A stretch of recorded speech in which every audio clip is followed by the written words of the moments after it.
世界の人間の自分殺すか本当にそれでいいのか僕が嫌だ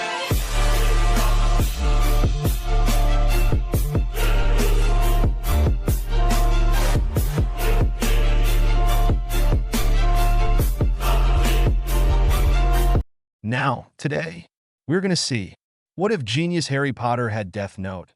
Join Patreon for early access of Super Op stories, also adult and steamy Harry Potter stories too. Please subscribe this channel, because definitely I will try my best to provide a valuable content for you all.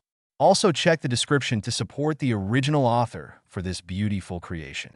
The airport was a bustle with life as people rushed back and forth through the terminals, making their way to destinations unknown. It was noisy, crowded, and altogether unpleasant as the travelers tried their best to get as far away from each other as fast as they possibly could.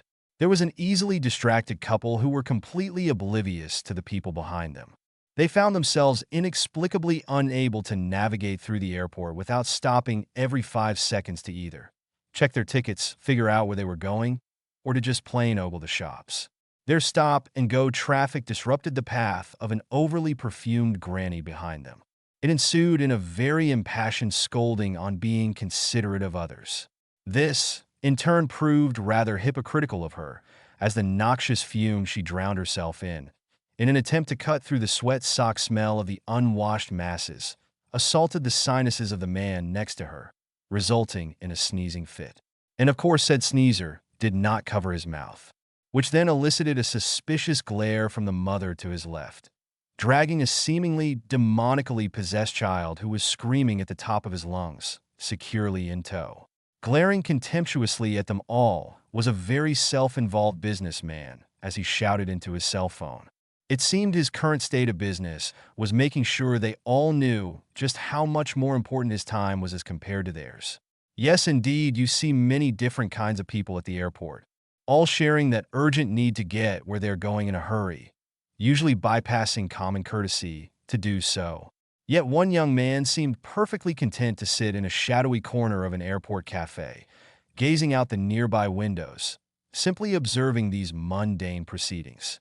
He watched with faint amusement as the traveling victims, who had long suffered copious amounts of time confined to cramped airplane seats, blinded by horrible fluorescent lighting, and tortured by baggage lines that never seemed to end, flitted around like chickens with their heads cut off. Currently, his verdant eyes were alight with humor, highly entertained as he watched some of the wackier antics of the previously mentioned devil child. It would appear that the boy had zeroed in on the businessman almost immediately after he and his mother had entered the cafe. The little hellion then proceeded to taunt the man as his mother ordered her coffee. Well, one thing led to another. The next thing you knew, they were both engrossed in an oddly epic stare down. It ended with the little Antichrist kicking the man in the shin. This sent the observer into barely suppressed laughter, which only grew louder when the mother turned around. Seeing the businessman insulting her son, who had suddenly taken it upon himself to look as innocent as possible, she instantly got into protective mother mode. She threatened him with the dreaded airport security. The poor fool never stood a chance. Once they cleared out, though, the man went back to his coffee and couldn't suppress a sigh as he focused his attention on the newspaper in front of him. He had previously discarded it in lieu of the far more amusing pastime of people watching. To the average eye, it appeared to be the day's edition of the Times. To the owner, however, the title read The Daily Prophet, and instead of an article on the latest medical scare in the UK, his eyes beheld quite a different headline. The Man Who Vanquished Leaves Britain. Vacation or Immigration? By Ramil Devane. Wizarding Britain has been recently shaken by the sudden departure of prodigy or a Harry Potter, also known as the Man Who Vanquished. Sources indicate that Mr. Potter has taken an indefinite leave of absence from his job for personal reasons that are, as of yet, not stated. When asked, head Auror Thomas Proudfoot owned up to being an Auror short and claimed, "I've no doubt Potter will be back when he's through with his business. He's not quitting, just taking some time off." In search of further answers, I questioned the remaining 2/3 of the Golden Trio. They couldn't be pressed to reveal more than, He's out of the country for personal reasons and asks that we respect his right to privacy. Though no one seems willing to own up to these personal reasons, this reporter thinks the reasons are pretty obvious. When one considers the recent scandal involving he and his now ex-fiancée Oliver Wood, keeper for Puddlemere United. For those of you who have been living under a rock for the past few years, let me enlighten you as to the unfortunate events that have led to the wreckage of our favorite hero's love life. Wood and Potter first met at Hogwarts, playing together on the Gryffindor Quidditch team, with the captain and keeper, Potter the Star Seeker. But alas, their 4-year age difference prevented anything more than friendship at the time. They met again at the Battle of Hogwarts. Wood was even seen talking with Potter in the aftermath, but again circumstances prevented any romance. Finally, after 3 long years, they met once again at a celebrity Quidditch match for charity. They were on separate teams. Potter won his team the match, and instead of the usual explosive reaction that we've come to expect of Puddlemere's competitive keeper, we observed Oliver's very public request for a date. Potter, never displaying an interest in men previously and seeming not at all impressed with the overly showy demand, had refused. However, after quite a bit of time and quite a few rejections, he finally wore Potter down. It was official. Harry Potter was Bayou fangirls and fanboys alike could rejoice until they realized he was taken. Then came the despair, and oh how we despaired. It was about a year into their whirlwind romance when Wood was fatally injured during a Quidditch match and immediately sent to St. Mungo's for intensive treatment. He pulled through, and it was by his sick bed that Potter proposed to the recovering Oliver. He of course said yes, and after a year-long engagement, the date was set for May of this coming year. Apparently the old saying, marry in the month of May, and you'll surely rue the day, applies also to merely planning to do so in this case. To further understand, one need only remember the scandalous happenings at this year's Quidditch World Cup. It was England versus Bulgaria, and happily England took the cup. Sadly for Potter, Zacharias Smith took the keeper. The second the game was over, likely elated from winning, Oliver Wood took no discretion in sucking face with Smith on the field for all the world to see. Potter was of course devastated to find his fiancée two-timing on the pitch, only worsened by whom it was with. Smith is, without a doubt, one of the most vocal of Harry Potter's critics. His articles, reminiscent of the past works of Rita Skeeter, are well known for their vitriol for the vanquisher. Predictably, an argument broke out. It ended with Smith being set on fire, Wood fighting off a bat bogey hex, one reporter with a broken nose, and one hero with a broken heart. For a more detailed account, see page 4. Suffice to say, the engagement was off. After this emotional event, we hadn't seen much of our favorite hero. But it was reported by inside ministry sources that Potter chose to increase his workload. Being a notorious workaholic, it hadn't warranted any concern at the time. It was only after his collapsing of exhaustion, while on the job, that the worrying set in. Fangirls everywhere, this reporter included, were inconsolable. He was briefly hospitalized at St. Mungo's, which was followed by his current disappearance. Potter's aversion to attention is very well known, and the public interest in his very messy breakup has obviously unsettled him greatly. It would appear that he has found a way to rectify this issue. If you can't stop them, run away from them. But really, is it any wonder he left? No. Indeed, I think we can all agree our hero needs a vacation. The question is, however, is it really a vacation or something a little more permanent? For more details, see page 5. Eyes narrowed. He crumpled up the paper and tossed it angrily into the nearby trash bin. The person at the table next to us sent him a wary glance which caused his sudden irritation to irrationally increase. Nevertheless, he sat back down and tried in vain to enjoy what was left of his now cold coffee. This article had greatly annoyed the man for several reasons. One was its inaccuracy on several details. 2 was its obvious gossip angle. 3 was the clear indication that the mentioned request for privacy was not going to be fulfilled. And lastly was the fact that it was all about him, which made it all very personal. Harry Potter was sitting in a cafe in Narita International Airport reading this article and wondering if Japan really was far enough from England or if he should give New Zealand a shot. Asterisk, shaking his head wearily and sighing, he admitted to himself that no, even New Zealand wouldn't be far enough. Realizing this, he tried to comfort himself with the fact that they probably wouldn't expect him to visit a non-English speaking country. He had little doubt that those vulture reporters and his rabid fans would search for him. No, they couldn't just leave him alone. They might miss something important. He could tie his shoelaces or go to the grocery store. How could they be expected to miss such vital moments? What if something even remotely interesting happens and they're not there to document it? After all, they have every right to know and obsess over every little detail of his personal life. Saving them all from an evil dark lord and continuing to keep them safe as an Auror didn't entitle him to any kind of privacy. Privacy schmivacy. Thinking and mentally ranting about the unfairness of it all, his thoughts drifted back to the article he just read. It and the many others like it were all rather unpleasant reminders of all the crap he really didn't want to think about. Letting out a frustrated sigh, he allowed his head to drop and hit the table with an audible thunk, wincing minutely. Great, now he'd have a headache to top it all off.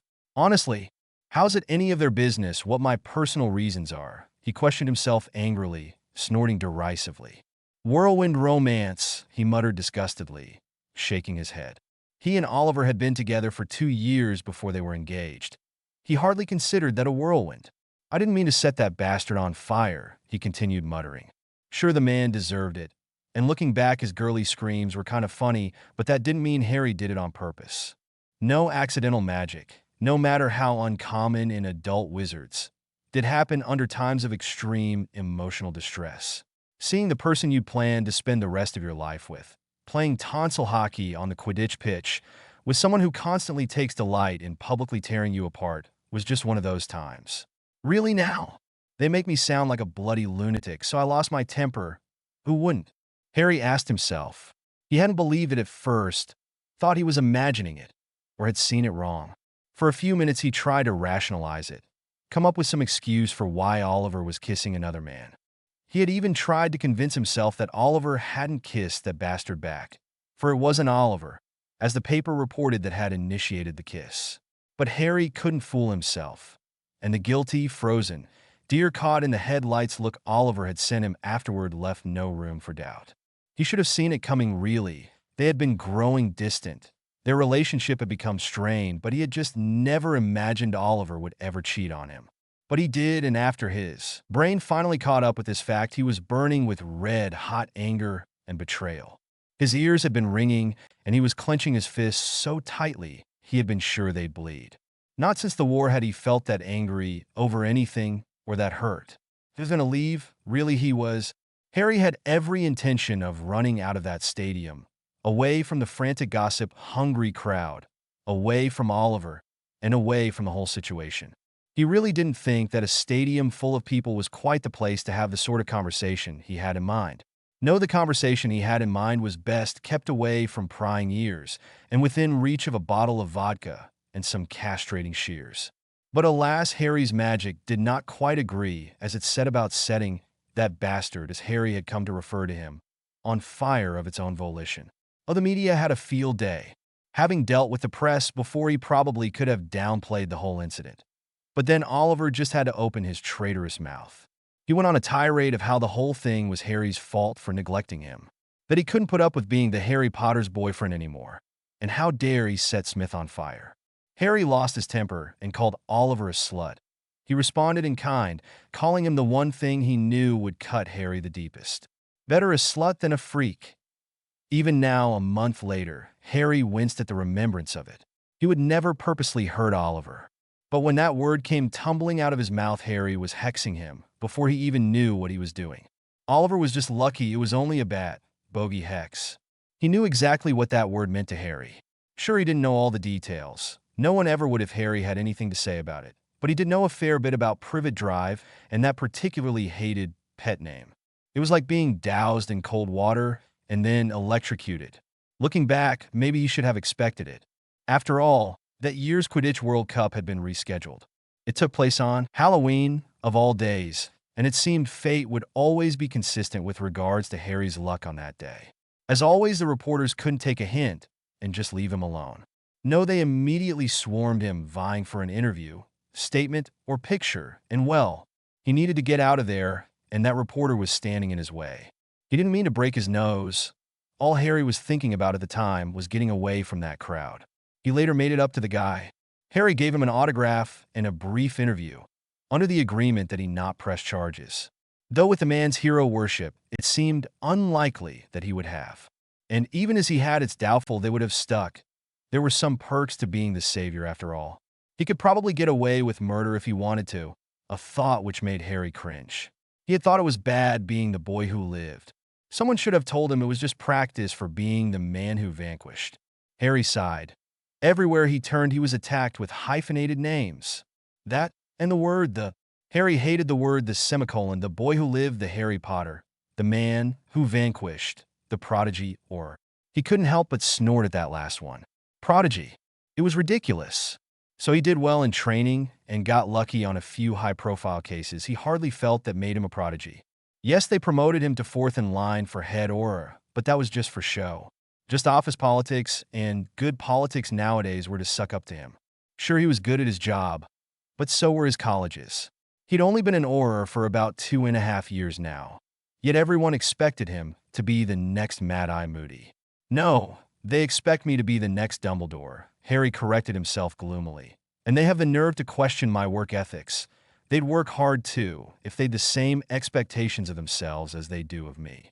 He really didn't appreciate them calling him a workaholic when it was their crazy ideals of how he should be that drove him to it. He worked hard to keep the wizarding community safe. What more did they want? Try as he might, Harry could never just not care about how the world saw him. Maybe it was years of trying to gain the Dursleys' approval, or growing up with people who cared so much about outside appearances, but that thirst to prove himself never completely went away. I was just dehydrated and tired. Wasn't at Mungo's for more than 2 days. Just Mediwitch smothering. Everyone overreacting, he asserted as he flinched, remembering Mrs. Weasley's reaction. The second she heard he was at St. Mungo's, she rushed to his room and started crying, raving about how she always knew being an aura was too dangerous. Mrs. Weasley had, of course, been expecting the worst, but even after she found out that it was just exhaustion, she still insisted that he and Ron's chosen profession was far too dangerous. Ron, for his part, tried to allay his mother's fears and stop her from hugging the life out of him. Harry could, however, see how concerned Ron was as well. For whatever reason, ever since Harry started dating Oliver, he'd stared acting as this protective big brother to Harry. Ron had liked Oliver well enough, but apparently if Harry was going to date a man, Ron was going to protect him like he did Ginny. It was amusing, insulting, and disturbing, and Harry would often find himself struggling between laughing at or cursing Ron for it. Ginny had shown up and gave him a real telling off for working too hard. They may not have been able to rekindle their old romance after the war, but they still had a great friendship. He could always depend on her to tell him when he was being a self-sacrificing idiot. She could always depend on him to not treat her like some wimpy little princess. They both relied on each other to remind each other that they both had limits, a fault they seemed to share. Neither could admit weakness for their own reasons, and were both stubborn to a fault. It was Hermione's reaction that surprised him the most. He had expected a lecture. What he got was exasperation and acceptance. Apparently, she had been expecting this, as unhappy about it as she was. She claimed it was what he always did when faced with emotional situations. Apparently, instead of facing his emotions, he kept them bottled up and tried to physically exhaust them by obsessing over something else, in this case, work. Harry wanted to argue with this assessment, but when he attempted to, she started rattling off examples of times he had done so in the past, and well, he just couldn't deny her logic. He hated it, but as always, Hermione was right. She knew him better than he knew himself, which in retrospect wasn't that surprising since Hermione knew everything. She made him promise to take some time off work, and he complied. It's difficult to say just what Hermione had thought would come of his time off, but somehow Harry doubted this was what she had in mind. 2 to 3 weeks into his sick leave, he decided to quit his job and leave the country. He'd laid around with nothing much to do, which led to introspection. This led to depressive thoughts on where it all went wrong and general questioning of where his life was going at the moment. Suddenly, he just wasn't sure he wanted to be an Auror any longer. He'd fought his fight. Hadn't he done his duty? Really, he'd had quite enough of fighting. Before, he never really put so much thought into his future, as all he could see ahead of him was Voldemort. The choice of Auror had seemed the most sensible. had seemed interesting, generally appealing. But on further inspection, he came to the startling realization that it wasn't what he wanted anymore. It was as if he just woke up one day and couldn't figure out how he'd gotten where he was. He was shocked to realize how little he enjoyed his life. All he'd ever done in life was try to survive.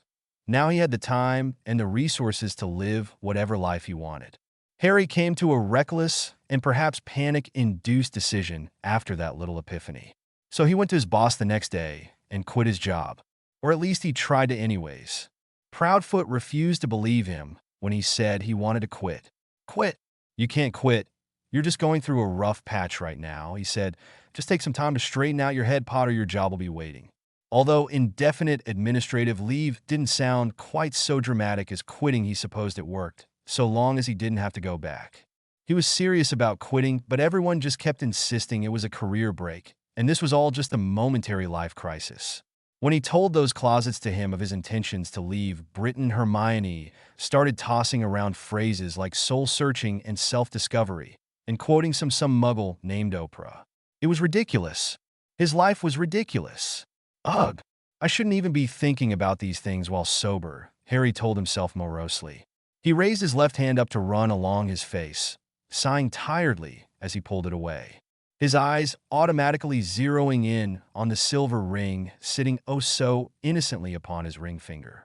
The simple band was engraved with a heart clasped by two hands and surmounted by a crown. A small glass stone sat in the center of the heart, which was pointing away from him. Harry glared at it. He was wearing it wrong. He knew it. Their engagement was over. He should move it back to his right hand or stop wearing it altogether, but he just couldn't bring himself to do it. Oliver had been so insistent on wearing Claddagh engagement rings *** with moodstones attached. It was apparently all the vogue in magical Britain, and unlike Muggle moodstone, these ones actually operated on an empathic magical wavelength. As such, many couples connected their rings to the emotional wavelength of their significant others so that they could each know what the other was feeling. Normally, it would display varying colors depending on Oliver's mood. Now it only showed black, indicating that either Oliver was not wearing his or that he had severed their rings' connections. What was wrong with him? Oliver had completely disregarded their relationship, regularly for 6 months, by cheating, and was clearly over it. They were over. Harry had ended it himself, so why couldn't he just take the damn thing off? As always, instead of fixing it, Harry just looked away and shoved his hand in his pocket. Closing his eyes and taking a deep breath, he determinedly pushed all these plaguing thoughts away. I need to cheer up. I'm in Japan for Merlin's sake. Away from all of that, I can't just sit here and sulk all day. Ginny might somehow sense it and come all the way here just to kick my arse, he told himself as he chuckled a bit, uneasily, not entirely sure if he was kidding or not. Nevertheless, he got up, disposed of his coffee, and exited the cafe.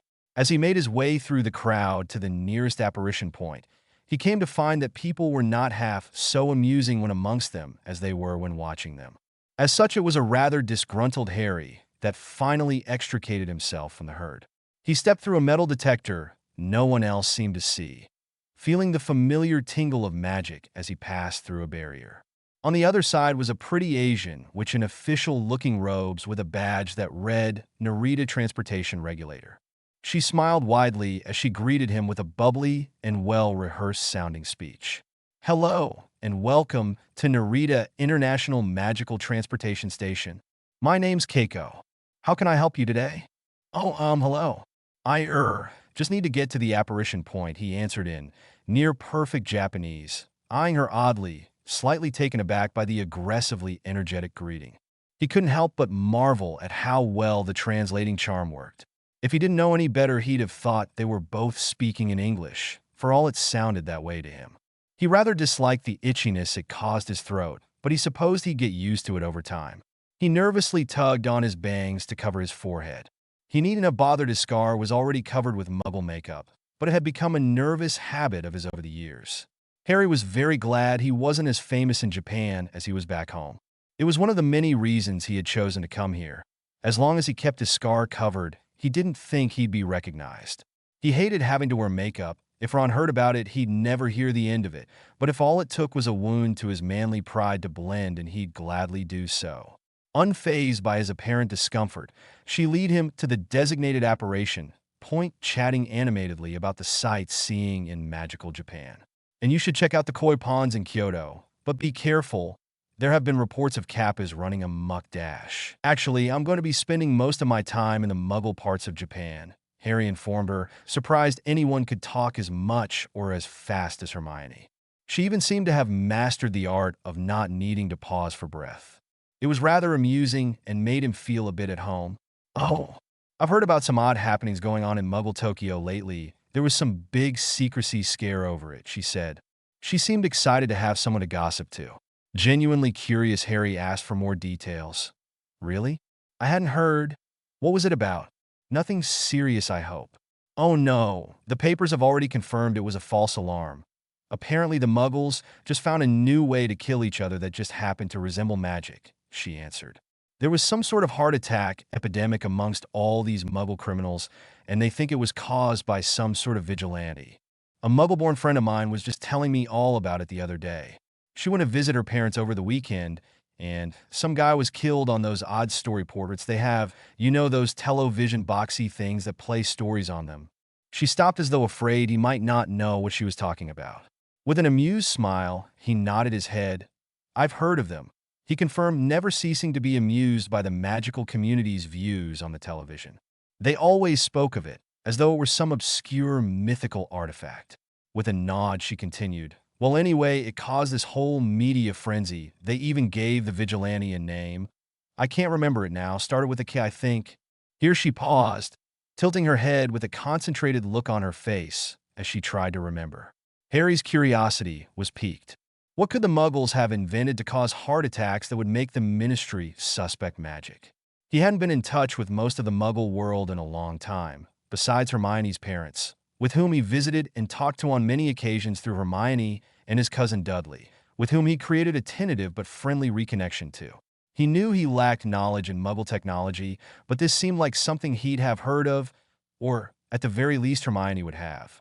If one of the victims was on TV when they were killed, that would mean it was probably done from far away. He couldn't imagine the vigilante getting away with it if they were nearby or recorded doing it. How could a vigilante, as in one person, cause an epidemic of heart attacks? Just how many people had this person killed? How does one purposely induce a heart attack from a distance in a number of people? What brought the Ministry's attention to it in the first place? He questioned. The gears in Harry's head were turning as he thought about the things he had just learned. She was pretty vague. He'd have to look into it. Maybe he could pull some strings and get a copy of the Ministry file. Wait, no. Stop right there, Potter. You're on vacation.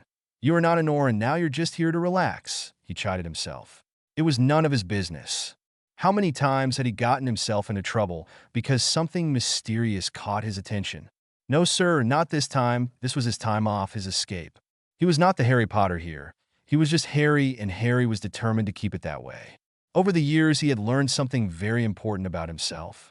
When he got interested in something, he got involved, and once involved, his obsessive nature wouldn't let him rest until he figured it all out.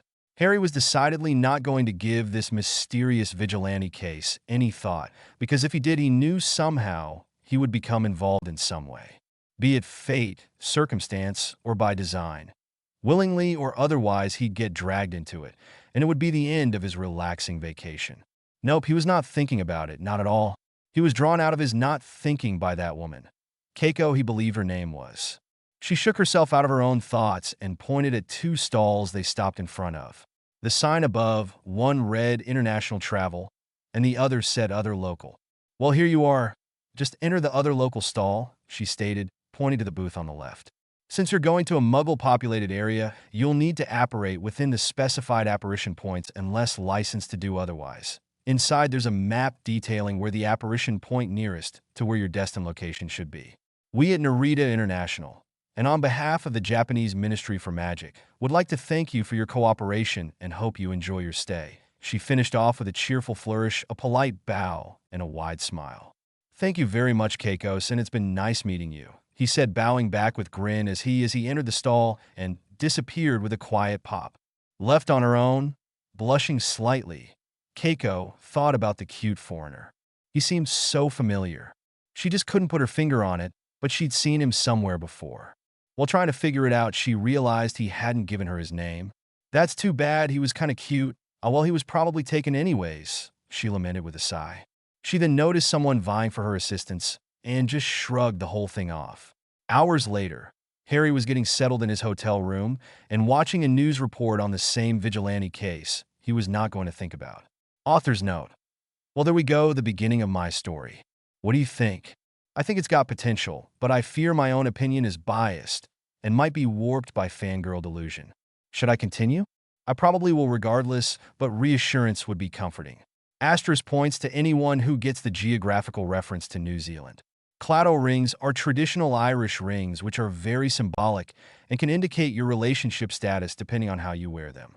Right hand, heart facing away from wearer equals single, facing toward equals in a relationship. Left hand, heart facing away from wearer equals engaged, heart facing toward equals married. They'll be mentioned and explained more later in the story as well. Well, anyways, you should review and let me know what you think. He was bored. Correction, he was bored, irritated, lonely, and thoroughly conflicted. He had done some sightseeing, tried new things, eaten raw fish, an experience he would not soon be repeating, but somehow he just wasn't satisfied. Currently, Harry was laying sprawled out in bed, staring at the television. It was yet again another news report on this vigilante, who Harry now knew was named Kira. It would seem that Kira was all you could ever hear about on the telly these days. It did absolutely nothing for his resolve to stay out of it. It was stupid, really. As far as the ministry was concerned, it was a muggle case, hardly his business. Who was he to say they were wrong? There was no real reason for him to get involved. This Kira person was only killing criminals, and although it rubbed Harry the wrong way, it didn't quite rile up his hero complex as much as innocent victims would have. True, he found it interesting, but it really didn't have anything to do with him. He tried to just forget the whole thing, to leave it up to whomever was in charge. But every time he heard about it, he got this peculiar feeling like there was something more to it. For some reason, it just tugged at mind, demanding his attention.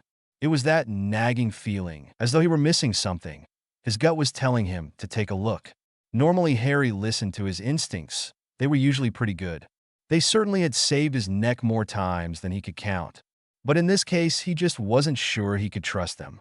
Every time he started to give in to his gut, the voice of reason in his head, the one that sounded so much like Hermione, would ask, "Is there really more to it, Harry? Or do you just want there to be more?" Then he would start to doubt himself and question his instincts. Similarly, when Harry wrote his obligatory "I'm still alive" letters to his family back home, all he did was vaguely mention the case before Hermione sent him a prompt response. It was a 3-page long lecture on the evils of giving into curiosity and getting involved in murder investigations while on vacation.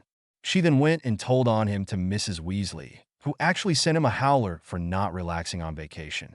Harry couldn't help but feel it was rather counterproductive to the relaxing process, especially as he had to try and explain the blaring shouts to all the people staying on the same floor as him.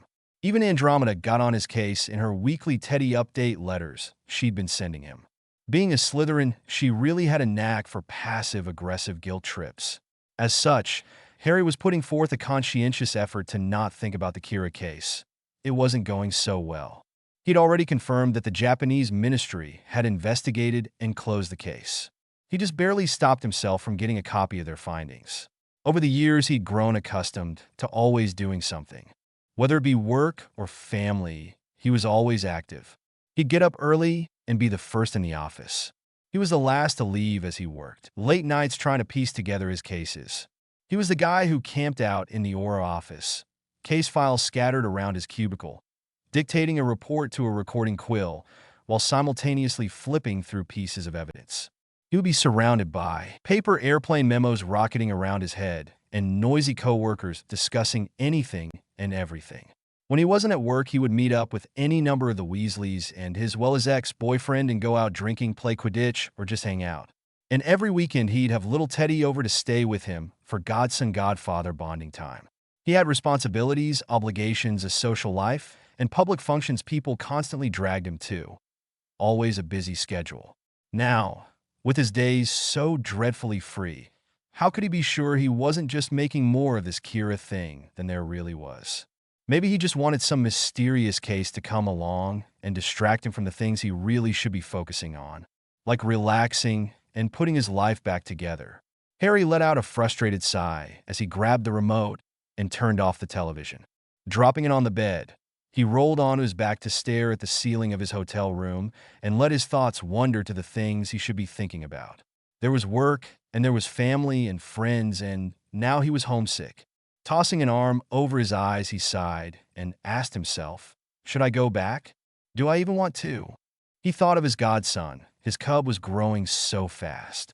Harry smiled, thinking of the mini marauder and all the mischief he was probably causing. His smile dissolved, though, as he thought about all he was missing out on. Ron was probably torturing poor Hermione with hours of Quidditch talk now that he wasn't there to endure Ron's Chudley Cannon's obsession. He thought of dinner with Mr. and Mrs. Weasley at the Burrow, of George and the joke shop. He missed going to the pubs with Ginny. Never could you find a more entertaining drunk. And he hardly knew how to operate properly without Hermione's mothering. He was so used to her organizing his schedule and reminding him to eat and sleep. It was so very tempting to go back to all of that. But then he remembered the crazed fans that riffled through his rubbish, mobbed him in the streets, or tried to steal his knickers. What use could they possibly have for my pants? He now questioned before shuddering and deciding he didn't want to know. He was a celebrity in Britain. People constantly watched him, photographed his every move, stared and pointed.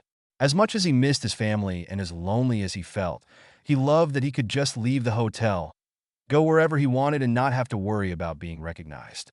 He didn't think he'd ever get over the thrill of being able to talk to someone without them gaping at his forehead. Just the other day, he had bumped into some rude woman on the street. Who do you think you are? Not watching where you're going. Kids these days, no respect, she had ranted, and all Harry could do was beam at her for her dismissive attitude. He was inordinately pleased any time he could just make small talk with someone without being berated with questions or stared at with awe. He knew it was pathetic, but being just another face in the crowd was what he had always wanted. He just wanted to be normal, to blend in, and after all these years of fame, to be left alone, away from home. He was free to enjoy those personal liberties that so many people took for granted. The ability to just exist without being put under a microscope. To trip on his shoelaces and not have to read about how the Harry Potter must have been drunk in a magazine the next day. To feel free to chat with a person and not worry about it showing up in Witches Weekly as his newest love interest. To not have to question a person's motive for talking to him, or if his choice of words were politically correct. He was just Harry here, and he was loving it. Here, without his history constantly trailing behind him, he could blend in just fine. Besides the freedom of being just Harry, there was also this great weightless feeling. There were no deadlines to meet or people whose safety depended on you. No having to feel so utterly exhausted. His time was not filled with working early mornings filling out tedious reports to late nights patrolling. If Harry was being honest, he'd admit that his job as an Auror didn't even interest him half the time. Sure, every once in a while, a mysterious case would pop up that would grab his attention. But once it was over, it was back to domestic disputes and bureaucratic technicalities. Who knew the wizarding world could be so mundane? Harry certainly didn't. When imagining the work of an Auror, he hadn't really considered the copious amounts of paperwork or all the politics involved. The Aurors were capable. 3 years of training prepared them to do amazing things. In times of peace, it was all rather wasted. They were civil servants, and Harry especially was usually employed in the political aspect of the job. You couldn't be the savior and head of both the Potter and Black families without getting dragged into politics. Hermione's pursuit in changing the world one house elf at a time hadn't helped him avoid the political arena either. After all, if Harry Potter was backing a movement, it must be the light thing to do. Proudfoot, his boss, was always very specific about the jobs he assigned to him, because those would be the ones that got the most attention. If Harry Potter was linked to an investigation, the reporters were all over it. Thus, Harry was always given either uninteresting grunt work to keep him modest or high-profile cases which were few and far between and expected to be finished in a hurry. There were so many cases he couldn't work because it could bring unwanted attention to them. He never got to go undercover even though he could disguise himself, and field work was usually left to others as his fans sometimes showed up and got in the way. Between what few cases he was allowed to participate in, he often questioned if he really saved anyone or did anyone any good. They make it all sound so much more glamorous than it is, he thought, slightly bitterly. He removed his arm from covering his face to glare up at the white ceiling. I should have just become a politician for all the good I accomplish. He rolled his eyes. Or his secretary. I'm practically one already with all the paperwork I do, he grumbled aloud to himself. It was so frustrating to have no anonymity. The most ridiculous part of it all was that it had been 6 years since he'd defeated Riddle. 6 years, and his fame had yet to diminish. If anything, it grew. He supposed it made sense. The last time he'd made Tom disappear, his fame had held out for 10 years while he wasn't even there. Now he'd actually defeated him in front of witnesses and stuck around as a public figure. He was an image. He'd become the next Dumbledore without even realizing it. The wizarding world was not going to let him go. He was their symbol of hope during the war and the defeater of the Dark Lord. He would be their hero whether he wanted to or not. Becoming an Auror only seemed to cement that fact. Of course, admitting he had the Elder Wand hadn't helped his case any either. Yes, that was not one of his brighter moments. During that final showdown with Riddle, the crowd heard all about the wand. And like any information at Hogwarts, it later spread like wildfire. He made it very clear to anyone who asked that he didn't have it anymore, but they didn't believe him. That or they somehow deluded themselves into thinking he was so powerful he didn't need the wand. Of the two, the first was actually right. He did have the wand, but that didn't mean he used it, and he certainly didn't want them to know about it. Harry was perfectly happy with his own wand and had every intention of returning the Elder Wand to Dumbledore's grave. The wand itself, however, had other ideas. The magic of the Deathly Hallows, Harry had come to learn, was a very tricky thing, and apparently you couldn't just unite the Hallows and walk away. A magical bond had been formed, and it threw a real wrench into his plans. Harry thought he could just leave that stone in the forest and the wand at Hogwarts and go about his merry way. He should have known it wouldn't be that easy. Rolling over, Harry grabbed the Elder Wand from the nightstand to his right, before laying back down to continue staring at the white expanse above his bed, absently twirling the wand as he thought. When he woke up in Gryffindor Tower, the day after the war, he had gotten up to brush his teeth. And what should he have found in his right hand but the Elder Wand in place of his toothbrush? He tried to shake it off as an odd quirk of magic or some kind of delusion, but that was not to be. When he later went to take a shower instead of the bar of soap that was just there moments before he found the resurrection stone, Harry chuckled as he remembered how he'd panicked and threw the stone. It had bounced off the wall and hit him in the head. It wasn't very entertaining at the time, but looking back, Harry had to admit that the many failed attempts to get rid of the blasted things were funny. Apparently, magic had a sense of humor, and those particular objects seemed to love to mock him. Eventually, he admitted defeat and just kept them. Their practically sentiment existence and stubborn refusal to leave him alone weren't the only effects from this whole Master of Death situation either. No events like this mark a person, in this instance in a physical way. Harry discovered an odd scar over his heart that hadn't been there before the final battle. It was a vertical line symbolizing the Elder Wand, inside a circle symbolizing the Resurrection Stone, inside a triangle symbolizing the Invisibility Cloak, the Deathly Hallows mark.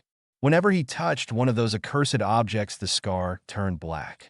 It was, needless to say, a rather distinctive mark that Harry felt rather advertised his connection to the Hallows, which he was not at all comfortable with. He didn't really think there was much likelihood of him touching the Hallows without his shirt on, in public, but nevertheless he tried everything he could think of to cover it up. Constant vigilance and all that. Unfortunately, nothing seemed to work. Even when he polyjuiced into someone else the scar, and the mark still appeared. Luckily, Ginny came up with a solution for it one night when they were out drinking.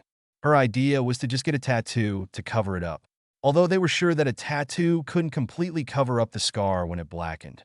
Ginny thought that if they made the tattoo incorporate the Hallow symbol while making it seem like it was something else, it would distract the few people who would actually recognize it. And so Harry got his first, and if Mrs. Weasley had any say in it, his last tattoo. Harry stopped twirling the wand, setting it down on the bed. Instead, he looked down at the left side of his bare chest at his tattoo. It really did have a lot of symbolic meaning. Even if he didn't have anything to cover up, he'd still want this tattoo. It had the hallow symbol, but the corners of the triangle had small circles over top of them. The top corner circle had the name prongs inscribed with the outline of a stage. The bottom right corner read Padfoot with a grim, and the left had Mooney with a werewolf howling at a moon. The vertical line had a lily wrapped around it, a very manly lily, mind you, and the whole thing had another circle going around it. The words "I solemnly swear" written above the tattoo, and then that I'm up to no good beneath it. It was a living memorial to the marauders and his mother, and sufficiently distracted from the hallow symbol. When he was touching a hallow and the scar blackened, it was barely discernible through the inked lines unless you were looking very closely. So it was well hidden. After all, who was staring that closely at his chest? Oliver, Harry's traitorous mind supplied. Memories of all the times Oliver would just stare at his tattoo popping into his head. He really did like my tattoo, he smiled sadly, only to be replaced by a scowl. Wonder if that Smith bastard has a better tattoo. He then huffed in annoyance for comparing himself to that bastard. Oliver wouldn't cheat just because of a tattoo, he told himself. But then why did he? What was it about himself that made him so unlovable? Don't be stupid, he told himself. You've got Hermione and Ron and the rest of the Weasleys, not to mention Teddy. They all love me, he asserted. He knew this now. They made sure he knew. They were family. They loved him. He was not unlovable. He was not a freak. So then what was Oliver's problem? Harry sighed and asked himself the same question that had continued to plague his thoughts since their breakup. What did I do wrong? Was it really his fault that Oliver had cheated? He had always been busy with work. Did he neglect Oliver? Drive him away? Could he really blame him for not wanting to be Harry Potter's boyfriend? Harry himself was now running from the attention. Was it hypocritical to condemn Oliver for not wanting all that bother just for him? Harry would never claim to be the most romantically inclined person. In fact, he was quite romantically inept. Didn't Oliver deserve better than emotionally damaged goods? Maybe, but I deserved better than being cheated on, he thought tiredly, letting out a sigh. Logically, he knew that. Now, if only he could convince his heart. He rolled over onto his side to stare at the gaudy painting on the wall. It had a bunch of naked midgets. Maybe they were just ugly cherubs dancing around a tree. He rolled around to his other side, decidedly glad Muggle portraits didn't talk, and stared at the clock. Instead, it was 10 p.m. 10 p.m. in Tokyo on vacation, and he was sitting in his hotel room moping. That just wouldn't do. He had to get out of here. Go out for a drink, maybe? Nodding to himself, he decided that a good drink or two, or 8, might be just what he needed. He got up and dressed, tossing on a dark green t-shirt and a black wool V-neck sweater. He already had on a pair of dark jeans that he felt were nice enough to go out in. So after going to the bathroom to valiantly try to comb out his hair, he gathered his coat and made his way out of the hotel. He had seen a nice enough looking bar just down the street the day before. It was quiet but not awkwardly empty. It was also rather westernized, which he supposed defeated the purpose of being in Tokyo. But he'd had enough of the Japanese experience. He needed something closer to home. He would have a few drinks, relax, make some more small talk, and revel in the normalcy of it all. When he stepped into the place, he noticed it was fairly crowded but had an all-around laid-back feeling. He took a seat at the bar, as there were no tables open, and attempted to wave down the bartender. He was scanning the crowds with vague interest when his ears caught the sound of a rather distinct American accent, and his eyes were drawn to the little table to his left. It was a man in his late 20s. He looked rather tired, frustrated even. He had a long face, and Harry guessed he must have been of mixed Asian and American descent. Sitting across from him was an equally frustrated-looking woman with black hair and a heart-shaped face. Although they were both holding hands, they seemed to be arguing about something. Harry couldn't hear them very well from where he sat. Not my business anyways, when did I get so nosy? Harry thought. That determined look she's got reminds me of Ginny, though. Poor guy doesn't stand a chance. As he turned back to the bar, though, he couldn't help but smile at the way they kept holding each other's hands throughout their argument. They both had that undeniable look of love. It was that dopey look of worship couples have in their eyes when looking at each other. Even when fighting, they made a nice couple. The bartender, a lanky-looking young man who strongly reminded him of Stan Shunpike, asked for his order. He opened his mouth to ask for a beer, but was distracted when the man from before stood abruptly, a determined look on his face, and rushed out the door. The woman was left looking depressed, and then proceeded to place her face tiredly in her hands. The small smile he had disappeared. When the bartender called for his attention, once more Harry turned his gaze back to him, but not before catching sight of the silver glint of his ring. "I'll have a Jack Daniels," he said as he shoved his left hand in his coat pocket, and then added, "On the rocks." There, now he needn't feel guilty. It was watered down. Harry snorted at himself. Who was he kidding? He was going to leave this bar pissed. Ice never seemed to help him with fire whiskey, and he doubted this would be any different. Letting out a sigh, he took a sip of his drink as his eyes wandered the room once more. There was general merriment, and it seemed he wasn't the only foreigner drawn to the westernized appeal. There was a handsome blonde a few tables down who appeared to be checking him out. Harry tried not to look too pleased with himself. When the guy winked at him, Harry looked away to hide his grin. While that's flattering, he couldn't help but think, but then his grin turned a bit sad. Flattering, but impossible. He took another large sip of his drink, pointedly not looking the blonde's way. That's when he noticed some ugly lush leaning over the woman from before. The man was hefty, balding, and apparently couldn't take a hint as he determinedly ignored her lack of interest in whatever pathetic pickups he was doubtlessly employing. The lady seemed to be getting increasingly annoyed at the drunk's persistence, much to the amusement of the drunkard's friends who were all laughing uproariously at his failure. Harry frowned, however. He didn't like how they were crowding her. Get a clue already? She's not interested. The drunk brushed some of her hair behind her ear, much to her apparent discomfort. Harry's eyes narrowed. No, he really did not like this. The man then leaned down and whispered something in her ear. Whatever it was, it really set her off. She jumped out of her seat and slapped him. She grabbed her purse and made to leave, but the drunk stood in her way. He then went to grab her arm. Harry was out of his seat and next to them in a flash, putting himself between her and the man. "There a problem here, gentlemen?" he asked, glaring down the man and his friends, keeping alert for the first sign of a fight. "No problem, just making friends," slurred the drunk with a hazy scowl, swaying as he backed away from Harry. "She's already got a friend, and if the slapping early didn't clue you in, I don't think she wants any more," Harry responded firmly, eyes narrowed, mouth set into a frown. In his mind, though, he was wondering why he just insinuated they were friends. Maybe they could be friends after this. He pondered that, quite fond of the idea of finally making a friend in Japan, when he noticed the drunk seemed ready to argue. "Well, aren't you persistent?" Harry thought as he watched some of the man's friends start to argue with the guy about leaving. The bartender just seemed to be watching the whole scene frozen, as though not knowing what to do. Probably hasn't been bartending very long then, Harry thought as he turned his attention back to the hefty drunk. Looking him over, he appeared middle-aged and about to pass out any time now. Harry was sure he could take him without magic. Then he was suddenly struck with the thought of how hilarious Ginny would find him getting into a muggle bar fight. Harry sighed, and this was how he relaxed on vacation? He was going to get another howler, or arrested by the muggle authorities.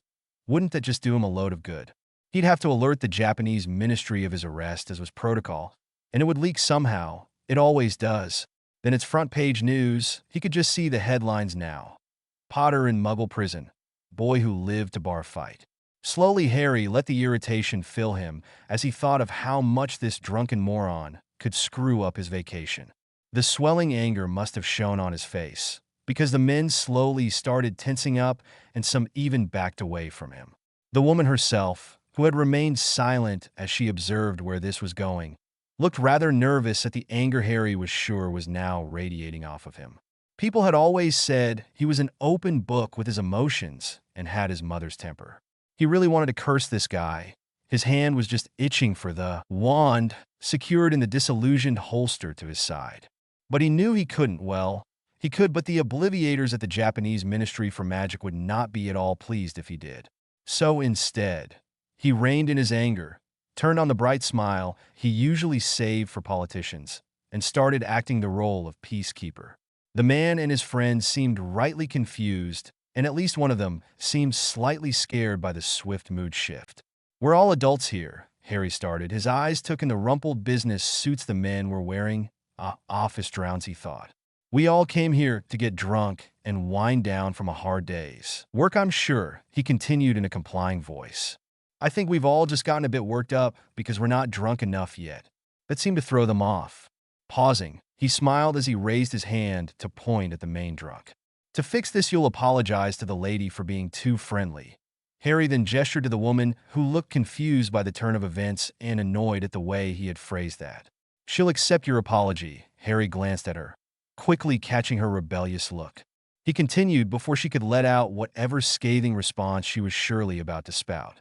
And for being such a good sport, I'll buy you and your friends a round at the bar, and we'll all pretend we had a great night. He gestured to the bar. The bartender let out a squeak when they all turned to look at him. Harry tried not to laugh. What do you say? Harry finished, raising an eyebrow, tilting his head toward the bar. He slipped a warning tone into the last part, hoping the arse would just take the offer without things turning into a big production. The guy seemed unsure at first, but after some urging from his more sober companions, he relented. He apologized, doing a fairly half-arsed version of a bow, clearly not all that sorry. However, the woman herself gave a rather lackluster show of forgiveness and muttered something sounding suspiciously like bastard under her breath. Harry wasn't about to nitpick. He ordered the group of idiots a round of drinks and turned to the woman who had yet to leave. He opened his mouth to introduce himself and apologize on behalf of the male gender, but she interrupted him. I didn't need any help, she insisted, practically pouting at him, arms crossed, looking less like an adult and more like a 2-year-old. Harry couldn't help it, he burst out laughing. She had such a serious, tough, cool look about her before, and yet now she was sulking like a toddler. And the way she said that, it was just such a Ginny thing to say. His earlier comparison of the two came back to him, and he laughed all the harder. He had felt homesick, had missed going to the pub with Ginny, and then who should he end up saving at a bar but Ginny's Asian reincarnation? The woman just gave him this annoyed look, thinking he was laughing at her earlier assertion. Her huff of irritation just made Harry laugh more. He did try to quell his laughter and explain, though. Sorry, it's just haha. You haha. Remind me of a friend. Haha. That look, he pointed at her face. What you said dash more laughter. Not that funny, just fake. At the look she gave him, one that clearly stated what she though of his mental state, he calmed down enough to attempt to explain himself. I'm sorry, I wasn't laughing at you. You just remind me of a friend of mine I was thinking about earlier. Just an odd coincidence. She still looked at him funny. Sorry, just haven't had much to laugh at lately, he muttered, embarrassed, looking down at the drink in his hands, thinking that may have had something to do with it too. Apparently she thought so too, for she sent a disapproving look to his glass of whiskey. Hey, I am not drunk, Harry defended himself in a surprisingly teasing tone and a pout of his own. She looked disbelieving. If I were drunk, could I have diffused that situation? He continued, nodding his head to the group of drunks. He could see she was trying not to smile as she responded. Your solution was to get them more to drink. Harry tilted his head and gave her the conciliatory grin he usually reserved for Hermione when she disapproved of something. But it worked, didn't it? She smiled at that one. So it did, she conceded. And even though it wasn't necessary, thank you all the same. You're welcome, he responded, amused. My name's Harrison, but please call me Harry. Harry Evans, he told her, extending a hand to shake. While here in Japan, Harry had opted to go under a different name so as not to arouse any attention from those who might be looking for him. He also had a hunch about the Kira case that just made it all around safer to have an alias. All his paperwork said Harrison Evans. He felt it would only be obvious to those who specifically knew his mother's maiden name and George's new favorite nickname for him. Why George found referring to him as Harrison amusing, he'd never understand. He thought maybe there was an inside joke he didn't know about. Either way, it was close enough to his own name so that he could still be just Harry, yet different enough to hide behind. She looked at him for a second like she suspected he was holding back before taking his hand to shake. My name's Naomi Miyake. Naomi Miyake, she responded. Harry gave her a pointed look for a second. She hesitated on her last name. It seemed like she was going to say something else. But why, he questioned, looking at her. He could see she seemed somewhat vexed by her slip-up, though she was hiding it well. Harry was trained to notice these things. He decided to shrug it off, though. He was giving her a false name, so who was he to complain? It was nice to meet you, Evanson Dash. Please call me Harry. Harry-san, but I should be going. My fiancé is probably worried. Harry flinched. The word fiancé was a biting one for him, but at the same time he smiled. So they were engaged. He was glad they looked good together. Of course, I think I should probably leave as well before I get into another bar fight. Indeed, she responded with a smirk. They both made their way to the door, stepping onto the sidewalk outside. They turned toward each other to say goodbye before they went their separate ways. "Good evening, Miyaki Dash. If I call you Harry-san, you should call me Naomi," she interrupted. "My apologies. Good evening, Naomi-san," Harry said before smirking and adding, "Try not to slap anyone on the way home." They both laughed before they prepared to go their separate ways. That is until they both turned right and started going in the same direction. Naomi frowned at him as she asked, "Are you following me?" Startled, Harry answered, "No, of course not. My hotel's this way. Are you following me?" He countered, looking at her suspiciously. She didn't look like a stalker. But then again, half of them didn't until they were hiding in your closet, building a shrine out of a lock of your hair and the pants you threw out the week before. "What hotel are you staying at?" she asked. He wondered why she was so defensive and wondering if he should give out such information, but decided to answer anyways. He named his hotel, and wouldn't you know it, she and her fiancé were staying at the same one. Again with the odd coincidences. Well, this was just positively providential. Maybe he really would be making a new friend today. They walked back together after finally establishing that neither was stalking the other, and found they got along quite well. Although Harry was just getting back into the Muggle world, and thus not up to date on all the recent events, it didn't seem to impede their conversation. Indeed, they seemed to have a lot in common and ended up chatting like old friends. Harry learned that Naomi used to work for the FBI before retiring to start a family. Family was very important to her, but she was also a workaholic, which was why she had to choose definitively which one to dedicate to. They both shared that struggle between family and work.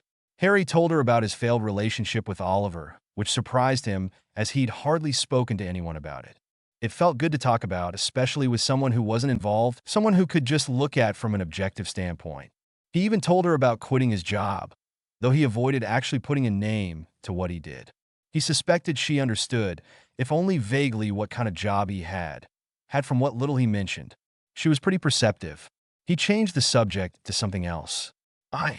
Well, I did see your fiancé before he left, actually," Harry admitted during their conversation, tactfully leaving out that he'd noticed them arguing. "Oh, well, his name's Ray. He was raised in America. We normally live in America, but we came to Japan to visit my parents." She blushed a little. "You probably noticed us arguing." Harry was about to deny it, but she quickly started to talk again. "It's no big deal or anything. It's not like we usually argue. It's just we're both really stubborn and stressed. In this whole situation with Key Dash," she cut herself off, flustered, seemingly saying more than she meant to. Harry froze. She was about to say Kira. He knew it. And then something clicked. That was why she hid her real name. She must have noticed Kira needed a name and a face. It was a theory Harry had formed about Kira, not that he was forming theories about Kira, because he was not involved, not at all. But from what little he had found out in passing, he came to the conclusion that Kira couldn't just kill anyone he wanted. After watching a rerun of the Lindell Taylor incident, it became apparent. Kira killed Taylor, but not Elle, meaning there were limits to Kira's powers. It made Harry wonder if maybe Kira needed a face and or a name to kill. Then, one day he noticed that a few of the names of Kira's victims mentioned on the news sounded familiar. Next thing he knew, Harry was writing down the names of the criminals mentioned on the news and checking them off as they were named Kira's next victims. He only killed the ones whose pictures and names were on the news. It confirmed his theory, or his vague idea. Most definitely not a theory. No, he was not forming theories. He was not investigating this case. Harry shook his head to diffuse his denial-filled thoughts as he sneaked a look at Naomi. They were both walking along quietly, nearing the hotel. She was decidedly ignoring what she just said. She then broke the silence by changing the subject, asking him what he planned to do while here in Japan, detailing some of her own plans. Thus absent, half-hearted, small talk was established, each obviously busy thinking about something else. What does she know about Kira? More importantly, why does she know it? Then it struck him. She said she used to be an FBI agent. Was she lying about retiring? Were the FBI involved in the Kira case? It seemed probable, but he didn't think she was lying about retiring. She seemed genuine enough when they had been talking, and besides, why would she even admit to once being FBI if she was undercover? Maybe she was just interested in the case like he was, fell into that old occupational instinct, a slave to her own curiosity. He nodded it made sense, but still he had a lingering feeling that there was something more to it. She was going to say this whole situation with Kira, just professional curiosity, wasn't what one would refer to as a situation, though. She made it sound closer to home, like the case affected their relationship personally somehow. Harry continued to sneak looks at her as he thought, contributing a bit more to their conversation. Finally, they made their way into the hotel lobby where Naomi's fiancé was waiting. He immediately ran to Naomi and hugged her, apologizing for their fight earlier and asking why she'd taken so long to get back. It was clear he had been worried sick about her. It was sweet, and it made Harry's heart ache. He decided to slip away, not wanting to ruin the moment, but that was not to be. Naomi suddenly remembered he was there and hurried to introduce him to her fiancé, telling him all about how Harry helped her at the bar. "Thank you for helping my fiancé. My name's Ray. Iwamatsu." There was only the briefest of hesitation before the last name. Harry wouldn't have caught it, had he not been expecting it. So he knows to hide his name too, but do they believe they're actual targets for Kira, or are they just being paranoid? Why do they think Kira will want to kill them? They certainly didn't strike him as criminals. Naomi used to be FBI, though. Professional caution, maybe just being careful? Maybe. Drifting away from thoughts of Kira, he couldn't help but be amused at the possessive tone the man used when referred to Naomi, or how he had his arm wrapped securely around her waist. How to let him know I'm not after his fiancée? Harry questioned himself. It was no problem, Iwamatsu. I'm very glad I met Naomi-san. Harry allowed himself a mental laugh at the way the man's eyes narrowed at that before continuing. Staring him straight in the eye, he said, "She reminds me a lot of my adopted sister. You're very lucky to have her." Harry then went in for the kill, dragging his eyes very obviously over Ray's form and smirking. Of course, she's pretty lucky too. Harry then pretended to mutter, making sure it was loud enough for Ray to hear. "Why are all the good men taken?"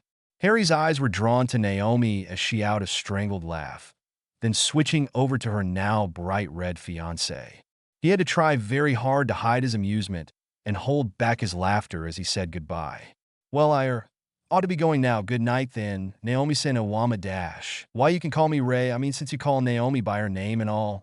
Ray trailed off awkwardly, still a shade of red Harry had thought was only achievable by a Weasley. Harry's smile. "Ray-san, have a nice evening." He turned to start toward the elevator, but was stopped by Naomi calling after him. "Harry-san, what do you say to having lunch with us tomorrow? You know, as a thank you for helping me out at the bar?" "Oh, you don't need to thank me or anything. Really, I'm happy to help," Harry quickly tried to reassure. Naomi just smiled. "No, I insist. Besides, I really enjoyed our conversation earlier. You're probably the first friend I've made since coming back to Japan. And I really want to hear more about this adopted sister I so remind you of." After seeing that Ray also wished for Harry to join them, he instantly agreed, beyond happy to have made a new friend. Nodding a final goodbye to the couple, he entered his room much happier than when he had left it. He'd made a potential friend in Japan. Right when I'm feeling lonely, I get a new friend. Maybe fate doesn't hate me after all, Harry thought happily as he got comfortable in his bed. It was odd. Harry couldn't remember making friends so easily in the past. It actually made him a little nervous, wondering why it had been so easy to befriend them. But then he supposed his trouble with being sociable when he was younger had been due to Dudley's bullying and later because of the fame. Something had just always played against him. He turned on the television. He'd gotten far too used to the background noise. This is NHN's Komuizumi Seiji reporting on the latest news dash. Harry didn't pay it much attention, much too distracted with his thoughts. Maybe I shouldn't be so surprised, Harry thought as he yawned. Laying down to drift off to sleep, his last conscious thoughts were, after all, what could possibly go wrong? Another case of heart attacks in the previously listed criminals have been reported today. Oddly enough, each was exactly 1 hour apart. Authorities have not yet made a statement, other than their belief that it is the work of Kira Dash. Yes, what could possibly go wrong? Harry was running as fast as he could, panting desperately for breath as he tried to get away. In the distance, there was a drowning call of 5, 6, 7, 8, 9, 10. Harry could have sworn his heart stopped then and there. Ready or not, here we come. They were gaining on him. He could hear their shouts. "Get him! Don't let him get away this time. You can run, but you can't hide forever, Harry Potter. Look, he's heading for New Zealand." Harry looked down at that last call and sure enough, beneath his feet, the words New Zealand were printed across the surface in large bold font.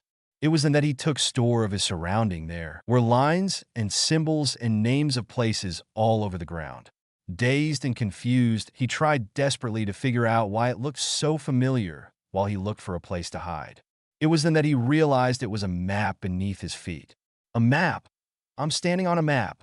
I need to find the key, he thought desperately, eyes frantically searching the surface as he continued to run from whomever it was that was chasing him. As he made his way over Australia, he looked back at them. It was Hermione and the Weasleys, his boss Proudfoot, and a bunch of reporters. They were all wielding giant butterfly nets as they tore after him. Turning away from the sight, he saw a giant letter K written in an old English type font. Thinking it must be the key, he ran to it. But when he got there, all he saw was the rectangular eye shape of the Deathly Hallows mark with a shiny red apple sitting atop it. Harry reached for the apple and on instinct took a bite out of it. It was sour, turning green and rotten in his hands. He dropped it, watching as it melted into the ground and turned the map crimson. The lines previously forming country borders shifted to form lines like that in a notebook. Quickly looking back at the people chasing him, he saw them transform into giant pens which then started writing something down. He watched a nearby pen riveted as it spelled out what Harry instinctively knew was a name, but as soon as he focused on it, the letters blurred out of existence. Then suddenly a net snapped down on him, encasing him in darkness. Harry Potter awoke panicked, kicking and clawing at the blankets that had twisted around him in his sleep, trying desperately to escape the net. After a few moments of struggling, he finally calmed down enough to properly wake up. Bolting into a sitting position, he looked blearily at the alarm clock next to his bed. It was 4 a.m. He groaned as he fell back tiredly onto his bed, running a hand over his face and through his hair. Lovely way to wake up, Harry muttered to himself, still rather shaken and out of breath from that vivid dream. Why was he always having such weird dreams? He supposed it was better than having some of the more graphic nightmares he'd had in the past. At least this didn't have any green light, dead loved ones, or old Tommy Boy haunting him. Do I even want to know what it meant? He asked himself ruefully. Harry had come into the habit of analyzing his more memorable dreams in the hope of finding clarity. It was Luna's idea. While visiting her one day, he mentioned one of his odd dreams, and she recommended keeping a dream diary. Originally, Harry had scoffed at the idea, having horrid flashbacks to the dream oracles of Trelawney's divination classes, but then Luna surprised him with her reasoning on the matter. She explained how analyzing his dreams could give him insight into his subconscious. Of course, she also said that every magical being had innate divinatory senses. She thought that everyone had an inner eye, but most could only use it in their sleep when their other eyes were closed. He wasn't completely sure about all that, but he thought it was worth a try. In the end, he really did find it quite useful, or at the very least, interesting. He was apparently a lot more perceptive in his sleep. It had certainly helped in solving a few mysteries in his life. Beyond that, it also helped him with the nightmares that had once regularly plagued him at night after the war. It was comforting somehow to write it all out on paper, dissect them into different parts, and get a better hold on why he was having them. Harry took a deep breath as he prepared himself to get up. I'm going to get up now, he thought. Any minute now. Gotta do it. Seriously, right? Now. He breathed out as he forced himself up and out of bed. He stumbled over to his trunk, flipping the light switch on as he passed it. He flinched at the bright light that momentarily blinded his sleep-weakened eyes. After mechanically undoing the various security measures on his trunk, he opened it and dug around for his journal. He outright refused to call it a diary. It was a journal, which was way less girly-sounding and a lot less like Riddle's Horcrux. Yawning tiredly, he settled down on the sofa in the sitting area of his room, flipping it to an open page.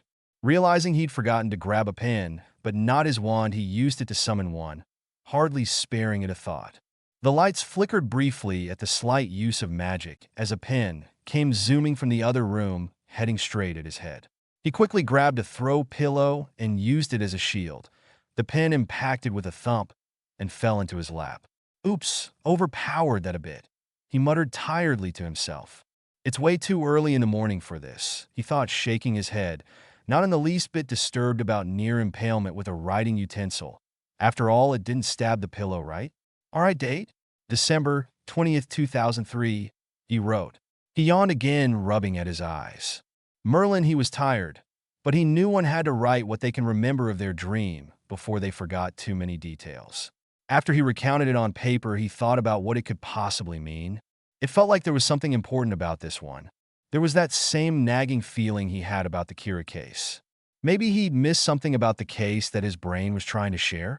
But then if that was true, maybe he should stop trying to figure it out. He was, after all, trying to ignore the whole thing. He considered it for all of 2 seconds before going back to his pondering. Hide and seek's pretty obvious. Map 2. I'm pretty much playing a game of hide and seek with the press. Figure the others are the reasons I'd go back. He absently started to tap his pen against the paper in an even rhythm as he rested his elbow on his hunched-up knees, letting his chin drop onto his free hand. What was with the K? Was it really for the key, or... His thoughts trailed off. He felt stupid for some reason, and he couldn't figure out why. Maybe he should wait and think about this when he was more awake? Some coffee sounded really good about now. No focus. What starts with K? He questioned. Think fast. Things that could start with K. Kittens, kippers, keeper, Oliver. ARG, he shouted aloud in frustration. Okay, no more word association games, he assured himself. And then it hit him, and he hit himself in the head for not figuring it out sooner. Kira, he shouted, shocked. He'd never realized he was this slow without his morning coffee. Okay, so even in my dreams I'm trying to find Kira, he thought, frustrated. Wasn't that just his luck? Even his own mind was conspiring against him. Makes sense, but why the hallows mark? Was it just that he associated both Kira and the hallows with death? The situation itself couldn't possibly have anything to do with the hallows, he was sure. He tried to think of any sort of way they could be particularly interrelated, but came up short. Harry didn't really have all that much information about the hallows besides what he'd read in the tales of Beetle the Bard and his own personal experience with them. None of what he knew seemed relevant to the Kira case. Then again, he didn't know much about Kira either. Harry just shrugged. Probably just coincidence, he concluded. Now the apple was what really stumped him. What do apples have to do with anything? And why'd it turn all nasty like that? He shivered a bit as he remembered it. There was something ominous about it. He tried to think of what apples could possibly do with anything. Unless Kira was somehow poisoning apples to kill his victims, Harry couldn't see the connection. He somehow doubted that was the case, or that his subconscious would have formed this theory. Be an awfully melodramatic way to do it, he thought, and then snorted. Of course, homicidal maniacs usually are pretty into theatrics. He would know after having dealt with one for half his life, and putting up with wannabe riddles for the other half. Idiots who thought the key to becoming a successful Dark Lord was to defeat him. It didn't happen as often now as it used to directly after the war, but it was still quite annoying.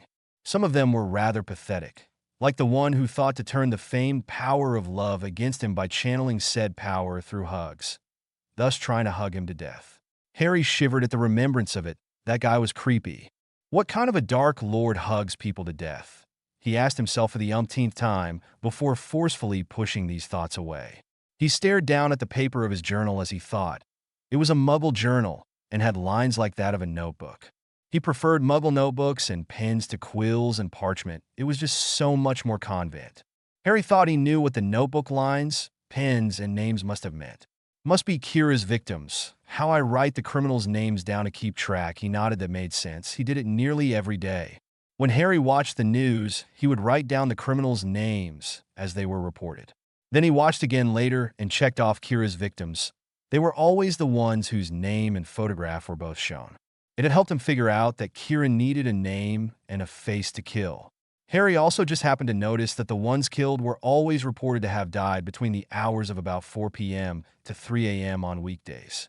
After noticing that, he also came to realize that said victims were reported between those same hours. This meant that Kira inflicted heart attacks on people almost instantly after they were reported, except on weekends when it was scattered throughout the day. Of course, that led him to believe that Kira might be a student or a teacher as it worked around school hours.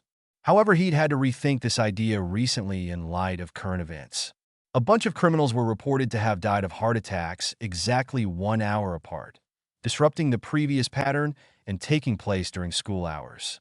However, this seemed odd to Harry. After all, if Kira killed his victims instantly after they were reported, it implied that he couldn't control their times of death, meaning Kira would have had to have spent his time waiting exactly 1 hour between each kill before doing whatever it was he did to kill them, for a total of 46 victims. Harry assumed that whatever the method Kira used to kill, it was not labor-intensive and could be instantaneous. But even so, it would have been extremely inconvenient, maybe even impossible for Kira to do whatever he did for 46 hours straight, meticulously waiting every hour to kill. It made more sense to assume Kira had control over exactly when the victims died, and did it all ahead of time. Harry also thought the sudden variation in Kira's original schedule was suspicious. Why would Kira just suddenly up and change his normal work hours, and in such an inconvenient way? Was Kira showing off? Or did he realize how obvious his pattern was? If so, that would confirm that he was indeed a student or a teacher and trying to hide it. Either way, Harry was leaning towards the control over time theory, which meant that Kira was still most likely a student or a teacher. Harry wasn't entirely sure why he kept track of all of Kira's victims. It had just become a daily routine for him. Granted, it was a rather morbid one that was not at all helping with his just stay out of it policy. But really, was it doing any harm? No, just because he gained some slight insight into the case didn't mean he had anything to do with it. These were all basic conclusions anyone would have come to. In fact, he bet it was common knowledge by now. It did not in any way mean he was involved at all. Because he wasn't investigating Kira, he wasn't putting any more thought into this than anyone else was, not at all. In the dream, I couldn't read the names though, Harry thought. Did that mean he was worried about future victims? Was it his focus for wanting to find out who Kira is? And what was with getting caught in the net? Who caught him? The people chasing him, or Kira? He sat there deeply thinking about his dream before finally shaking his head as if to shake away the thoughts and go about starting his day. He passed by his rumpled bed on the way to the bathroom, giving it a longing look, knowing he wouldn't be getting any more sleep today. Flipping on the lights of his bathroom, he looked in the mirror as he ran a hand through his hair. It was a tangled mess, but what was new? He observed the bags under his unbespectacled eyes with distinct annoyance, as though it were the cause of his lack of sleep rather than the result. Harry no longer wore glasses, having gotten corrective eye surgery in the Muggle world. Apparently, eye care just wasn't a large concern to wizards. No, they were too busy inventing spells that make you grow antlers and potions that make you swell up like a balloon. How anyone would ever find those things more useful than good eyesight, he'd never know. Regardless, it became apparent that he needed better eyesight after a particularly grueling duel with a rogue Death Eater in which his glasses were summoned off of him. After nearly getting himself killed and adding another scar to his ever-growing collection, he was determined to not take any more chances of being blinded during a fight. Harry continued his self-inspection as he went about his morning routine, being sure to reapply his translating charm. He'd forgotten to the other day and had a hell of a time trying to get away from Naomi to apply it without her figuring out that he had no idea what she was saying without it. Thinking about breakfast and that wonderful substance that is coffee, he rushed to get ready. There was a very nice coffee shop he often frequented, and he wanted to get there before all the good tables were gone. He did, however, cringe at the though of what Mrs. Weasley would do if she found out his breakfast usually only consisted of coffee and sugary pastry these days. On his way out, he met Naomi in the lobby, waiting for him to join her. It had become an arrangement that they go to the coffee shop together each morning. It had been 3 weeks since they first met at that bar, and they had become good friends since. Something just clicked right between them, a similarity perhaps that made it so easy for them to get along. Harry was also fond of her fiancée Ray. After it was established that Harry had no inclination to steal Naomi away, Ray seemed to return the sentiment. It had been a very long time since he had met someone he could get along with so well. It was, after all, very rare for Harry to have friends he hadn't known since he was 11. He had made many acquaintances over the years, colleagues he'd worked with, and even a few failed significant others, but never had he gotten close to actually making a new true friend. It was quite a different and more challenging thing to make new friends as an adult. When you're young, it's simple. You're oblivious to the natural pull of friendship. You don't think about making friends, you just do. Take his friendship with Ron, for example. They had merely sat in the same compartment on the train together. All it took was some shared sweets and stories of family, to become best mates. As an adult, you think too much, and you are too set in your ways to make new life. Long friendships. Harry in particular was always rather closed when dealing with people, less exposed. But the night he met Naomi, he had been bursting to talk to someone, to have a friend, and although he shared much more than he intended to, Harry was really glad he did. Harry blushed even now thinking about how he'd spilled out the story of his love life, in embarrassing detail, to a complete stranger. He thought Naomi must have felt the same way, because there had been some awkwardness between them during that first lunch they had afterward. Happily, though, that awkwardness diminished, as they both just readily ignored how much they'd told each other. There was, however, another kind of awkwardness to this new friendship, one that was entirely his fault and entirely unavoidable. Naomi was the first Muggle friend he'd ever made, and as such he came to realize how hard it must be for Muggleborns to keep the wizarding world a secret. It was difficult having to edit his everyday conversation, to remember that Muggles have no idea why you'd have to owl someone or why you missed your broom so much. He had to hold back a lot of details of his life and lie or reword things so that he didn't break the statute of secrecy. Naomi, Merlin helped him, was very perceptive and seemed to sense when he did so. Every conversation became a game of intrigue that, while admittedly entertaining, was also dangerous. There were just some things he was not allowed to tell her. Luckily, she seemed to sense this as well and didn't pry too much. But as complicated as his life was at the moment, it was also very freeing to be able to just pretend he was someone else. He loved to be able to play the part of Harry Evans, the guy in room 203. She saw him as her new friend who enjoys treacle tart way too much, offers people chocolate at random intervals, his own version of the lemon drop, a tribute to Dumbledore, is technologically challenged and gets a kick out of teasing her fiancé. She only knew him as just Harry, and it made their friendship mean so much more to him because of it. It was due to this reason that he decided that when the time came for them to go their separate ways, he would keep a correspondence with her.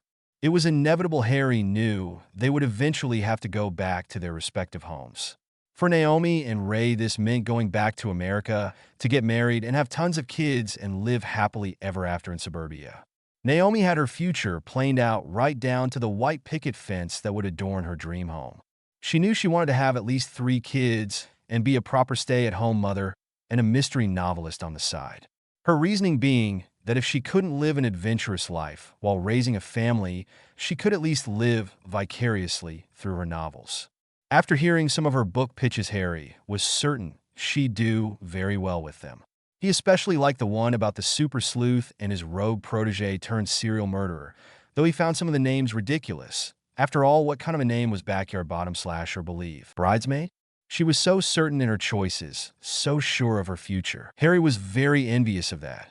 They made their way to the cafe with a minimum of conversation. Harry was far too wrapped up in his own thoughts to really contribute more than a brief nod or an offhand comment. Naomi valiantly tried to carry the conversation, but she soon seemed to become concerned by his distractedness. His thoughts were on his future, which had become riddled with indecision as of late. Never had he been so uncertain about his path in life. That dream made him feel panicked. It reminded him that he was in fact hiding and dredged up a lot of questions he'd been ignoring. How long would he stay in Japan? Where would he go afterward? New Zealand? Norway? Timbuktu? Britain? He'd have to go back there eventually, right? He already planned to go back for the holidays under the agreement that his family not badger him about staying afterward. A vacation from a vacation. When did my life get so complicated? He asked himself. He'd have to go back there eventually, right? He could run, but he couldn't hide forever. Could he? No, probably not. How long would this hiatus last? How long did he want it to? How long would he have before the life he so spontaneously left behind came to drag him back permanently? He thought that maybe if he figured out just what he wanted in the grand scheme of things, he might be able to figure out where he could go to find it. Sadly, he didn't know what that was either. There seemed to be a lot of things he didn't know these days.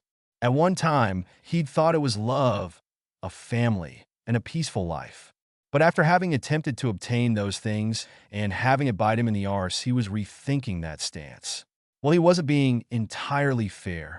He had family. Really, it was just the other two he couldn't seem to get right.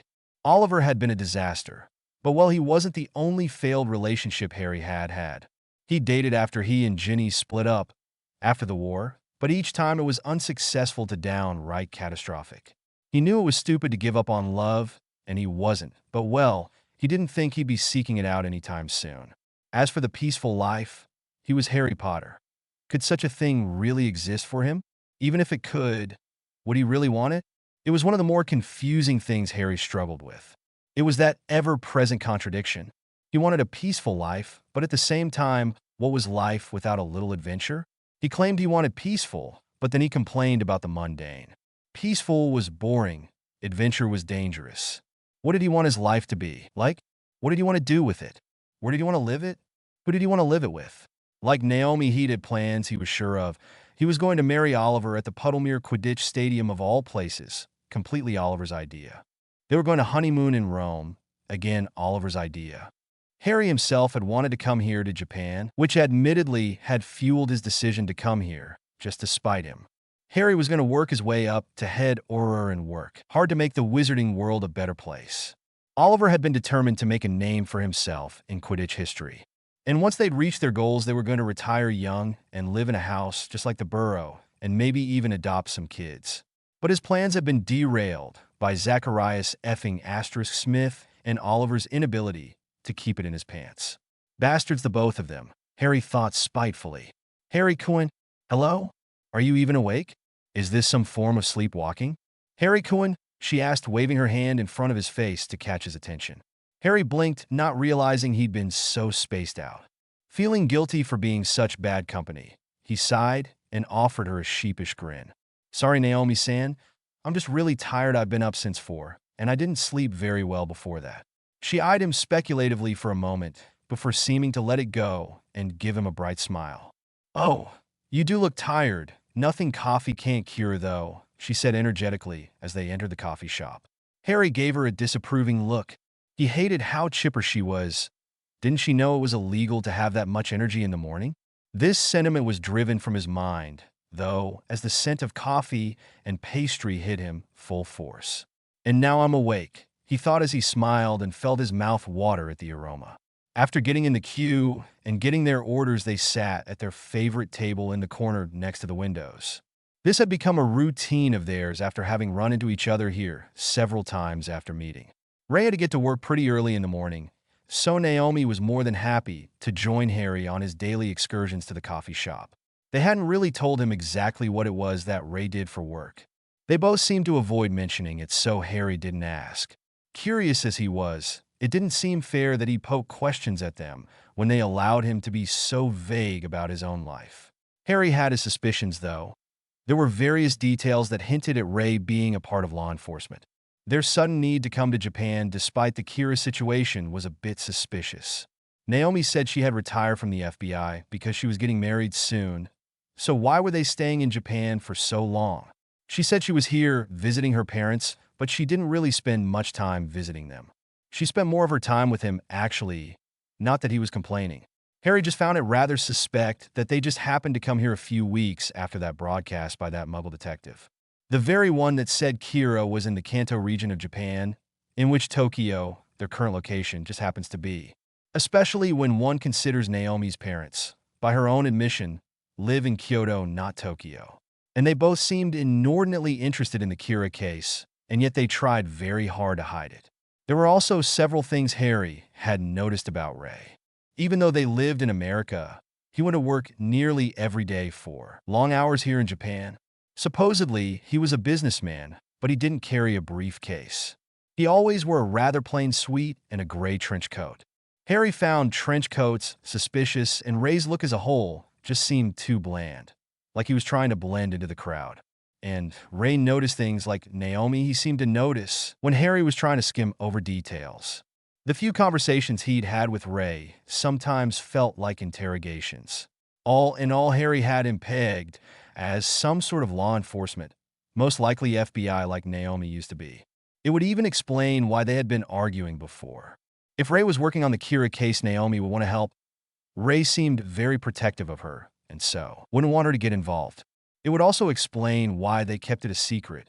Regardless, Harry decided it wasn't his business and tried not to do any more thinking on it. Really, he didn't, just like he didn't think about Kira. You seem distracted, Harry Cohen, Naomi commented as she took a drink of her coffee. After gulping down half his coffee and practically inhaling his cinnamon roll, he responded, I guess I'm a bit out of it. Had a weird dream last night. Didn't get much sleep. It's kind of bugging me. Oh, care to share? It might make you feel better. Harry debated about whether he should or not. It involved Kira and some of his magical life, but not overtly so. It was doubtful she'd make the connection or that it would reveal anything about magic.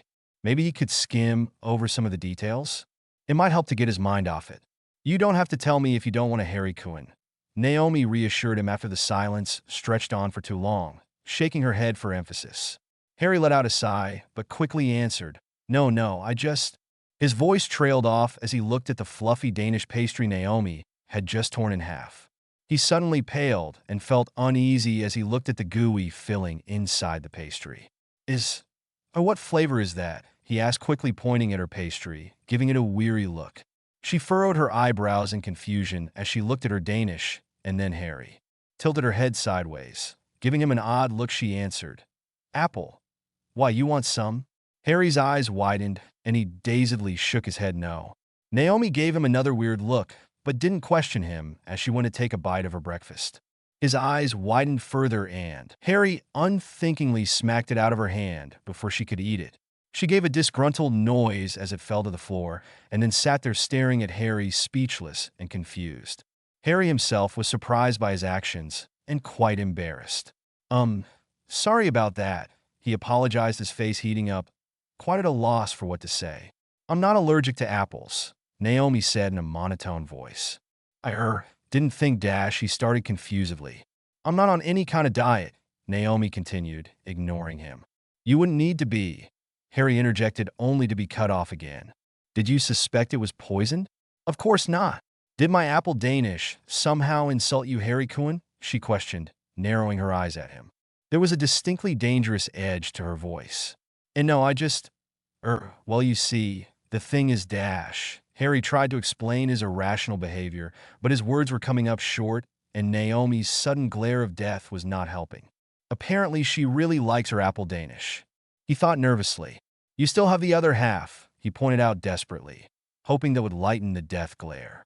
She looked down at the other half of the pastry on her plate, and indeed her glare disappeared and confusion took its place. She sighed as shook her head, propping her right elbow on the table, and rested her head on her hand.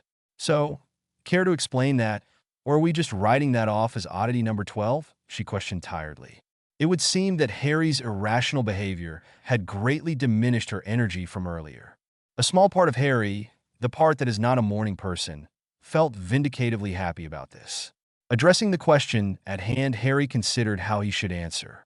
They had an ever-growing list of oddities between them. Things like when Harry would use the word Merlin as an expletive and her great and unnatural aversion to strawberry jam. Categorized within that list were also those things that they couldn't explain due to their own secrets. For Harry, it was things he couldn't explain about his life, things connected to the magical world. For Naomi, it was things like what Ray does for work, which Harry suspected was due to its connection to Kira. They both knew the other had secrets they couldn't share, and in deference to their new friendship, they respected that and wrote them off as oddities. It was a mark of their new friendship that she would be willing to overlook this whole thing as a strange quirk. Still, Harry felt he should probably explain himself nonetheless, especially considering there was no real reason not to. I'm sorry, Naomi-san. That was just me being irrational. It's actually got to do with that dream I mentioned earlier. Still willing to hear about it? He questioned with a sheepish smile. Now looking very curious, Naomi lifted her head from her hand and nodded for him to continue.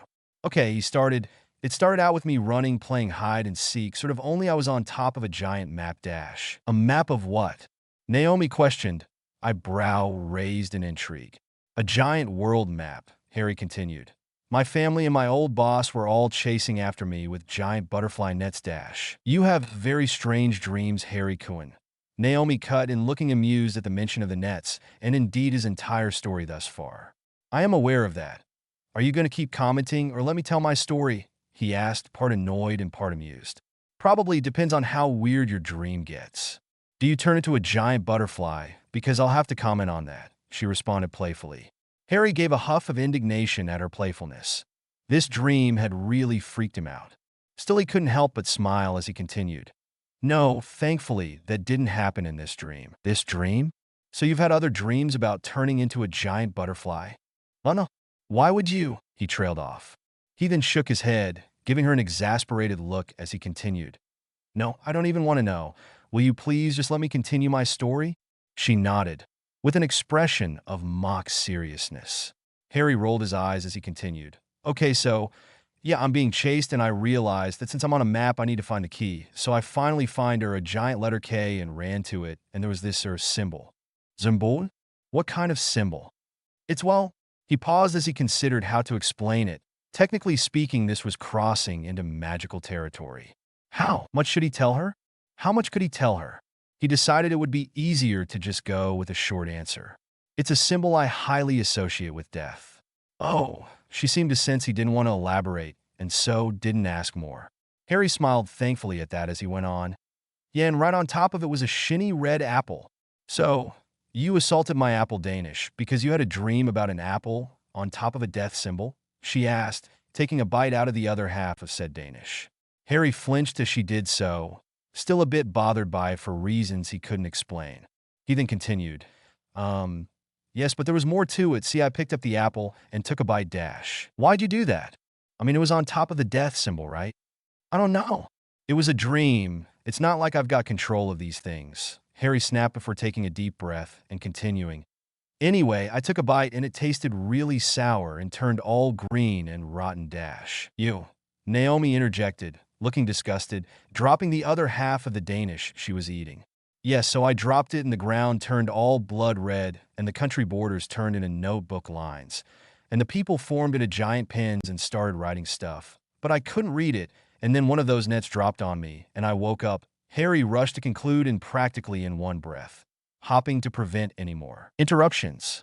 When he finished, he lifted his hands and put them behind his head as he leaned back in his chair. I repeat, you have strange dreams, Harry Cohen. Don't I know it? He muttered back, grabbing his cup and sipping the last of his coffee. Somehow, he felt even more exhausted than he had before. Naomi looked forlornly at what was left of her pastry. Apparently, it had lost its appeal during the whole retelling. Well, Harry Cohen, I guess I can't blame you for acting irrationally if you're having weird death apple dreams. Her eyes then lit up in amusement as she brought her right hand to her head and her left to her heart and pretended to swoon. Oh, Harry Cohen, thank you for saving me from the evil apple of doom. Harry huffed in mock indignation. See if I ever save you from evil fruit again. When the bananas go rogue and you're ganged up in the produce aisle by man eating tomatoes, you'll rue this day, Naomi-san. Tomatoes aren't fruit, she argued back, as though that was the most bizarre thing he'd said in that sentence. Or two, they're a vegetable, Harry Cohen, she said in a voice one uses for very small children and the mentally incompetent. No, Naomi-chan, they are availably. He returned her tone in full and sounded out for her while putting emphasis on the chan. Naomi glowered at him. She hated the honorific chan with an unholy passion, as Harry well knew. She still hadn't disclosed the whole story behind it. All she ever mentioned were brief mutterings of stupidest bastard agents and cute. I'll show them cute, shove my cute foot up their a-dash. Every time he tried to get whatever hilarious backstory there surely was for this unnatural loathing, she refused to tell, and all Ray could manage between laughs was something to do with teddy bears, disguises, dares, and fireworks. Just for that, I'm going to buy a whole new apple Danish and make you watch me eat it, she threatened. In fact, you'll eat some too. I'll cram it down your throat, was the unvoiced but clear message. Harry quickly jumped up from the table and looked at his watch. Oh, would you look at that? I've got to go Christmas shopping and all that. Loads to buy, I've got to bribe the family good this year if I want to come back here alive afterwards. She watched him amused as he scrambled to the door, waving goodbye.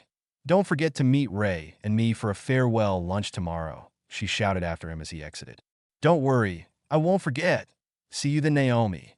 Chan, he shouted childishly as he escaped out the exit, leaving behind an irritated Naomi, who then spitefully bought yet another apple Danish. Harry laughed as he made his way to the bus stop. He could have sworn Naomi was a redhead for the temper she had.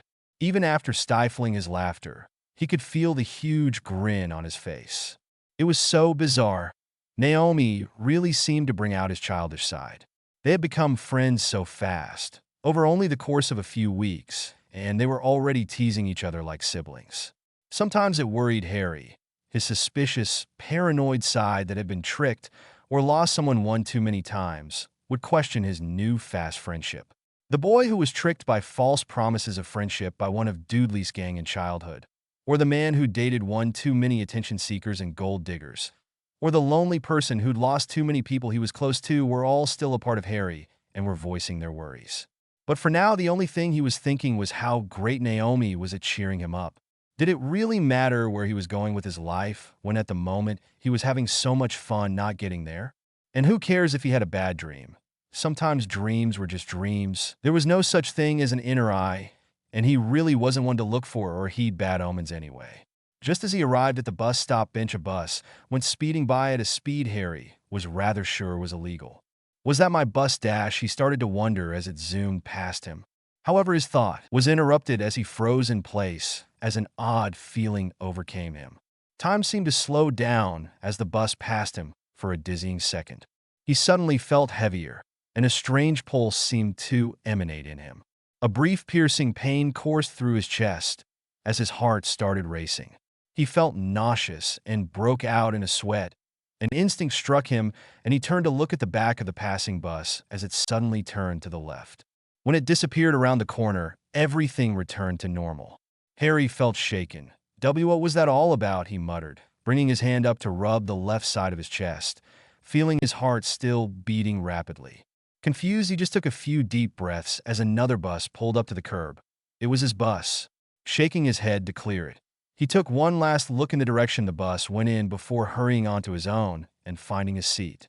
He could have sworn he saw something on that bus, a blur, something black. It kind of looked like wings. But that's ridiculous. It went by really fast, Harry thought to himself, thinking he'd probably just imagined it. He was still concerned about why he felt so oddly before, but decided to write it off as a cold and resolved to buy some medicine while he was out Christmas shopping. Still with a feeling that he'd missed something, he forcefully pushed the whole incident from his mind and went back to contemplating his breakfast with Naomi instead. It was certainly a more cheerful topic. He loved being semi-normal, to be able to go to a coffee shop with a friend and go on random tangents about killer fruit. If this had been in the wizarding world, someone would have been spying on him and then spreading gossip about how either Harry Potter was a lunatic that feared a fruit uprising, or there would be an actual report taking it seriously and declaring fruit as lethal. If he told his other friends about his ominous dreams, they'd either get all nervous, swear off apples for life, and research all the ways in which pens and butterfly nets could be used as deadly weapons, or send him to a psychiatrist. Hermione was always trying to send him to a psychiatrist. But not Naomi. She just heard him out and made him feel better, and not a news reporter was in sight. I bet I'm just being stupid right now, being all nervous. It's probably just the flu. It is the flu season, Harry thought as he contemplated Naomi's reaction if he told her about this incident. He laughed at the thought. She'd probably accuse me of being afraid of fruit and buses. Don't know why I'm being so superstitious lately, Harry muttered to himself. Elsewhere, in Naomi's hotel room, she was watching the news as an anchor talked about how a bus to Spaceland, an amusement park, had just been reported hijacked. She suddenly sneezed and wondered if she was coming down with something or if someone was talking about her. Shrugging, she went to the kitchenette of her hotel room and surveyed the fruit sitting in the now much depleted fruit basket her parents had sent over as a welcome home gift, laying on the counter. I thought Ray took the last apple for breakfast on his way to work," she said, looking confused as she saw the fruit sitting in the basket. There was an apple and 2 oranges. She instantly reached out to grab the other apple. After all, it was her favorite fruit, but her hand paused before grabbing it, thinking back to Harry Quinn's weird dream and a foreboding feeling coming over her. After a few seconds of indecision, she smiled wryly, shaking her head at her own antics. "This is silly," she told herself before grabbing the apple, and as though to prove her point, she took a large bite out of it. As she made her way back to the couch in the sitting area to watch some more TV, she thought to herself, "See, still alive, Harry Quinn's going to make me as irrational as he is." Naomi didn't know Harry, and by extension his loved ones, had such a penchant for bad luck, or that sometimes his dreams in the past had some accuracy or meaning. She didn't know how good Harry's instincts could be, or that Ray was on that hijacked bus. Perhaps if she did, she'd have advised Harry differently, taken what he'd said more seriously. Maybe she would have taken the same stance as his other friends. Perhaps she would have chosen the orange instead. Note, still no L, but he'll have a chapter all his own soon, and I should think it about chapter 6 or 7 Harry will in fact talk to L on the phone, and L may or may not then start his own little creepy stalker-like investigation of Harry. Heck, they might even get to meet in person depending on how my creativity or lack thereof feels when writing it. I have almost everything all mapped out, but I change my mind at a moment's notice, and at the moment it's a toss-up for when they'll meet in person. I have plans. Oh, the mighty plans I have. Asterisk, imagine diabolical laughter here. Asterisk. But until then, you'll just have to be patient. I put effing instead of the F word because I wasn't sure if the F word was allowed with a T rating. I used to think you could swear fairly safely with a T rating, but lately I've seen fixed with M ratings for swearing, and it was for less offensive words than F, so I didn't. Want to push it? Well, there you go. I'm not entirely happy with this chapter somehow, though I think it has more to do with reading other fan fiction that far outshines my own that have now given me an inferiority complex rather than any particular fault in the story. Still, I'd love to have your opinion, so be sure to review. Chapter 4. Sugar Cubes, Christmas, and Concerns. A sugar cube, approximately equal to 1.5 teaspoons of sugar or 7.39 milliliters. Approximately 25 calories, not including breakage and sugar content of the sugar syrup used for holding its shape. If he multiplied this by 12, he would have 18 teaspoons or 3/8 of a cup of sugar, 88.72 milliliters. Approximately 300 calories inside his 6 fluid Oz cup of tea equaling about 170.48 milliliters. As anyone with half a left hemisphere could see, this clearly meant that there was in fact more tea than sugar, and Whammy was in fact incorrect in his accusations to the contrary. L nodded to himself, picking up each of the pre-stacked sugar cubes between the thumb and forefinger of his right, had to drop into his cup, while simultaneously tapping his teaspoon 12 times against the rim of the cup for each cube. He watched as it dissolved into a gelatinous pile in his cup before stirring it with the spoon in his left hand and taking a drink. Now, having gotten a taste of his afternoon dose of glucose, he was ready to get back to work. He moved his attention to the computer screen before him, once again contemplating the notes left by Kira. He narrowed his eyes at the latest missive left by yet another now deceased criminal. The encoded message read Shinigami. When coupled with the first message he had received, he found it read L. Do you know? Shinigami. The message was as of yet unfinished. Just what was Kira getting at with these messages? Does he mean to imply that Shinigami exist? L asked himself, not entirely sure how he would feel about the matter if that was indeed the case. It would clarify the mystery and the improbability of the method of murder Kira utilizes, and yet it is very hard to believe in such a fantastical idea.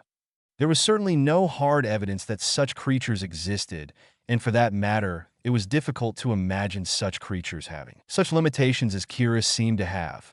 Nor did it seem at all likely that a god of any sort would suddenly become engrossed in vigilante assassinations for the supposed betterment of mankind. No, surely if Kira were an actual god, he would not be so childish as to hope to make a better wood through mass homicide. L himself would be dead already if this really was divine judgment. L had, over the years, given much thought to gods and omniscient beings of all kinds in the pursuit of the answers to the universe's questions. But he'd never found enough proof of their reality. Never were his voyages into the more religious or mysterious avenues of the world ever met with any amount of success. It all relied too much on belief, on blind faith that the sources of the information were reliable without anything tangible to actually prove it. He did not believe in death gods. After all, stories based upon such deities were always unsubstantiated legends. There is no physical evidence. In fact, there are many scientific facts that would preclude the existence of such things. L thought to himself as he took another sip of his tea. But then again, there were also no logical answers for how Kira caused these heart attacks, or why Kira was mentioning death gods at all. What relevance do they have? If Kira wasn't a god, and L suspected as much, did this really dismiss the idea of him or her having the assistance of some sort of ethereal being? Logically speaking, L felt this was rather unlikely. There was no reason to believe it. However, he would not completely disregard this speculation. It was imperative to narrow down the unlikely scenarios to get to the truth, but it would not do to forget the theory, in case future evidence was introduced that would somehow justify this ridiculous idea. Yes, he would simply file it away in the back of his mind to inspect and perhaps ridicule later. That being done, he moved on to more reasonable theories. Maybe Kira is speaking metaphorically? L questioned aloud to himself in a doubtful voice, as he brought his thumb to his mouth to absently bite at the nail. He was positioned in his usual crouch posture and rather frustrated that although his reasoning skills were thus increased by 40%, he was still struggling to find reason in these enigmatic notes. Kira was experimenting with his powers. Of this he was certain, trying to figure out just what he is capable of doing. This would insinuate that Kira was in fact new to his abilities, but that was already established by the very open way in which he killed. Els was rather sure that Kira had not killed before November of this year. He left a rather obvious trail behind him after all. The way Kira seemed to kill was to inflict heart attacks within his victims without noticeable cause. Nothing turned up on the victim's toxicology screens, so that left out poisoning. It didn't appear that Kira needed to be near the victim to induce their deaths. There need not be any history of heart disease or other health issues for them to fall victim to Kira either. I do not know what the murder weapon could be, El admitted grudgingly to himself for the umpteenth time. It really stung to admit that. How could he figure out and prove who Kira was if he couldn't even figure out how he did it in the first place? He reviewed all the things he did know in his mind in a robotic manner that could only be obtained by frequent repetition. He is most likely a student due to the time slot in which he kills and the childishness of his goals. He is in the Kanto region of Japan. He is prideful and cannot stand to lose, and he needs a name and a face to kill, though how he utilizes these two details has yet to be seen.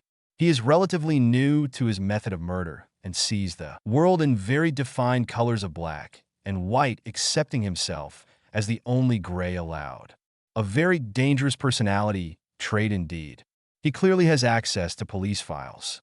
The odd behavior of the imprisoned criminals before their deaths and the hidden missive within their notes insinuates that Kira can control his victims' actions before they die. The message itself leads me to believe he has some belief in the occult, or is perhaps of the belief that he himself is a god of death. The corner of L's mouth twitched in amusement. That, or he really is a Shinigami, and I really am intervening in divine retribution. His amusement died out at his next thought, however. I would probably feel better about the case if that were true. It would mean my lack of evidence and the slow pace with which the investigation is moving could be excused. It would certainly placate my ego, he muttered begrudgingly. Kira may not like to lose, but he certainly didn't either. El didn't mind playing the game, and truly the more challenging the better. It had been quite some time since he'd found such an interesting case. But people were dying, and although they were only criminals, now it was only a matter of time until there were innocents caught in the crossfire. It was also rather bruising to his ego to have to struggle this much to figure out the case. The NPA was losing faith in him too, and gaining fear for Kira with every minute. Several members of the investigation team had already turned in their letters of resignation to Chief Yagami. It's only a matter of time before the head of the NPA decides to just sweep it under the rug, El thought disgruntled. If that happened, he'd be forced to do the case privately and without police support.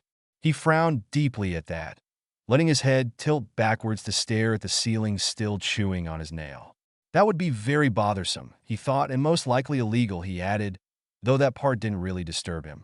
He was a genius and had a lot of money. The term illegal rarely ever applied to him. Still, he'd rather not do anything terribly illegal. That was like cheating. On the bright side, there was also a very good chance that a few key members of the investigation group would stick to the case. Chief Yagami seemed a likely candidate. Hirokazu Yukita seemed emotionally attached enough to continue searching. Kanzo Magi had been very dedicated to the case thus far. Other than those three, the rest's dedication to the case was a toss-up. He considered the probabilities, and the rest fell beneath a 60% likelihood of continuing, not a percentage he was comfortable with. However, people were his weak point, and he sometimes estimated incorrectly when it came to others' actions, so there was a 79.9% chance he was incorrect, and more than just the three would continue.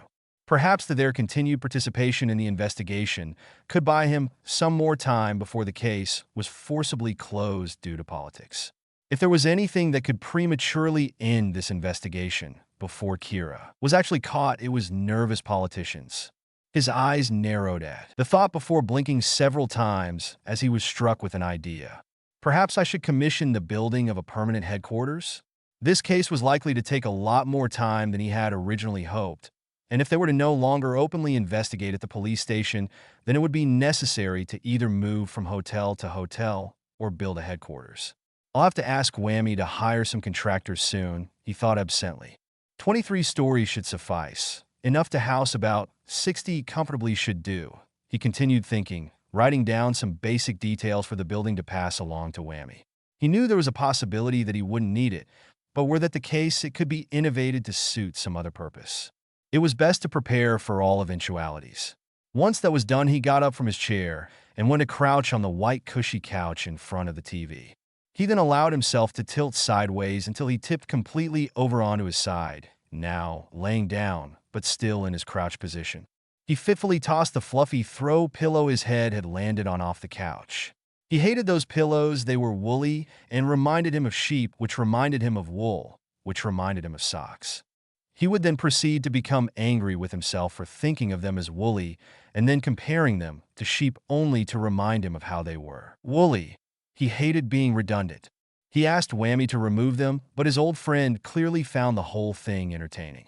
Now feeling rather annoyed, he furiously grabbed the remote off of the armrest and flipped it to the most reliable news channel for a lack of anything better to do.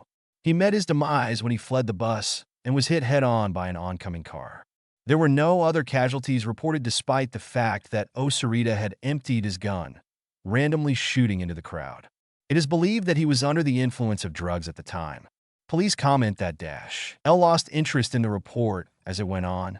Kira killed with heart attacks, not cars, and at the moment, that was all he was concerned with.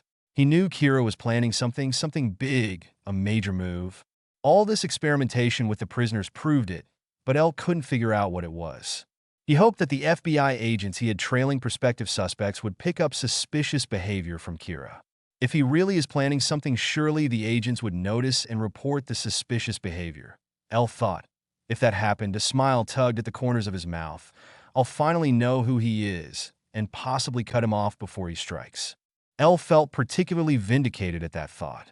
Oh, how he wanted to bring Kira down a peg or two. He wanted to thwart Kira so badly he could taste it, and like all things a good taste, it tasted sweet.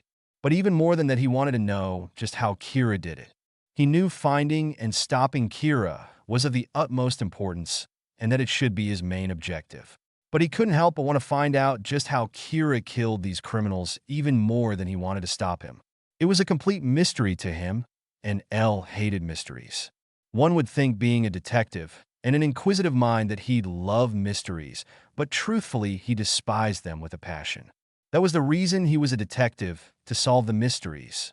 Mysteries meant unanswered questions, and questions meant a lack of knowledge. Considering L wanted to know everything, mysteries could not exist, and thus he had to solve them. You can't know everything, L. Whammy constantly reminded him as a child, but he had stubbornly tried to anyways. Over time, and after years of trying and failing, he had come to accept it. Now he only persisted in knowing everything relating to him, and thus the cases he worked on by extension.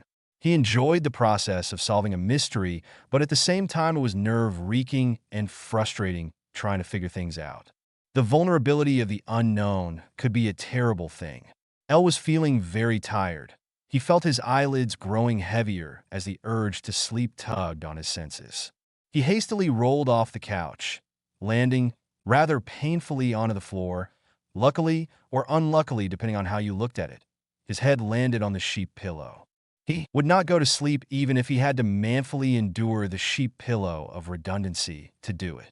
He detested sleep, and in a way he feared it even, or rather it was waking up that bothered him. Waking up had been L's first memory. Waking meant he'd slept, and sleeping had been the last thing he had done before the unknown took hold of his life. From the day he'd met Whammy at the age of 7 to now, he could remember in perfect clarity just about all of his life. What he didn't remember was recorded in some way or another and could be recalled as such.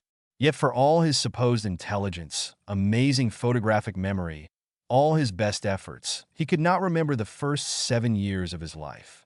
He could not remember his own parents, or his early childhood, or what had happened to him, and no matter how much investigating he did, he never could recover what he'd lost. There were no leads, not a scrap of evidence that could possibly tell him anything. All he had was the clothes on his back, an odd trinket that had been in his pocket that he had supposed was a toy of some sort, and a name. It was the only thing he could remember about himself. Somehow, he knew his name was L. Just L, no last name. He supposed it was a great advantage in this case. After all, if he couldn't figure out his own name, he doubted Kira could. However, it was hardly worth that little consolation to have no idea who he was. There were 7 years of his life that seemed to be forever lost to him. He'd seen many specialists on the matter, but they had no answers for him. He was an anomaly. There was no medical explanation for his amnesia. The doctors claimed it was retrograde amnesia, but there was no damage to the temporal lobes, the hippocampus. In fact, there was no physical damage to him at all when Whammy found him. They thought it might be psychological, yet no amount of therapy seemed to help, and quite frankly, L was not very inclined to give it another try. He had not enjoyed therapy when he was 10, and he doubted he would now. L allowed a smirk to appear on his face as he thought of the last therapist who tried to analyze him. That man had more issues than I did. I was happy to have helped him realize it, though I do think he could have thanked me. Elle remembered how the man had just rushed out of the office after only an hour of session. Elle still didn't understand why the doctor had been crying as he fled. His smirk fell from his face as he felt his eyelids growing heavy again. This was getting ridiculous. It had only been 5 days since he last slept. He should still have at least 3 more before needing to nap. Yet here he was on the floor of his hotel room, nearly asleep. He would not allow it. He rose to his feet, standing up straight before, allowing himself to slump into his usual posture and making his way over to his computer chair again. Opening some case files he was working on under his other alias, he got to work determined to not fall asleep until he absolutely had to. He would never willing go to sleep, would not risk waking up and losing everything all over again. Harry was sitting in awkward silence with Ray as they waited for Naomi to come back from the restroom. He had gotten together with the couple as a final send-off before Harry went home for the holidays. Ray was able to get away from whatever his mystery job was this weekend, and Naomi thought to capitalize on this to get Harry and Ray better acquainted. In all truth, Harry was much more Naomi's friend than Ray's, and apparently Naomi was not content to leave it that way. They'd had a fun time of it. Harry loved teasing poor Ray with flirty comments and innuendos, and Naomi declared it was the funniest thing she'd ever seen. Apparently, Ray had always been the more unflappable of the two, and Naomi loved seeing Ray finally being all flustered and embarrassed. Naomi, he come to learn, could be a rather spiteful person. Harry himself was just relieved they didn't have a problem with him being attracted to men. In the wizarding world, it was only really frowned upon by old blood purists who believed in continuing the family line, which was fine by him, as they were not really his demographic to begin with. But in the Muggle world, he knew it wasn't always accepted. Harry was quite relieved that Ray and Naomi were so open-minded. It hadn't really occurred to him to check how open-minded they were before telling Naomi that his fiancé had been male or flirting with Ray because, well, he was just so used to everyone already knowing. He was not missing random strangers being privy his personal information, but he was rather used to people not knowing his story and details like these. Not knowing things like his being biual, of which he had been forced to be open about in public because Oliver had no tact, or his authoritative political and/or status. Luckily, Naomi had no problem with his preferences, and Ray would probably be more bothered if he found out Harry also fancied women. That would invariably lead to Ray becoming all jealous and questioning Harry's motives for being friends with Naomi. Harry had found that gender really didn't mean as much to him as he thought it did growing up. Being raised by the Dursleys having an interest in men was not an option, so it just never occurred to him that he could like men. He grew up perfectly infatuated with women, And when Oliver opened his eyes to the possibility of being attracted to men, he found his interest in women had not diminished either. It had been rather confusing. Ginny liked to joke that it was Dumbledore's age-old theory about Harry's power of love, that he was just so full of the power of love that he couldn't confine his love to just one gender. Somehow Harry doubted that's what Dumbledore meant. Even though Naomi was a beautiful woman, and quite within his type, he never thought of her with anything more than friendship in mind. She was engaged after all, and Harry certainly wasn't looking for anyone, much less someone who was already taken. He was not Zachariah Smith after all. No, Harry was perfectly content to pretend to only like men if it made Ray more comfortable with his and Naomi's perfectly platonic friendship. The time to go their separate ways neared. Ray in particular had to get back to work when Naomi said she needed to go to the bathroom for the 5th time since they'd started lunch and made herself scarce. Harry suspected it just might have been on purpose. As they had just finished their meal, there was no eating to keep them distracted, and thus here they were sitting with an awkward silence between he and Ray. Harry did not feel it very polite to flirt with him when his fiancée wasn't there. The oddness of that logic was not lost on him.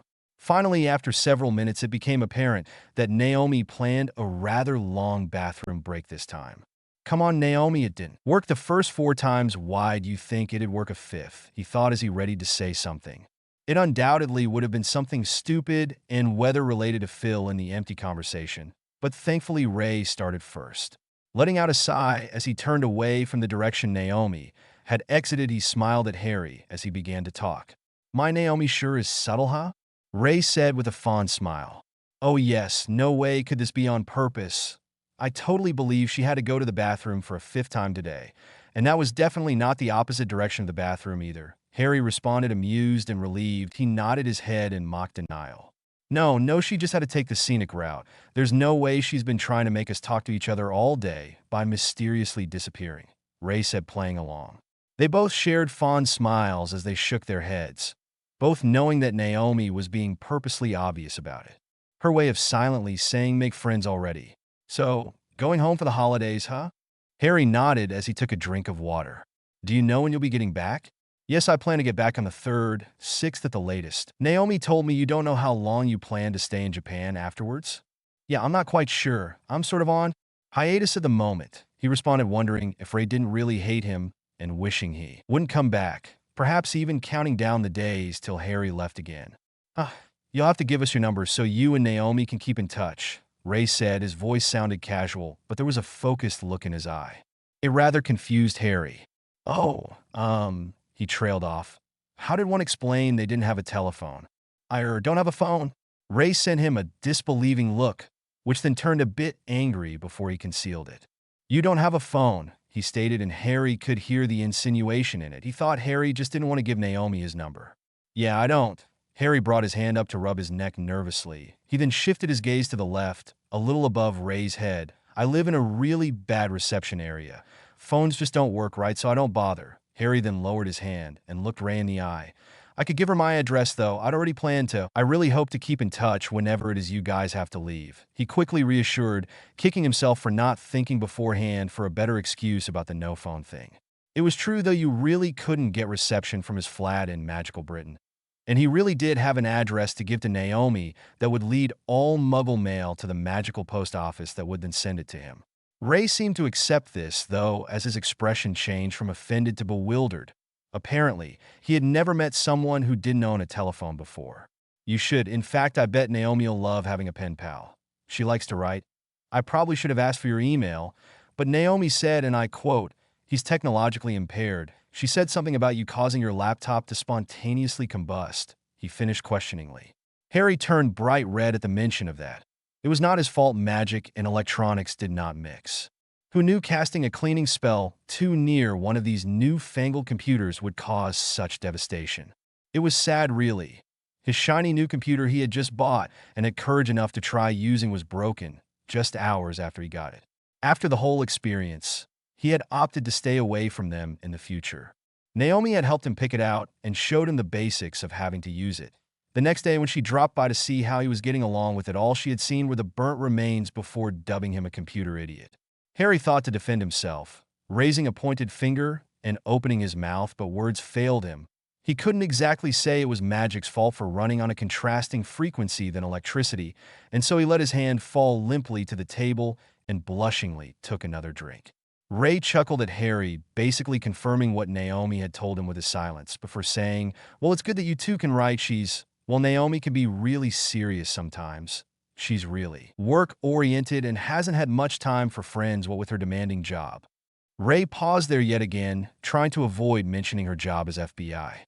Harry didn't think Naomi meant to tell him she was FBI, and ever since she and Ray had been avoiding mentioning it again. He went along with it, pretending she never told him. Sometimes Harry wondered just how long this friendship would work with all the secrecy between them, but hoped that when they went their separate ways, distance might help. Well, needless to say, she really appreciates having a friend here in Japan. It's been years since she moved to America, and she didn't really keep in close contact with her friends when she left. "We've both been really stressed out lately, so I'm glad she met you. You seem to bring out the more childish side of her, and what with my being so busy with work lately." Again, there was a bit of tenseness at the mention of his work. It's good to know she has someone to talk to instead of just spending all her time alone. He competed, looking at Harry with a serious but thankful kind of look. Harry smiled, glad to know Naomi was as happy about their friendship as he was, and relieved that Ray was okay with it. "I'm really happy to have met her too. She's a really great friend, and I'm relieved you think she'd want to keep in contact. I'd really hate to lose such a brilliant new friendship just because of a distance issue."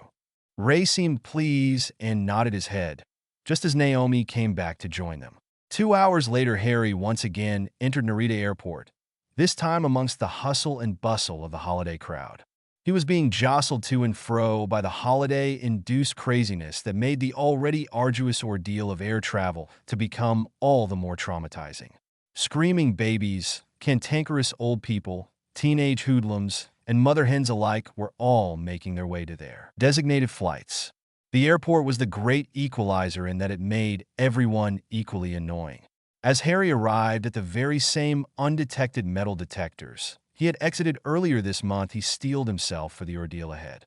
He passed through the barrier, feeling the tingle of magic more acutely after living with so little of it in the Muggle world.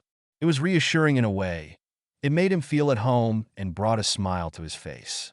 It was almost immediately gone, though, after he took in a large crowd of ill-disguised witches and wizards as they made their way to international port keys or flues.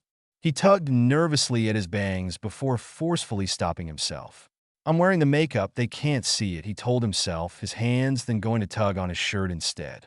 He felt completely on edge. It was ridiculous because he was wearing a rather strong glamour.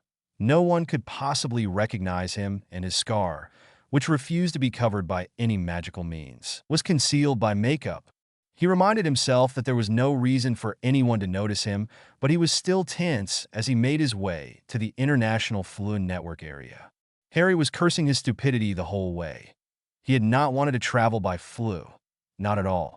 It was risky in that he could be recognized, but more importantly, it was a horrendous experience to travel this sort of distance by most any magical means. Harry didn't like flying locally, much less internationally.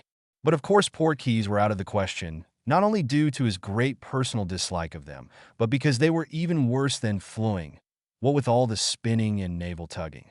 Why had he not simply booked a plane ticket ahead of time? Better yet, why was he going back at all? He was horribly uncomfortable knowing how everyone would act when he got home. George was going to prank him the second he got through the door.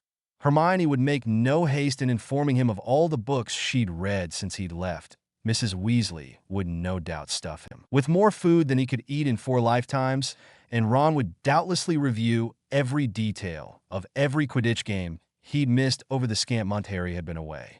Of course, this would lead to an awkward silence, as everyone made the connection of Quidditch to Oliver. The kid gloves would come on, and everyone would treat him like an invalid until Ginny finds some way to break the awkwardness. Then everyone would tread lightly and do everything in their power to make him feel at home, so that the second he tries to leave, Mrs. Weasley can try to convince him to stay and use his homesickness to her advantage. Harry loved his family, but they just didn't understand. He needed time away to step back and look at his life. They'd promised they wouldn't bring it up, that there would be no harping him on the subject, but he doubted he would get away without some kind of guilt trip. Still, he couldn't miss Christmas with them. He was being selfish enough running away, and Harry had not missed one Christmas with his godson, and this year would not be the exception. And so, it was a very resolved Harry Potter, aka Harrison Evans, who made his way through the Narita Magical Transportation Station, to the International Flu System, and straight to the London Heathrow's Magical Station. When he eventually tumbled through, as ungracefully as possible, he dizzily made his way to the apparition booths to disapparate straight to the burrow where Molly insisted he stay for the holidays. Teddy and Andromeda would also be staying, and thanks to the expansion work done on the burrow, there was plenty of room. After getting promoted to Britain's Muggle liaison, Arthur's pay scale went way up, so they could certainly afford it. When he stepped into the booth, he took a quick breath to ease his nerves and disappeared with a quiet pop. When Harry operated in front of the burrow, he was immediately tackled. Harry panicked for the briefest of seconds, a stunner on his lips when he noticed the unruly mop of bright turquoise hair. After realizing who it was, he vigorously hugged his godson back. When Teddy finally unlatched himself from Harry and allowed him to get up, Harry held him at arm's length to get a good look at him. Unless he was using his metamorph magi abilities to make himself taller, he had grown since Harry had last seen him. Now that he had calmed down, Teddy had assumed Harry's features. From the unruly black mop to the emerald green eyes. Excluding the scar he knew Uncle Harry didn't like. Harry had a huge smile on his face as he then grabbed Teddy and hugged him again. "I didn't realize how much I missed him until I saw him," Harry thought. "I missed you so much, Teddy Bear," Harry told to his godson. "Uncle Harry, I'm not Teddy Bear, my name's Ted," shouted Teddy with a pout and an exasperated tone as though this should be obvious. Harry raised an eyebrow and asked with an amused smile, "And since when was I not allowed to call you Teddy Bear?" Since little Vicky started calling him Teddy Bear and George started teasing the poor dear, answered an equally amused Molly Weasley from the open front door. "Now come in or you'll catch your death of cold out there," she finished beckoning him to come in. They made their way into the house, Harry grinning at Teddy, who was now Weasley red in both hair and face while pouting, insisting that he was a big boy, and Ted was a big boy name, and Vicky had nothing to do with it. "She's a girl, and Uncle Ron says they've got cooties, but I don't think Vicky's got cooties though, cause otherwise I'd have got him already. And I know I don't got him cause Uncle George said cooties are what makes boys do what girls say, and I don't do what any girl says," he finished as he hung his coat up in the hallway closet. "Oh, you don't, do you? What about you, Grandma? You'd better do what she says," Harry told him semi-sternly. "Grandma," Teddy exclaimed, "don't be silly, Uncle Harry, Grandma's not a girl." He then exploded into laughter, clearly finding the idea hilarious. "That's right, I am not a girl. I'm a lady. Now come give this old lady a hug, stranger," called Andromeda, smiling at Harry as she came down the stairs to greet him. Harry and Andy had grown rather close through the shared responsibility of Teddy.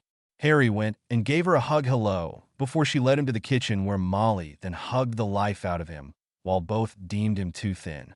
"Do the two of you both just sit around and conspire to feed me?" he asked laughingly as Andy pushed him into a chair. Arthur, who had been at the table playing with what appeared to be the makings of a toaster, looked up and beamed at him, reaching a hand across the table to give a warm shake. "Ah, Harry, good to see you again. Am I glad you're here. It's been Molly's new hobby to make us all eat the food she wants to feed you. I must have gained 10 pounds since you've left." Molly turned around to spare her husband a stern look while she waved a wooden spoon at him. "Oh, hush. I didn't hear you complaining while you stuffed yourself." When she turned around to continue cooking, Arthur muttered something suspiciously like, "Can't complain with my mouth full," before turning his attention back to Harry. "Ah, so, Harry, my boy, tell me all about the Muggle culture in Japan. You wrote that you got one of those computators. How'd that go?" Harry started before blushing slightly. "They're actually called computers, Arthur. Mine was a laptop, and it sort of exploded," he mumbled. "What did I tell you about magic and electronics, Harry?" Hermione's voice chimed in as she entered the kitchen through the back door. "Hermione, well, Merry Christmas to you too," he shouted, getting up from his chair to give one of his best mates a boisterous hug. "OMF, Harry, you're going to squeeze the life out of me. I don't care I've missed you. Do you have any idea how hard it is to function without my brain? Boy, who's this stranger hugging my wife? He looks a lot like my mate Harry, but since I've not seen him in ages, I can't tell." Harry, catching sight of Ron, stopped his assault on Hermione to go exchange a very manly hug with Ron. It consisted of a lot of hard slaps on the back and hair ruffling. Merlin, I've missed you guys, but really Ron ages? I've only been gone a month. Ron, who was being shooed away from the stove by his mother after trying to snag a taste out of one of the many simmering pans, just grinned at Harry and waved for him to come with him to the sitting room. Harry and Hermione both followed and made themselves comfortable. Hermione took the comfy seat by the fireplace while Harry sat down next to Teddy and Ron on the couch. He looked around at some of his closest family and was filled with warmth at the sight of them. The familiar cozy setting of the burrow, the smell of turkey and other Christmas dishes wafting through the air, and that almost tangible feel of magic that enshrouded a magical household and always seemed to increase tenfold on the holidays, were all teasing his senses and made him feel safe and warm. Harry tossed one arm over Teddy's shoulder as he leaned over to get a look at the book on Teddy's lap. He felt a pang in his heart when he saw a picture of Remus and Tonks. It was a photograph taken just after Teddy was born. Stealing a glance at Teddy, he saw a very family look of longing on his face as he looked down at his parents, who were waving with radiant happiness up at them. Sometimes Harry thought wizarding pictures were just cruel when he saw the long-since-dead alive and happy in those moving pictures. Sighing, he gave Teddy's shoulders a comforting squeeze before drawing his attention away from the photo. "So Teddy Bear Dash," Harry started, only to be interrupted. "I told you it's Ted." Harry tried to repress his laughter. Teddy was just so cute when he was riled up. "You'll always be Teddy Bear to me, but I could switch to Cub if you want," he amended. Teddy took on a thoughtful look for a few seconds before getting a devious look on his face. Harry knew that look. It was the same look Teddy had whenever George gave him WWW joke products. "All right, Uncle Harry, you can call me Cub," he responded, looking as innocent as can be. "If I can call you Bambi." Ron and Hermione both started laughing as Harry grimaced at the nickname. "All right, who gave him that idea?" he asked, looking suspiciously between his two laughing best mates. "Don't look at me," said Ron between laughs.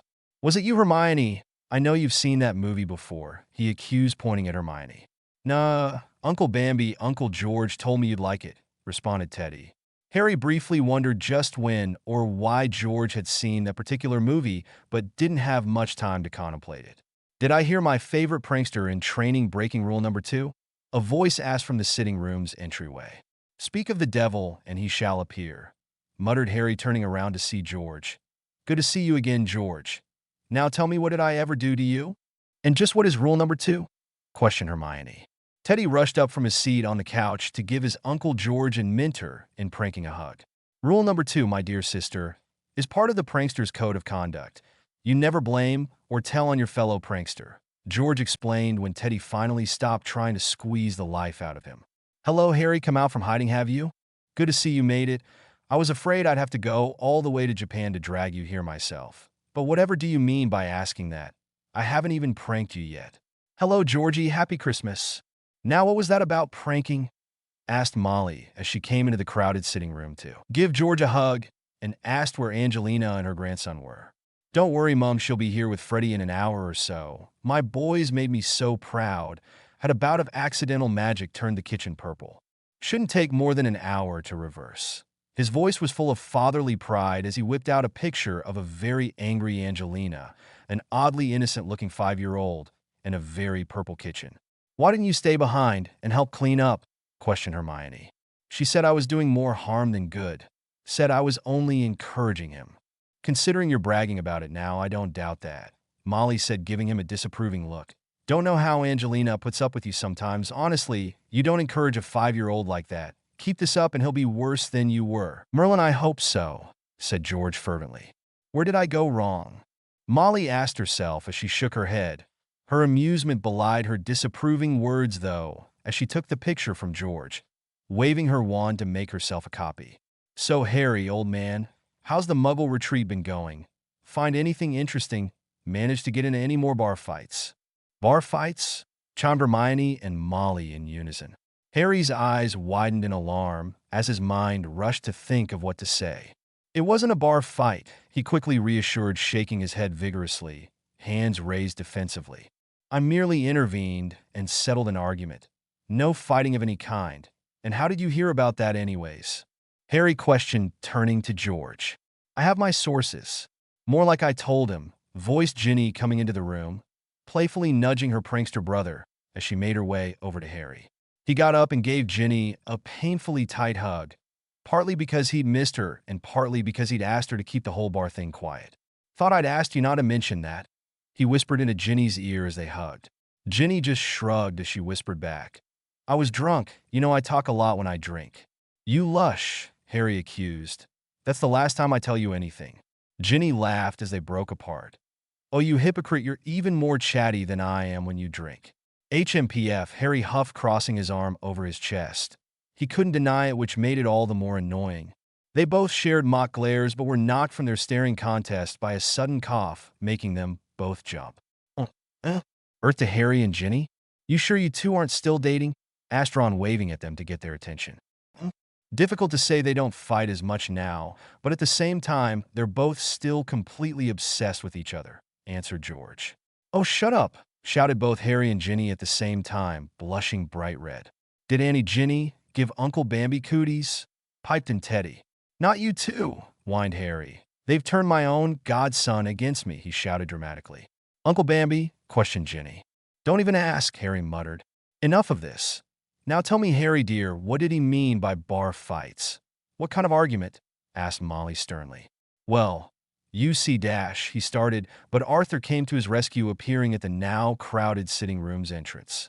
He interrupted Harry with a well-timed, "Molly dear, I think the soup's burning." Harry sent him a thankful look as Arthur winked conspiratorially at him and followed after her back to the kitchen. Harry went back to his seat on the couch. Teddy opted to take a seat on Harry's lap, giving George his seat. Ginny took the chair opposite Hermione's by the fire, and Harry sat talking to his family and filling them in on his new adventure in Muggle Japan as they filled him in on all he'd missed. All day, different members of the family showed up, and finally, after everyone had arrived, they sat down to eat.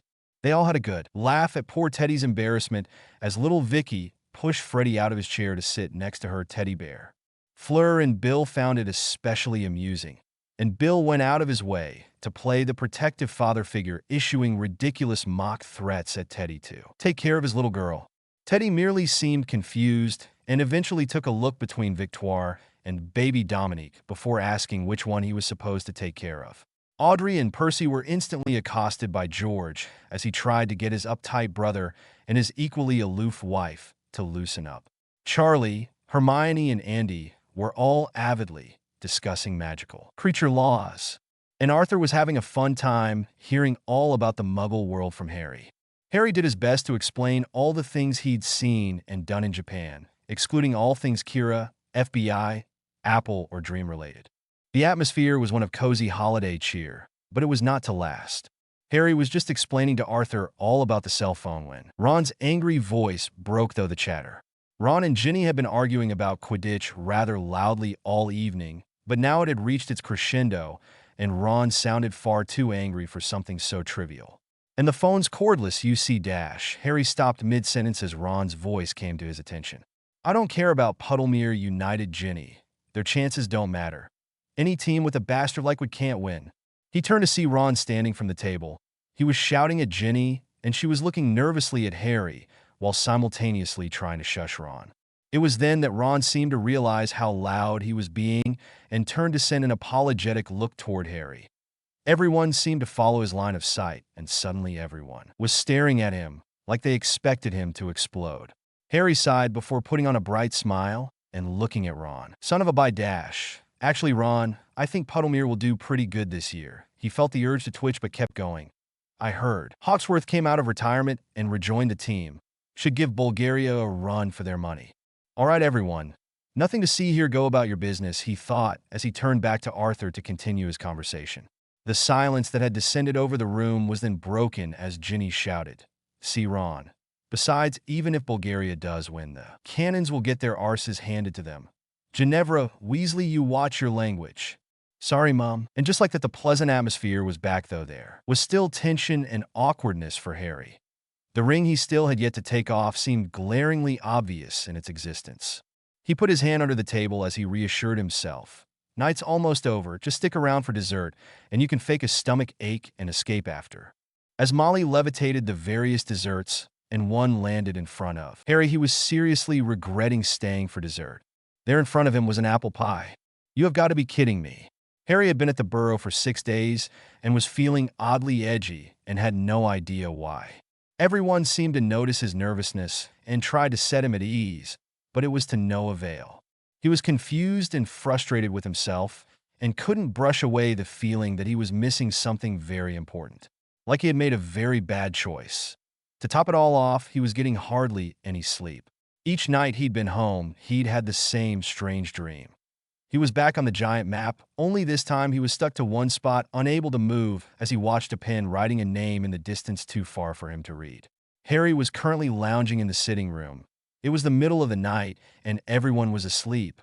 He sat staring at the fire thinking about his latest dream and this odd fear that was filling him. This feeling as though he were missing something, and something awful was coming. He'd felt it enough times to recognize it. And all he could think about was going back to Japan. But I promised I'd stay till after New Year's, Harry argued with himself. I'm just being irrational there. There's nothing wrong. He sighed. That was so unconvincing. He was lying to himself, and much like in real life, he wasn't really all that good at it. Uncle Harry, a small voice interrupted his thinking. He looked up to see Teddy in his teddy bear pajamas rubbing tiredly at his eyes. Harry smiled softly at him before patting his lap, motioning for Teddy to have a seat. After Teddy made himself comfortable and they'd settled in, Harry asked, Teddy, what are you doing up? It's way past your bedtime. I had a bad dream and couldn't get back to sleep. Thought I'd heard someone on the stairs. What are you doing up, Uncle Harry? He asked, tilting his head back to look at Harry upside down. I had a bad dream too. Oh, Teddy said. He then squirmed around so that he was facing Harry and gave him a tight hug. Umph, that's one bear hug you've got there. Teddy giggled at the well-used pun that never seemed to get old to him as he faced forward again. Harry wrapped his arms around him, and they both stared at the fire. So, what was that for? He asked, resting his chin on Teddy's head. Gran says when someone gets a bad dream, they need someone to squeeze the bad feelings out of them. Ah, smart woman your Gran, Harry responded, giving Teddy a hug of his own. Course she is, mumbled Teddy tiredly. Harry glanced down at him, seeing Teddy's heavily lidded eyes, his head nodding as he tried to fight off his drowsiness. He was just about to suggest going back to sleep when Teddy started talking. Gran says you're gonna go back to Japan soon, he yawned. She did, said you've been itching to go back. Thinks you've got boozy. Says you've got stuff to do and that's why you've been jumpy. Lately, Harry had forgotten how perceptive Andy could be or how often Teddy eavesdropped on her conversations. Birds of a feather they were. Come on, Teddy Bear, let's get you back to bed. Teddy tried to protest, but was easily shot down as his yawns interrupted said protests. As Harry tucked him into bed, Teddy suddenly said, You should finish your stuff, Uncle Harry, and then come back happy. Harry smiled at Teddy. Yeah, I think I'll do that, cub. Night, Teddy, love you. Love you too, Uncle Harry. That night, Harry resolved to get the next flight back to Japan. Something was going on. He'd missed something, and he was going to find out what. Author's note. Well, there we go. Again, not terribly happy with it, but still I'd like your opinions, so review and let me know what you think. Airplanes, articles, and accidents. Disclaimer. I do not own Harry Potter or Death Note. This story is based on characters and situations created and owned by J.K. Rowling, and both Tsugumi Oba and Takashi Obata, respectively. No money is being made and no copyright or trademark infringement is intended. So in short, don't sue me. It'd cost more in legal fees than you'd actually get, considering I own nothing besides my own plot. Author's note. Yay, another chapter, and it didn't take me forever to actually write it. It's kind of short compared to the others. I have more written that was going to be a part of this chapter. However, I think it would be better split into its own chapter, so I basically have half of the next chapter already written. Thanks again for reading, reviewing, so on and so forth. Oh, and I'd like to thank the anonymous reviewers who I'm unable to thank individually. I really appreciate the feedback. I suppose in retrospect my last chapter wasn't so terrible, but at the time I was rather cranky from trying to work through killer writer's block. I'm glad you all seem to like it. Oh, and an ambiguous note, I will allude to the past warnings I have made and just say for future reference, don't let your guards down and always remember, in my story no one is safe. Well, beyond that, happy reading. Deathly Hallows, Death Notes, Saviors and Sleuths by Pink Bismuth. Chapter 5. Airplanes, articles, and accidents. So you really are leaving already? Harry turned around to see Ginny leaning against the door frame of the room that had once been hers. It had since been transformed into a guest room, arms crossed over her chest. She was sending him a worried look. He sighed as he turned back to the trunk he was packing. He closed it, activating several magical locks, shrinking it down to stick in his pocket before addressing her. "Yeah, Jen, I'm heading back sooner than I'd thought. Molly's not too mad, is she? Mom?" "Nah, she's not mad. Worried, but not mad," she answered, pushing off the door frame to go sit on the bed next to Harry. "Of course, I think we're all a bit worried, Harry.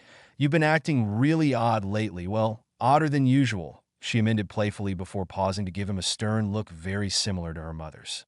"And if you think that glamour is enough to hide those bags under your eyes, you're sadly mistaken."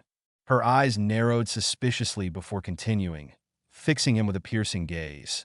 "You obviously aren't getting any sleeping. You've been all jumpy, and I know you're hiding something. When you told us what you've been up to lately, I knew you were holding something back." When she finished her sentence, she allowed herself to fall back so that she was leaning against the wall behind the bed. The look on her face clearly defying him to deny what she'd said or explain himself. Harry was surprised to say the least. He thought he had done a better job of acting normal than that. To think she even noticed the glamour. He just hoped Molly and Hermione hadn't, as they were the ones he was most trying to hide it from. He hated it when they coddled him, as though they didn't do it enough already. If they knew that he was missing sleep, there would be no end to the mothering. Keeping track of his eating and sleeping habits seemed to be a mutual interest of theirs. "What makes you think I'm hiding anything?" he asked, attempting to keep his voice casual and failing miserably. Ginny gave him an exasperated look before rolling her eyes. "You're joking, right? How long have we known each other, Harry? You know you're terrible at lying to people you're close to. Hermione knew from your letters that something was up, but she hasn't said anything because Ron thinks you'll tell us when you want to. And you disagree?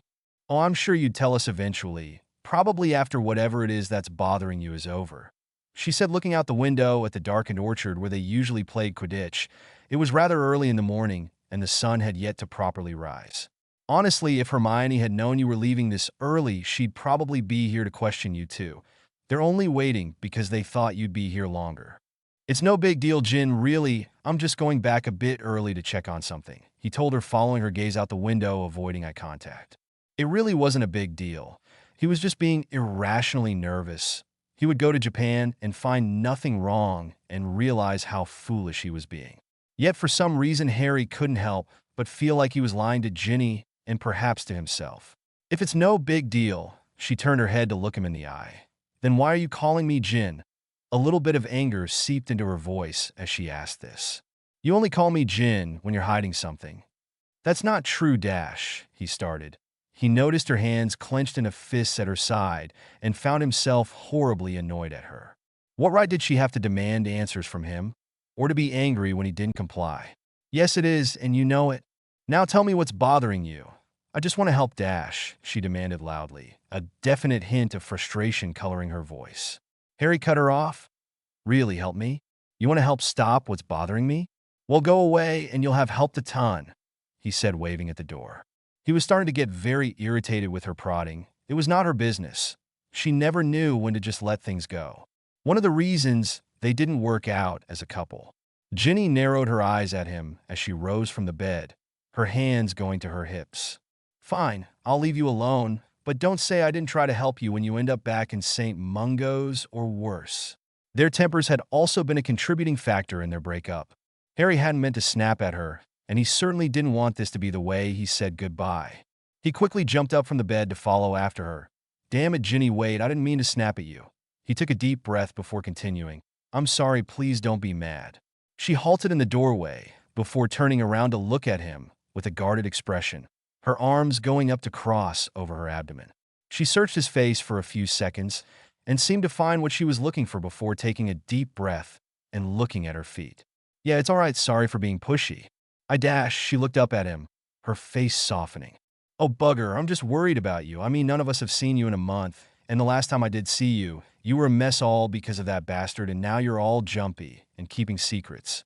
I just don't want you getting into any kind of trouble when you're so far away from all of us." Harry smiled as he responded.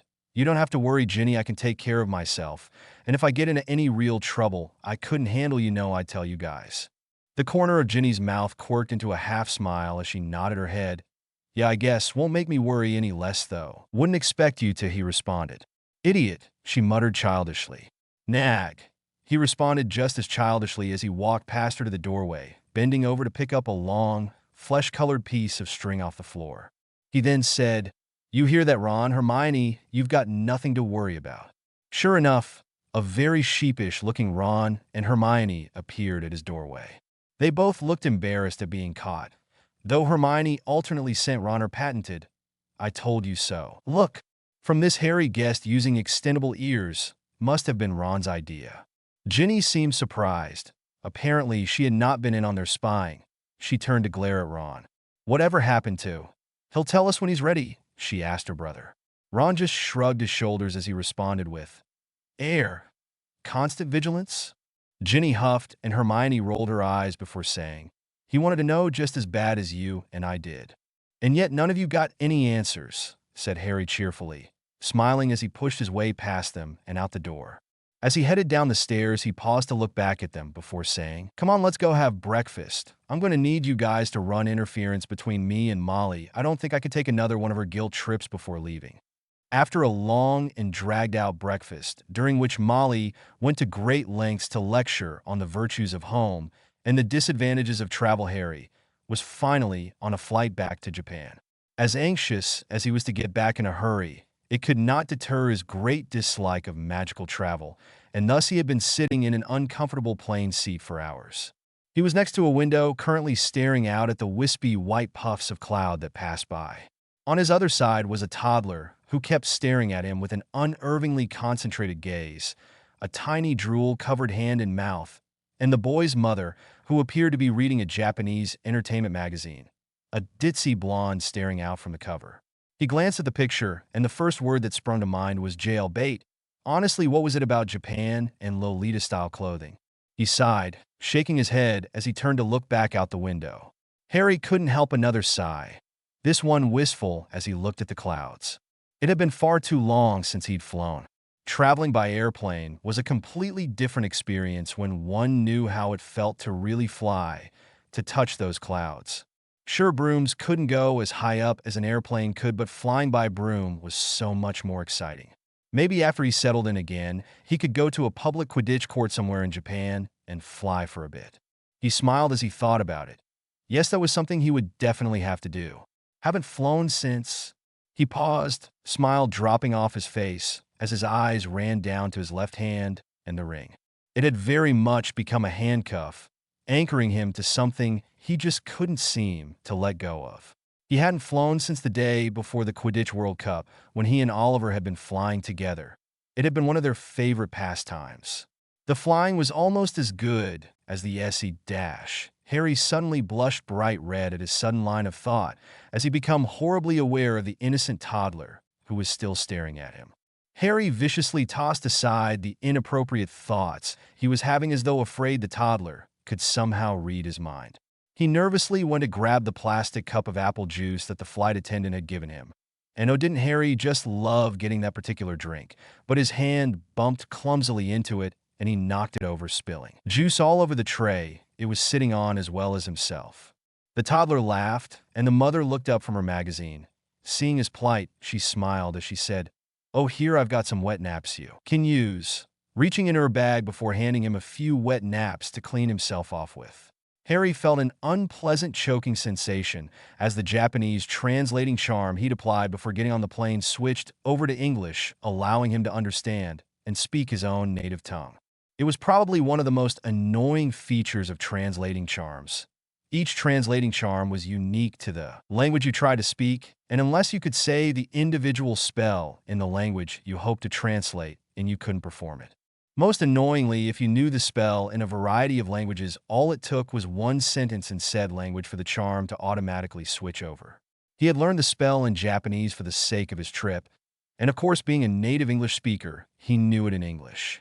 He also knew the charm in French thanks to Fleur. He suspected it was an attempt to bridge the language gap between him and her sister Gabrielle. Fleur's attempt at playing matchmaker after Harry and Ginny's breakup. He tried to ignore it as he answered back. Thanks, he said gratefully, embarrassed as he wiped himself off. "No problem. You have kids and wet naps become your best friend," she replied, smiling. She then looked at her son, who had now stopped laughing and was instead attempting to poke Harry, who was just out of his little reach. She grabbed another wet nap and proceeded to clean the drool off her son's face. Reaching in her bag again, she grabbed a small box of crayons and a coloring book, setting them up on the tray in front of her son's seat to distract him. "I'm sorry, I've been really into this magazine all flight. He hasn't been bothering you, has he?" "Oh no, he's fine. Very good kid you have there. Hasn't cried once since we took off. First time I've ever seen a child not cry on a plane," he responded, quick to reassure her. He was wondering, though, how she could read that Japanese magazine if she spoke English. "So, good read?" he asked, gesturing to the magazine. "Oh yes, well sort of." She blushed a bit. "I can only understand bits and pieces of it. I don't actually speak Japanese fluently. I found this sitting here, probably from the last flight. Thought it'd be good practice."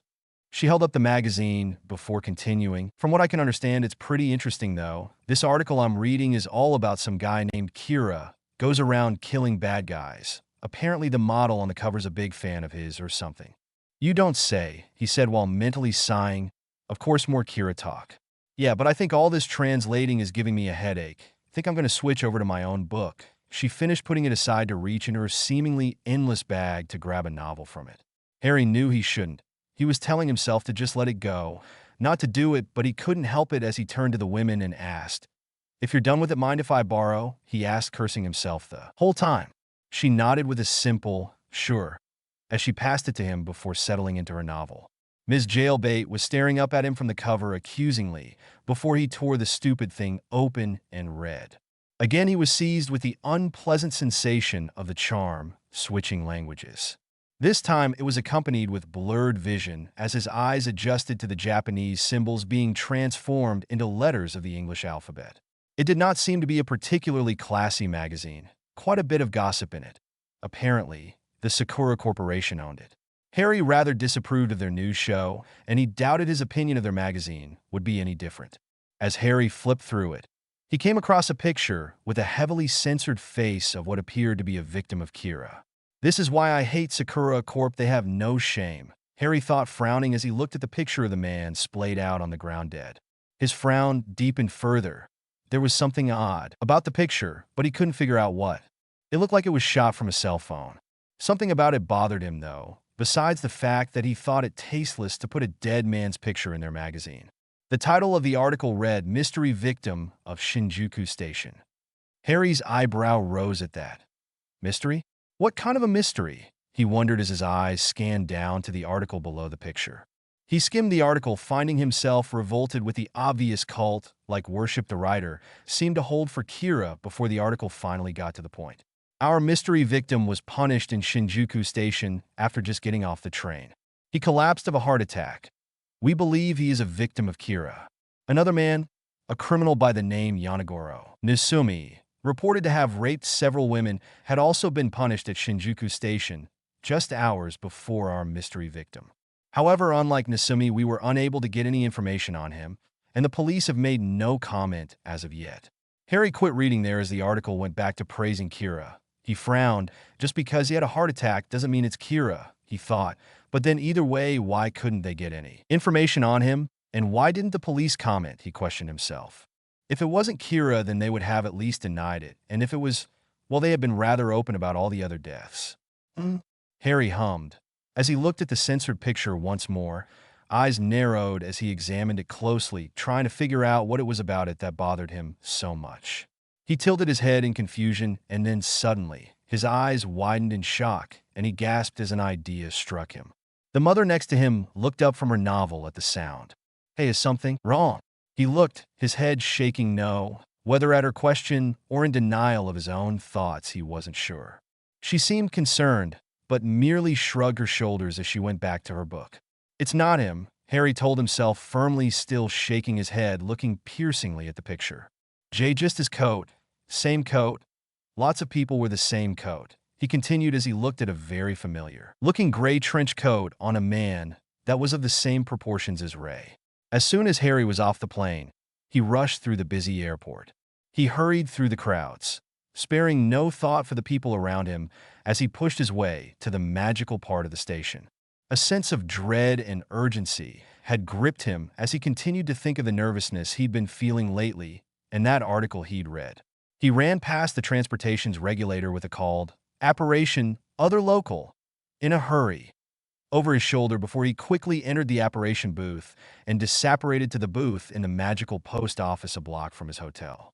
After he quickly made his way there, he ran straight to Naomi and Ray's hotel room, number 113. As he made his way down the hall, he muttered the numbers on the doors hurriedly as he passed. Minus 110, 111, 112, 113, he shouted before knocking roughly on the door, a sinking feeling overcoming him as nobody answered. Naomi, Ray, he shouted loudly, pounding even harder on the door, silently willing someone to answer. He gave up and turned to leave when he heard the click of a lock on the door being undone. He turned around hopefully as the door opened and gave a sigh and smiled in relief as he saw Naomi. When she didn't return his smile, a feeling of dread returned. He looked at her. She was dressed all in black, her normally poised and confident posture looking slumped in defeat. But it was when he looked in her eyes that he knew. That dead look said it all before she said one word. Harry knew. The mystery victim was no longer a mystery. Harry was sitting on the couch in Naomi's hotel room, watching her as she impassively poured him and herself some tea in a robotic manner. They sat there for several minutes drinking their tea, Harry quite at a loss for what to say and still rather shocked. How could this have happened? However, if Naomi's state had not been enough confirmation what she said upon his inquiry of Ray's whereabouts was, Ray is gone. Harry Cohen. G gone? There was an accident. He passed away. After that, she hadn't said anything beyond inviting him in for a drink. He had given his condolences and tried to find a tactful way to ask what had happened, but he couldn't find the right words. He watched her worried. She seemed calm, but he knew that had to be just a cover. So Harry Cohen dash, Naomi San I dash, they both started, interrupting one another. You can go first, Naomi San. Well, I have to say goodbye, Harry Cohen. What? He asked, startled. I'm going to be leaving soon, she answered. There was a very determined look in her eye. Leaving? Where? He asked, still startled and confused.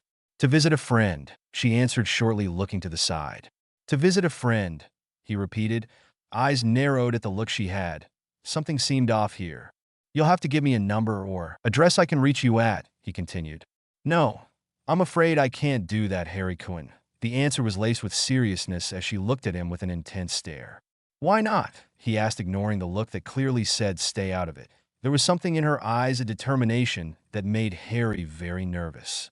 He had a good idea what she was going to do, what he would do if he was in her place.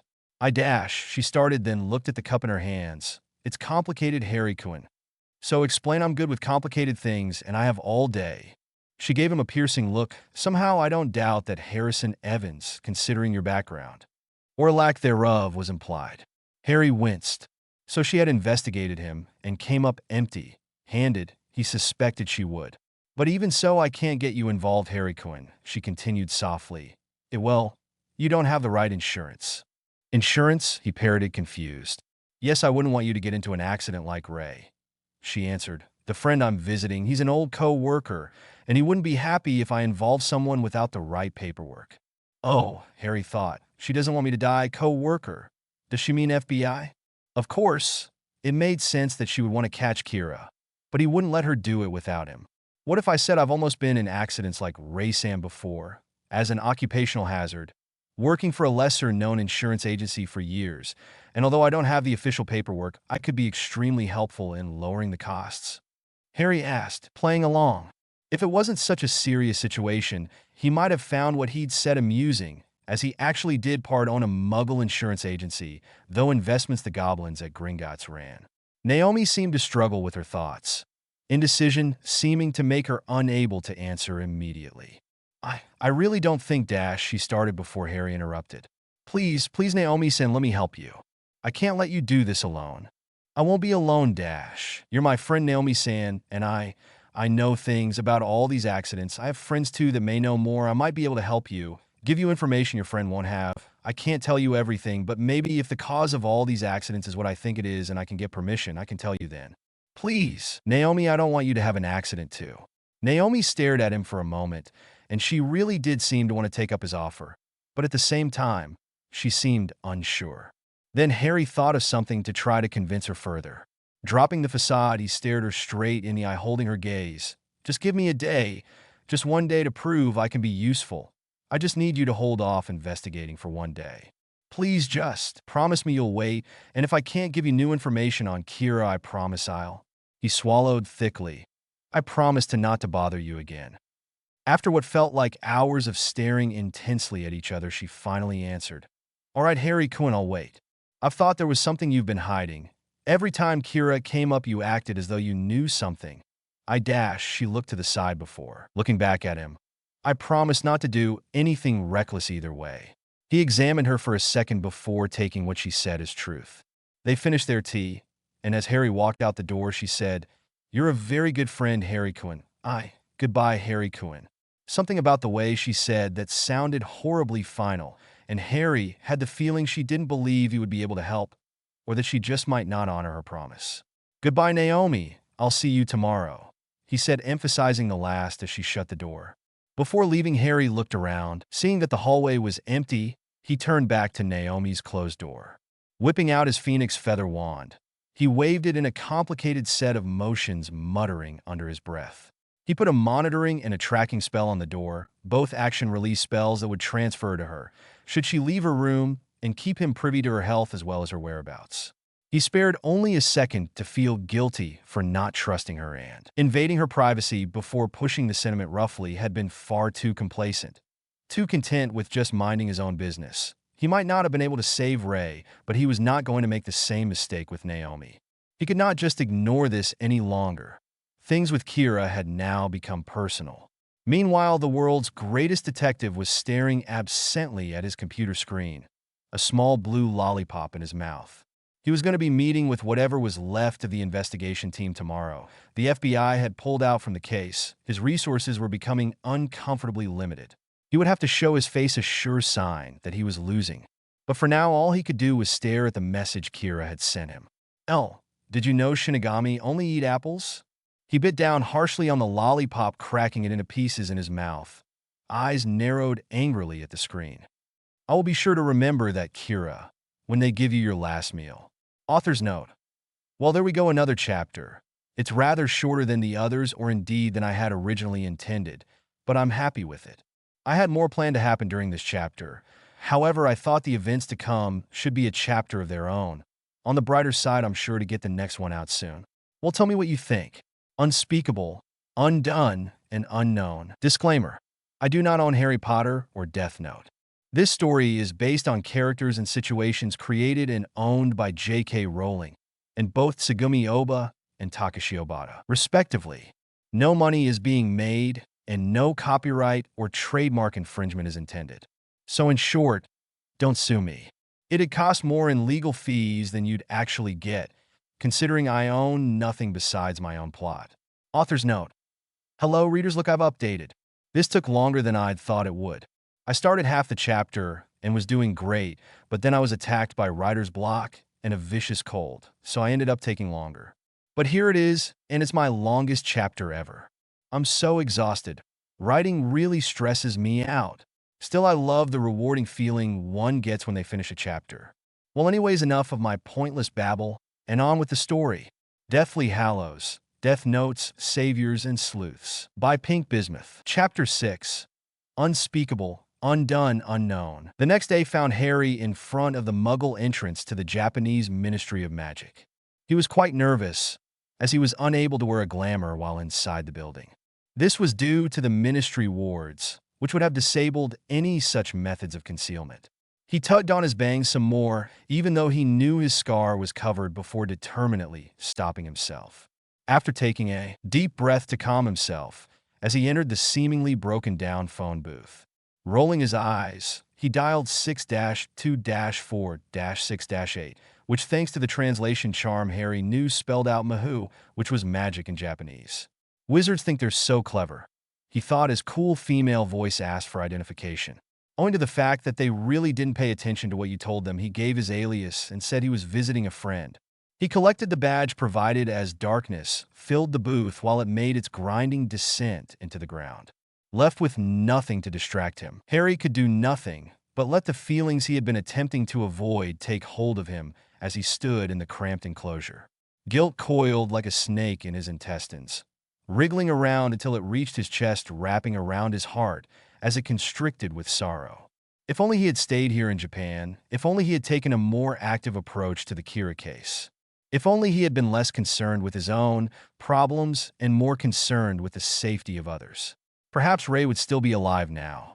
As an Auror, he should have done something about this case a long time ago. He suspected magic was involved. Why had he not interfered before now? He was furious, filled with rage at the unknown vigilante and at the unfairness of it all. Ray had been a good man, and he and Naomi had been so happy with a bright future ahead of them.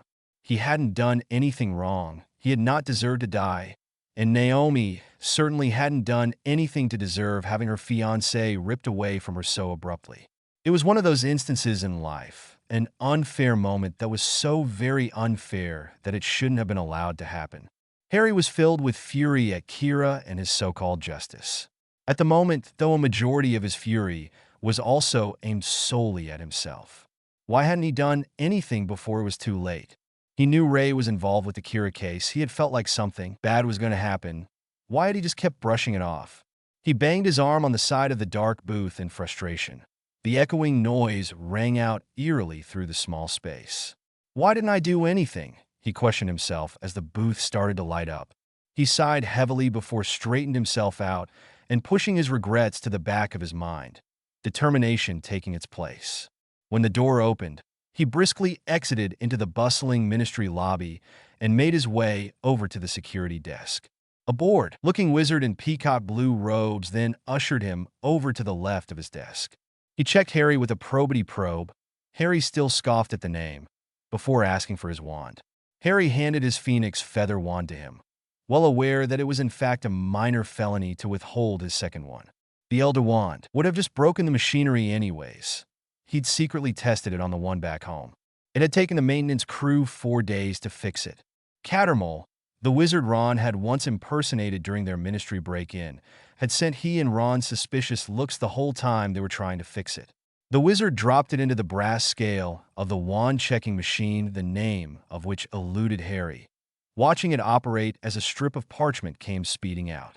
Tearing it off, the security wizard monotonously said, 11 inches phoenix feather core, in use 12 years? Harry nodded as the wizard then slipped the parchment on the small brass spike on his desk before handing Harry back his wand. Harry nodded to the man once more before going further into the ministry, entering the lift, which was happily empty. Looking at the various labels beneath the buttons, he pressed the 9th floor button. A cool female voice called Floor 9, Department of Mysteries. Harry involuntarily shivered. He did not want to be here. In fact, Harry had never wanted to go anywhere near any Department of Mysteries, even if it wasn't the same one. As he exited the lift and made his way through a plain-looking corridor, its uncanny likeness to the one in England set Harry on edge. He walked toward a wizard he recognized from description as the unspeakable he was supposed to meet. He was 5 feet 9 inches, dressed casually as were all unspeakables, probably within his 50s with dark brown hair, brown eyes, and plain features. Nothing that would register in others' minds as particularly special. The only thing different about him was his Caucasian features, which illustrated his status as a foreigner here in Japan. He was leaning against a black door that led to the entrance chamber, assuming that Japan's DOM conformed to the same layout as the British one. The man straightened himself from his leaning position as Harry drew near, sending him a congenial smile. "Mr. Evans, I assume?" he asked in British-accented English.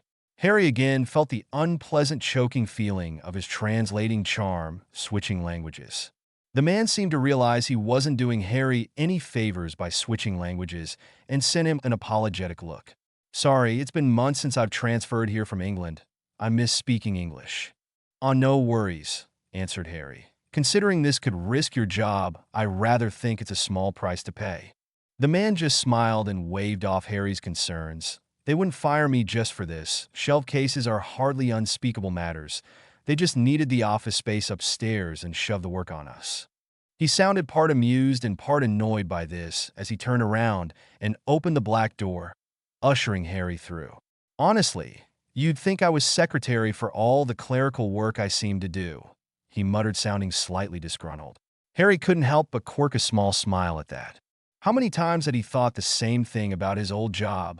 They both stood waiting as the doors spun around the circular entrance room before the man led him through a door on the left. As they made their way through another corridor, the unspeakable turned to Harry and asked, "So how is our mutual friend in England doing?" Harry looked away from the door at the end of the corridor they were heading toward to respond. He's doing well. Got a new promotion, but being an unspeakable, he couldn't actually tell me what it was. That's good. Always thought he'd go places. Course being a friend of yours couldn't have hurt. He finished, sending Harry a coy look. Harry did his best to ignore the look. He almost responded with a curt, "It certainly didn't help either." But he thought better of it, said, "He's a good friend. I take care of my friends." Dennis Creevy had gotten that promotion on his own. But if playing along would make getting the information he needed easier, he would be willing to make a few calls. Harry had never liked using his position and fame to get favors, but in this instance, he was willing to push his dislike aside. "Good to know," said the man as they stopped in front of a door that he then unlocked and led Harry through. The room was huge. The walls were lined with shelves housing shimmering glass orbs that reflected silvery blue lights on the dark walls. Harry couldn't stop the tremor that tore through him at the sight of them. The glimmering orbs were filled with silvery white wisps of smoky, yet liquid substance that Harry suspected were memories. All he could do was stare at them with wide, panicked eyes. The unspeakable cleared his throat, and Harry was able to tear his eyes away from the horrible glassworks. The man was looking at him understandingly, apparently. He was one of many that had read about Harry's old prophecy. Unlike most, being an unspeakable, he would actually know something about what accursed prophecies could be. Harry averted his eyes from the man's sympathetic stare, but returned his gaze as the man started speaking. "And here is the chamber of cases. Each glass orb contains a myriad of case files," he said, gesturing to the shelves with a flourish as though he were a tour guide. "Manila file folders would have been easier," muttered Harry shakily. His companion smiled. "But then we wouldn't be wizards. Besides, this is much more impressive." "Who's it meant to impress, the cleaning staff?" Harry asked, still rather disgruntled. The man just smirked as he continued explaining. "We'll pick up the one containing discontinued cases that start with K." He paused there as he reached for a glass orb with the letter K written on the label. He then moved over to a podium-type stand in the middle of the room. "This here is where we retrieve the information. We put the orb in here," he said, putting the glass ball into a shallow stone basin. It had carved runes and strange symbols, and looked to Harry like a pensive. The orb then seemed to melt into the same silvery substance memories were made of. The unspeakable pointed to a flat surface on the podium stand that held a piece of parchment and a quill. "It's a self-inking quill. All we need to do is write the keywords involved in the case or the case file's ID. Since I have the ID, I'll just write that." He then scribbled a combination of letters and numbers onto the parchment, which then sunk into the paper. The basin's liquid flashed red before turning silver again. Some of the liquid seemed to leak out of the bottom of the bowl into the podium, leaving only a cupful of liquid in the bottom. The basin then somehow refilled with a light blue fluid. The cup full of left-over silver liquid forming swirling strands that floating about the blue depths. The unspeakable then bent over and opened a compartment on the side of the podium. It revealed a tube that connected to the bottom of the basin and a new glass orb, which looked mostly full. He pointed to it. "This is all the other case files starting with K. Inside the basin now is the information on the Kira case. To access it, you need only enter the pensive. And it will be a memory made by the Auror who was on the case recording his or her findings." Harry looked at the whole thing, partly incredulous and partly impressed. They didn't have anything like this at the British Ministry. "I still say file folders would be easier." "Yes, well, that would require common sense," the man responded, still smiling. Harry sighed as he bent over the podium. He paused, however, to look at the unspeakable. "You coming in with me?" he questioned, knowing he'd feel more comfortable if the man joined him. It wasn't that he didn't trust him, but he didn't like the idea of anyone being around him when his mind wasn't firmly in his body. "Oh, sure, why not?" he said, and with that they both entered the pensive. Harry fell into the memory and then fell onto his backside. "Arg, I'll never get used to that," he muttered, annoyed. The unspeakable tried to repress his laughter as he helped Harry up. The memory was inside what Harry recognized as a ministry office. An Asian woman in scarlet or attire was standing alone in the office staring at a file folder in her hands. She stood there for several seconds before starting to read from the file in a crisp business-like voice. Case file K1128 meter, code named Kira case. Or Yumi Fujimoto reporting as the only orer on the case. After an investigation that ran for several weeks, I am labeling this case as MM and having it shelved until further notice. Harry couldn't help but send her a disbelieving look for considering the Kira case to be mostly Muggle, but of course this look was wasted as she couldn't see it. My reasons for this ruling are thus. There is no magical residue on the bodies of the victims.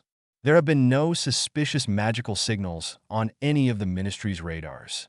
The victims in question have no apparent links to the magical community. And the unspeakables have found themselves unable to replicate the method of murder or even theorize on what it could be. At the last one, Harry spared a glance at the unspeakable to his right. He only shrugged. "I wasn't on the case." Harry nodded, looking back at the memory orer as she started to speak again. "There is a Muggle investigation being run by a Muggle organization named the ICPO, or International Criminal Police Organization, most specifically the NPA, or the National Police Agency, as well as a private Muggle detective by the name of L. For now, I've deemed it MM, with plans to briefly review the case in the future, should any new evidence be found by the Muggles in question, until such time the case will be shelved." With that, the memory went blank as Harry and the unspeakable were expelled from the pensive. Harry stood there still rather disoriented, staring at the pensive in disbelief. "That's all? Really, that's all they found out before shelving it?" he shouted, irritated. "Were all ministries this incompetent?" Well, there wasn't anything saying it was magic. I couldn't see a connection," defended the unspeakable weakly. He too seemed surprised by the lack of information in the file. "Oh, so because we don't see something, it must not exist. I suppose air doesn't exist either, since we can't see it and all." Harry continued, feeling irate. "I didn't see anything that said it wasn't magic either." "Well, now that's just quibbler talk," said the man, sounding slightly offended but mostly amused. Harry turned to glare at him. The man just smiled at him, and eventually Harry sighed and dropped his glare. "Sorry, it's not your fault that there isn't more to the file. I suppose I'll just be going now," he said, turning to exit the room. "I'll wait, Mr. P. Evans, let me put this away and I'll walk you out. Might get lost in the entrance chamber otherwise." Harry silently nodded, watching as the man pushed a button, causing the blue liquid to evaporate into a blue gas, which quickly dispelled. He then pushed another button and the remaining silver liquid drained into the glass orb, which he then placed onto the shelf. As they walked back down the corridor, Harry attempted to rein in his temper and disappointment. He had been really hoping to find more than that. His mind raced as he tried to find other ways to obtain information he could give Naomi, but he was drawing a blank. When they finally reached the exit, walking through the black door, Harry turned to the unspeakable that had helped him. Thanks, mister." It was then that Harry realized he'd never caught the man's name. "Thompson, Philip Thompson. And it's all right, Mr. Evans, considering what you did for Britain. I'm happy to help. Not that it was much help, sorry for that." "Oh, no, don't worry about that. I'm sure I'll find what I'm looking for." "This has been helpful," narrows things down, reassured Harry. It actually wasn't much help at all, but he didn't want to be rude. "Nice of you to lie, but I've been an unspeakable for 17 years now, and an obliviator for 9 years before that. I can admit that of the two ministries I've worked for, neither has been very competent," he responded jovially. "You used to be an obliviator?" Harry asked, surprised. He'd never heard of an obliviator switching jobs like that. Most considered obliviators lower-ranking ministry officials due to all the field work they did involving Muggles and such. It was not a very glamorous job overall, and often considered only a notch above magical maintenance. Harry didn't even know you could transfer into the unspeakables from another department. "Yep, I was an obliviator for the English ministry during the war, no less. Can't tell you how many Muggles I had to obliviate. I remember nearly losing my job because I forgot where I put my remember all. Useless little trinkets they are. My department head nearly bit my head off for losing it. Each obliviator gets a custom-made one, you know. They're like an ID, so people know you're actually a licensed obliviator and not some loon out messing about with people's minds. Mr. Thompson seemed to get lost in a wave of nostalgia as he recounted this to Harry. Although Harry was still annoyed at his lack of progress, he couldn't repress his amusement at the man. Harry rather liked him. He could understand why Dennis was friends with him despite the fact that he was much older than Dennis and Harry himself. He seemed like a fatherly sort of person. He strongly reminded Harry of Arthur Weasley.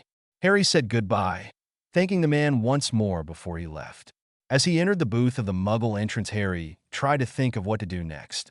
He was greatly troubled with what little he had gained from this, and didn't know what his next move should be.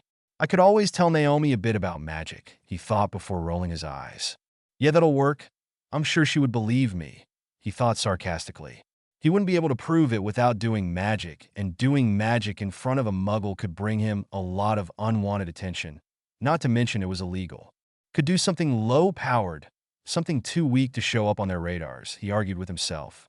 The Ministry only knew you did magic around a Muggle if the magical frequency was strong enough to show up on their radars. It was a common misconception that Muggles had no magic whatsoever.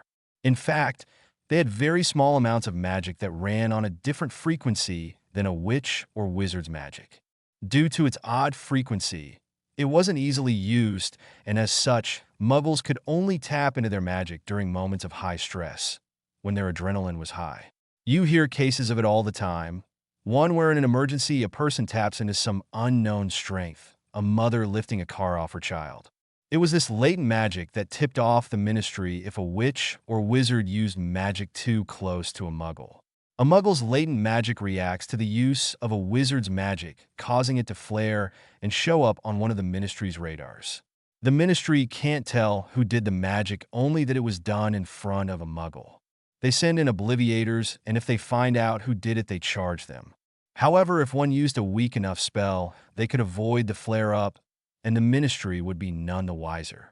There was a chance he could do something really low-powered that would be insignificant enough to be beneath the Ministry radar, but showy enough to convince her he was telling the truth. However, if anyone found out, he'd be in big trouble. That was unless the obliviators here in Japan were as easily bribed as the ones back home.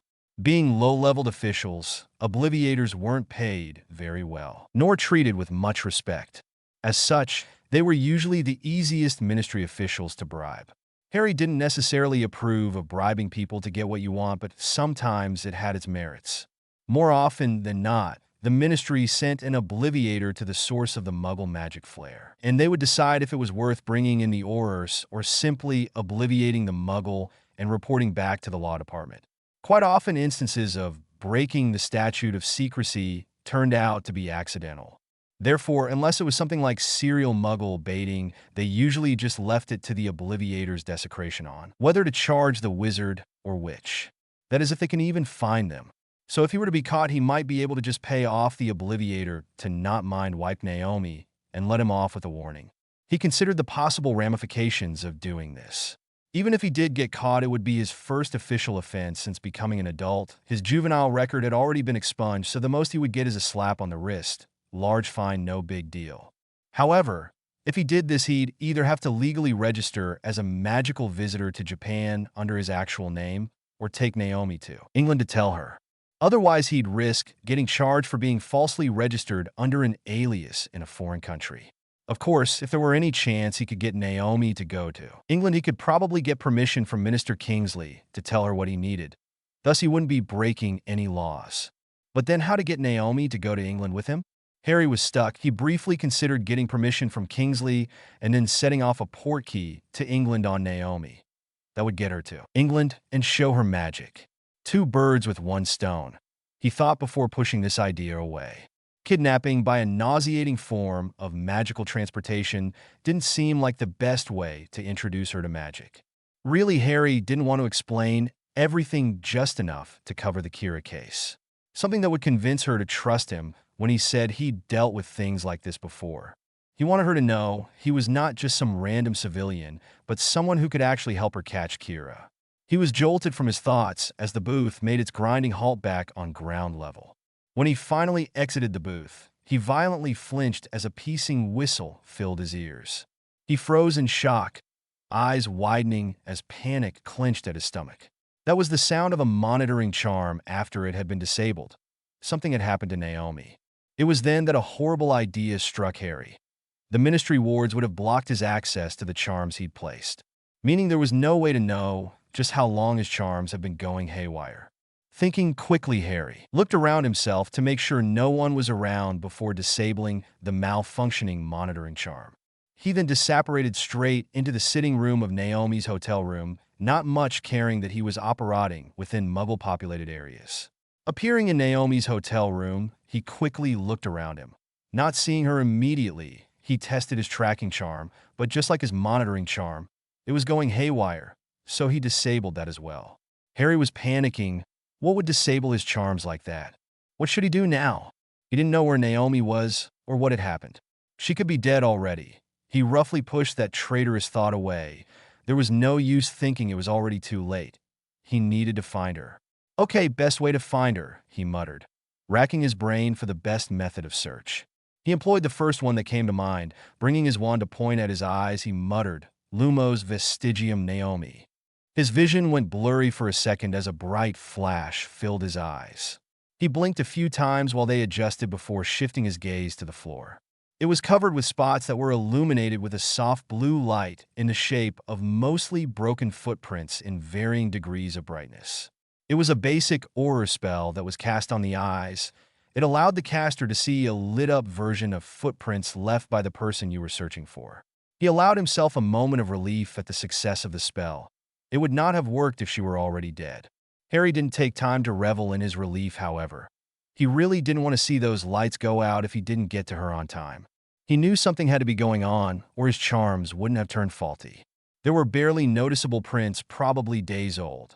He disregarded those as he found the trail of brightly shining prints leading out the front door.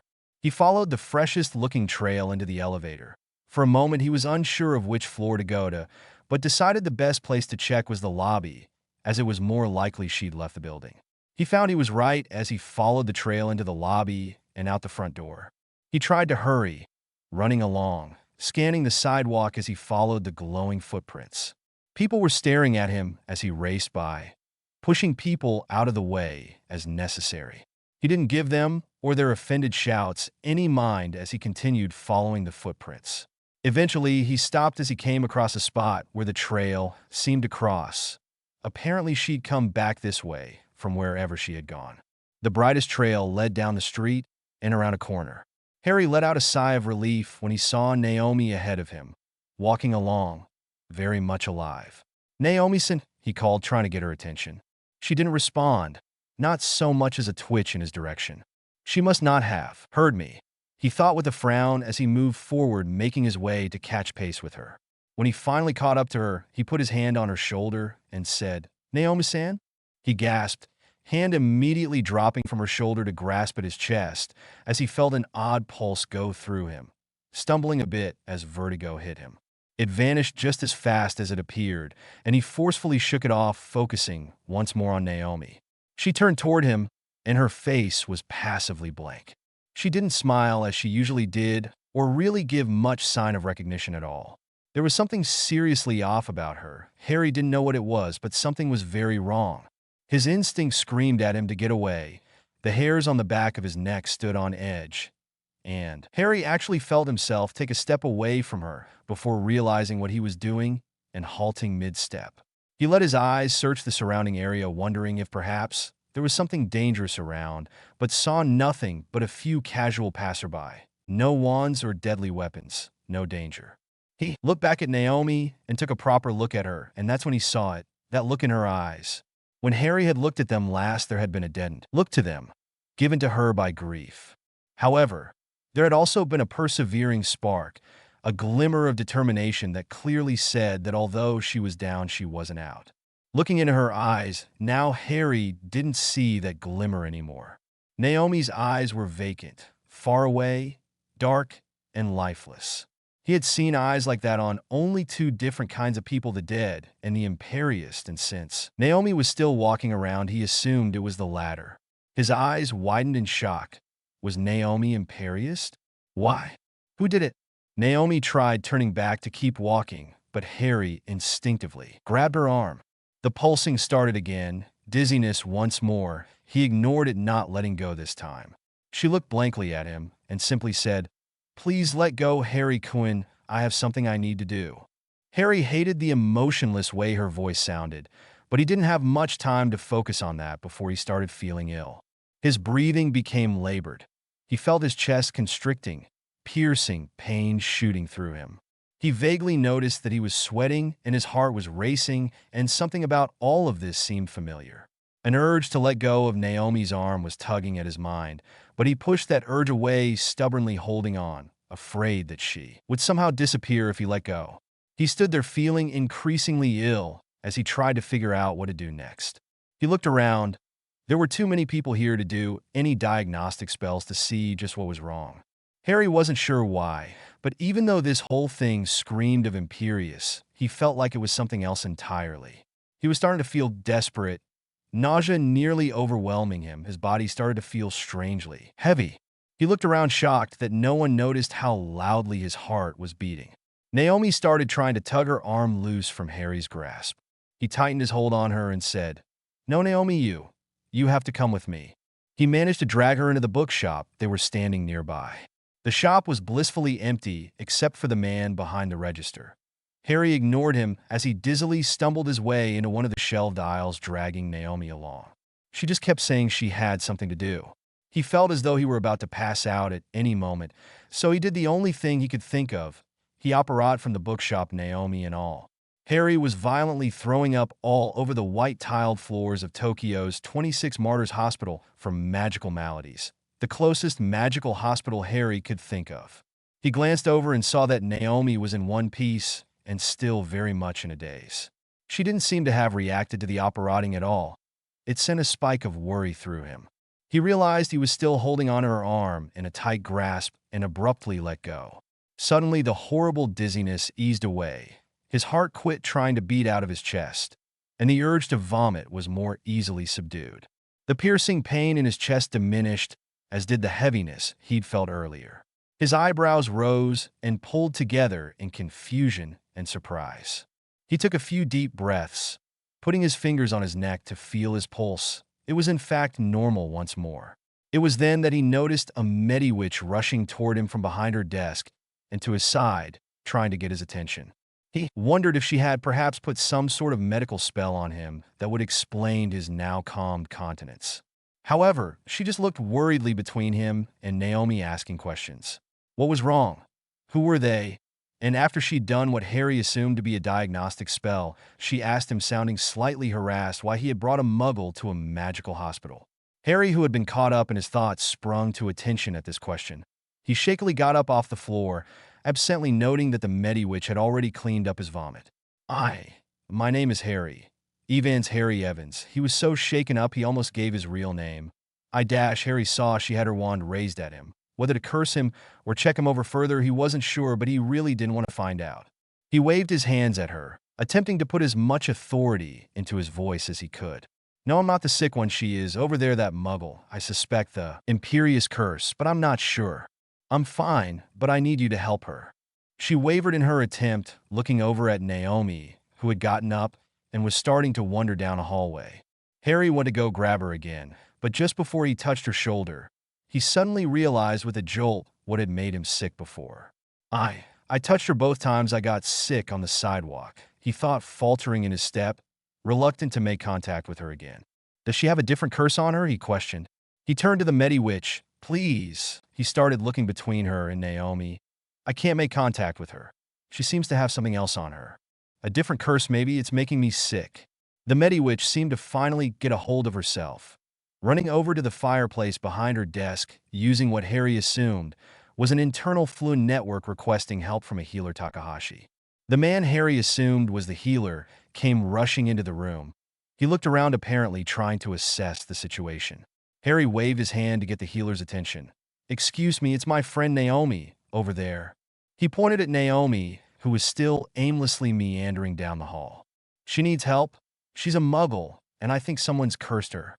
Harry wasn't entirely sure what else to say. He was completely out of his element. He knew this must be Kira's work, but he had no idea what Kira used to kill people with or what was going on.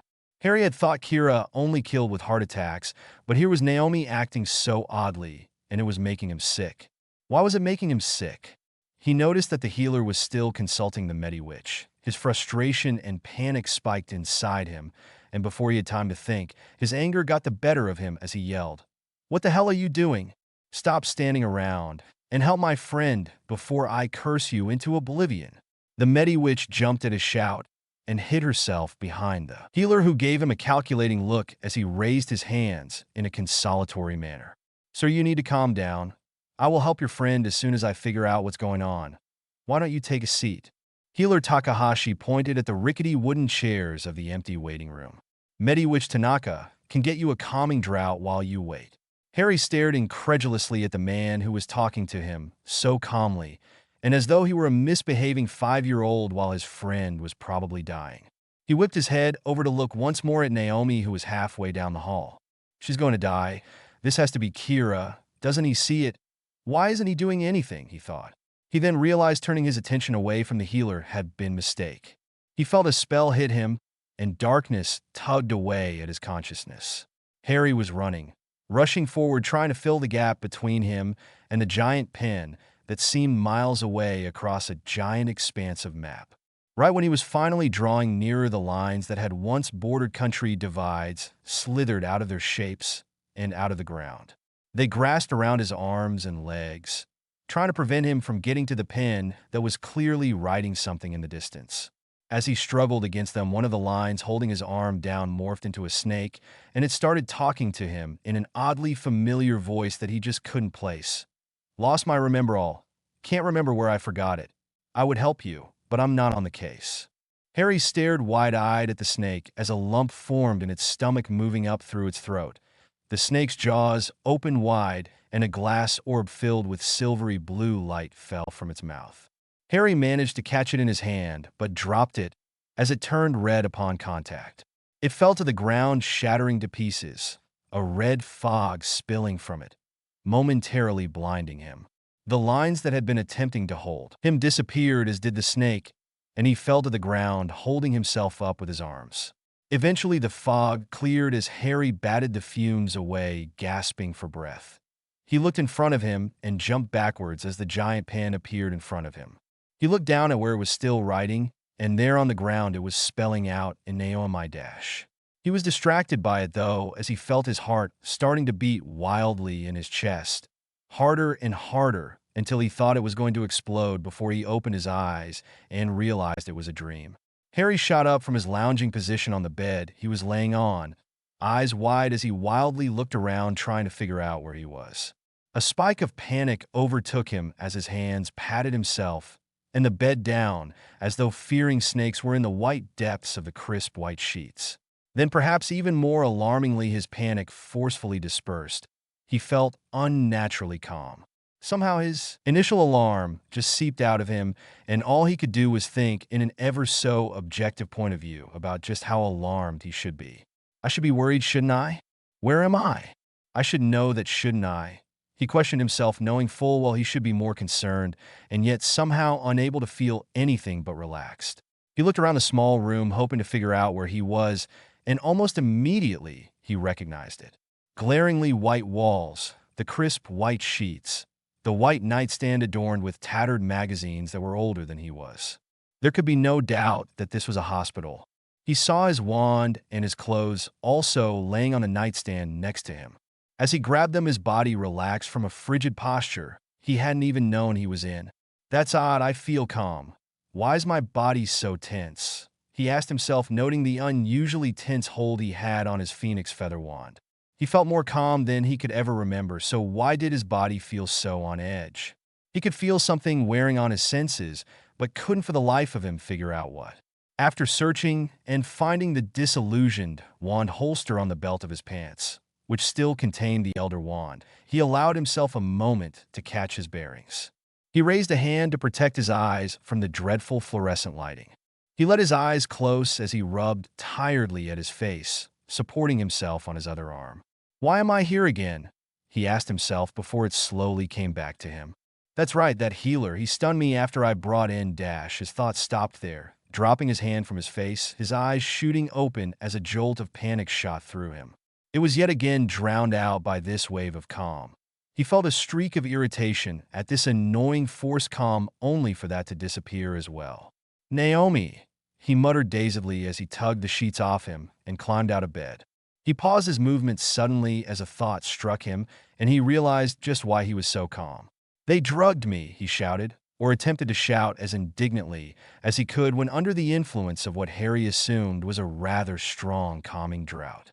It came out more bemused than angry. "Hello again, Mr. Evans," said a voice from a corner of the room. Harry flinched, startled, only now realizing he was not alone. His head shot up at the direction the sound came from, and was quite surprised by who he saw. He felt his translator charm switch to English. "Mr. Thompson, what are you doing here?" He pushed away his initial confusion as he took in the man's plain face.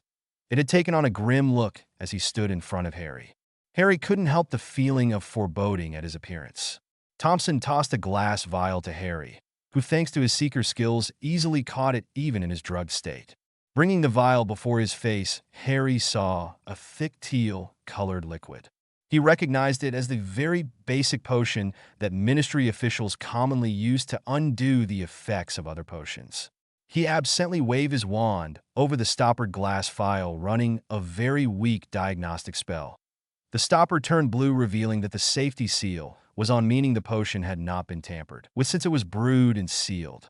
He pulled the stopper out of the bottle, bringing it to his nose to sniff. His nose scrunched up as it was assaulted by the smell of rotten cabbage. It certainly seemed right. Harry didn't once take his eyes off the unspeakable in the room. Thompson just seemed amused by his show of paranoia. "Don't trust me at all, do you?" he asked jauntily. Harry decided to chug the potion down before answering. Relief filled him as that annoying forced calm was cleaned from his system as the potion did its work. Slightly smiling, he looked at Thompson as he replied, "Sorry, once an Auror, always an Auror.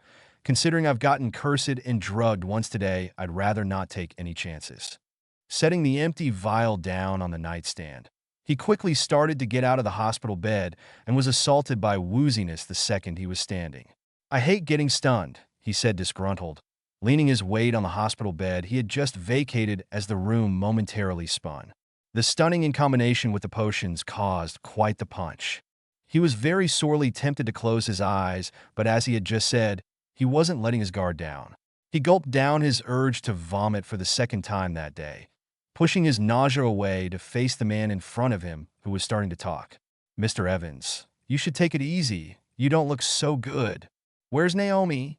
Harry asked, getting right to the point as panic for Naomi's well-being surged to the surface of his thoughts. You mean the Muggle?" he asked, as though making sure they were on the same page. "Yes," answered Harry, letting his irritation slip into his voice. "My friend, Naomi is a Muggle, and last I checked her condition wasn't good. How long have I been out? Where is she, and what's her status?"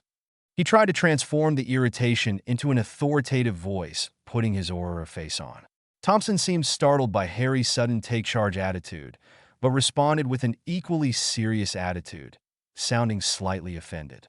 "To answer your first question, I originally came down because I had an appointment with a healer. I stayed because I heard them mention someone named Evans fitting your description came and brought a Muggle with them. They were about to call the Aurors, but I took care of it." The man sent him an admonishing look before continuing. "I thoroughly expect a very expensive bottle of fire whiskey for that one."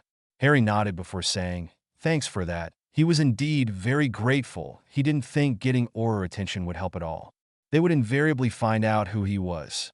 The following interrogation and trouble of it would have been very inconvenient and would have drawn him away from Naomi. The man nodded back before his face turned grim again. "Now, on to your other questions. The Muggle. Naomi, you said her name was? Well, she's been given a private room on the 5th floor. Now I need to ask, has she suffered any significant emotional trauma lately?" Harry could feel the calculating gaze the man was sending him and was confused about it and the man's question. He nodded before answering, "Yes, her. Her fiancé has recently died, but what has that got T-dash? The unspeakable interrupted him, nodding his head with a look on his face, as though that was exactly the answer he was expecting.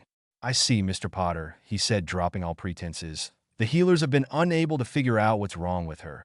And after checking her over myself, I can honestly say there doesn't seem to be any magical influence. The only conclusion I can come to is that there's nothing magically wrong with her. Harry felt his stomach drop as he heard this. Nothing magically wrong, he parroted faintly, disbelievingly. Nothing magically wrong, he said it again, incredulity seeping into his voice as it increased in volume. He pinned the man with a glare powered by both his anger and his growing panic. His voice grew even louder. How can you say there's nothing wrong? You examined her. The healer examined her, and neither of you think there's anything wrong. I saw her myself. There was clearly something wrong with her. I was affected by whatever it was. Harry insisted. For a moment, Harry fleetingly thought he saw something cross over the man's face. A piercing look of interest or disbelief, but it was gone so fast he knew he must have imagined it. He shook his head. The day's events were clearly making him paranoid. How long have I been out? I need to see her. Take me to her room, he demanded. Thompson sighed, but nodded affirmatively. You've only been out for about an hour. When I heard they sedated you, I came to wake you up. I'm kind of wondering what you did to make them feel the need to restrain you, but I suppose now's really not the time to ask. I'll take you to her room, but you'll have to get dressed first. It was then that Harry noticed that they had dressed him in an ugly green pastel nightgown. He let out a few choice words as he took in his attire. All right, I'll get dressed. Wait for me in the hall, he asked, resignedly. The man nodded and left the room, leaving Harry to hurriedly get redressed. He wondered how it didn't occur to him before that he wasn't dressed in his own clothes when he was holding them in his hands. He decided to blame his momentary stupidity on being drugged. I don't have time for this, he thought as he finished getting dressed and rushed after the man. As Harry entered the room, he was immediately drawn to the hospital bed where Naomi was laying. A sliver of dread made itself known in the form of a lump in his throat at the sight of her laying there so motionless. But then he observed her chest rising and falling, assuring him that she was only sleeping. He sighed in relief as he slumped into the chair next to the bed, turning his attention to Thompson, who was standing in the doorway, unsurely. He sighed again as he got back up. He motioned him to come in before closing the door and putting up a silencing charm just in case. Thompson raised an eyebrow, but didn't otherwise comment on his paranoid behavior. Harry sat back down before addressing him. You said you checked her over. Thompson nodded in response. Dreamless sleep? He asked, motioning to her prone form, and again he nodded yes. No anomalies whatsoever. He could hear the desperation leaking into his voice. He knew it couldn't be just a coincidence, and although an anomaly would be bad, it's better than complete ignorance. No, I couldn't find any, Thompson answered, shaking his head. I do, however, think I know what it could be. Harry had been looking once more at Naomi despairingly, but shot his head back in Thompson's direction. What? Well, you mentioned her fiancé died recently. Have you considered that it could be a response to that? He said, stumbling on his words as he attempted to put things as delicately as he could. Harry narrowed his eyes at him, his hands gripping the armrest of the chair he was sitting in. He looked away from the man to Naomi as he said, You think she's having a mental breakdown? His voice came out deceptively calm, a monotone with underlining venom to it that Harry didn't even try to disguise. Out of the corner of his eye, he saw the man flinch, and a vindictive part of him felt pleased at that. Mr. Potter, surely you know how common it is for someone who's suffered the trauma of losing a loved one to have an extreme emotional REA dash. Harry's eyes narrowed further as he turned his glare directly on the man interrupting him. He couldn't stop the hollow laugh that escaped him as barely restrained anger laced his words. Yes, I know that quite well. In fact, I also know very much what it's like to have a breakdown, and I can tell you right now that's not what's going on here. Thoughts of his own little breakdowns surfaced into the prefatory of his mind. There had been two, one after the war and one after what everyone kept referring to as his midlife crisis after the breakup. After working himself into exhaustion, he spiraled into a depression so deep it terrified him to imagine ever reaching that low point again. Uncertainty warred with his initial denial as a traitorous thought sneaked its way into his mind. What if it really was just a breakdown? What if he was making a mountain out of a molehill? He desperately wanted to believe it because, as bad as a breakdown was, it was so much more preferable to the alternative. He wanted to believe the man was right, but he knew he wasn't. He had been ignoring his instincts for too long. This was too much of a coincidence, and he knew, just knew, it wasn't something so simple. After all, a breakdown couldn't explain his charms going faulty or his getting ill upon contact. Harry viciously shook his head. I'm not going to do this again, he thought. I can't keep doubting myself.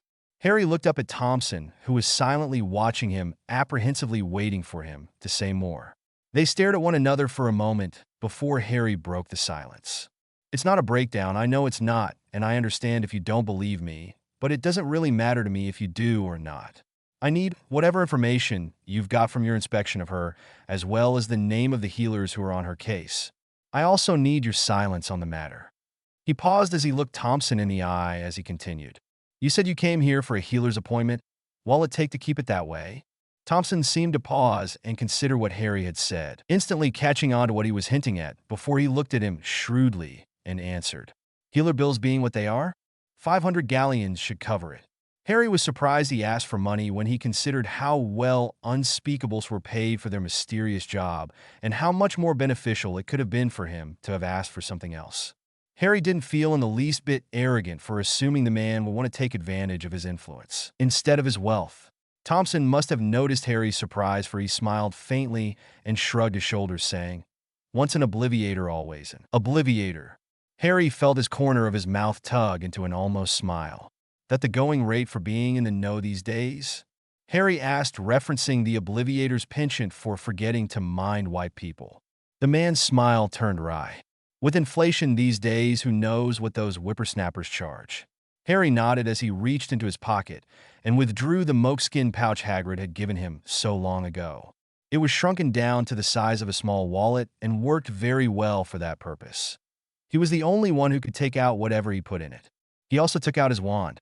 Harry noticed the man raise his own wand as though afraid of attack. He pretended not to notice as he resized the pouch.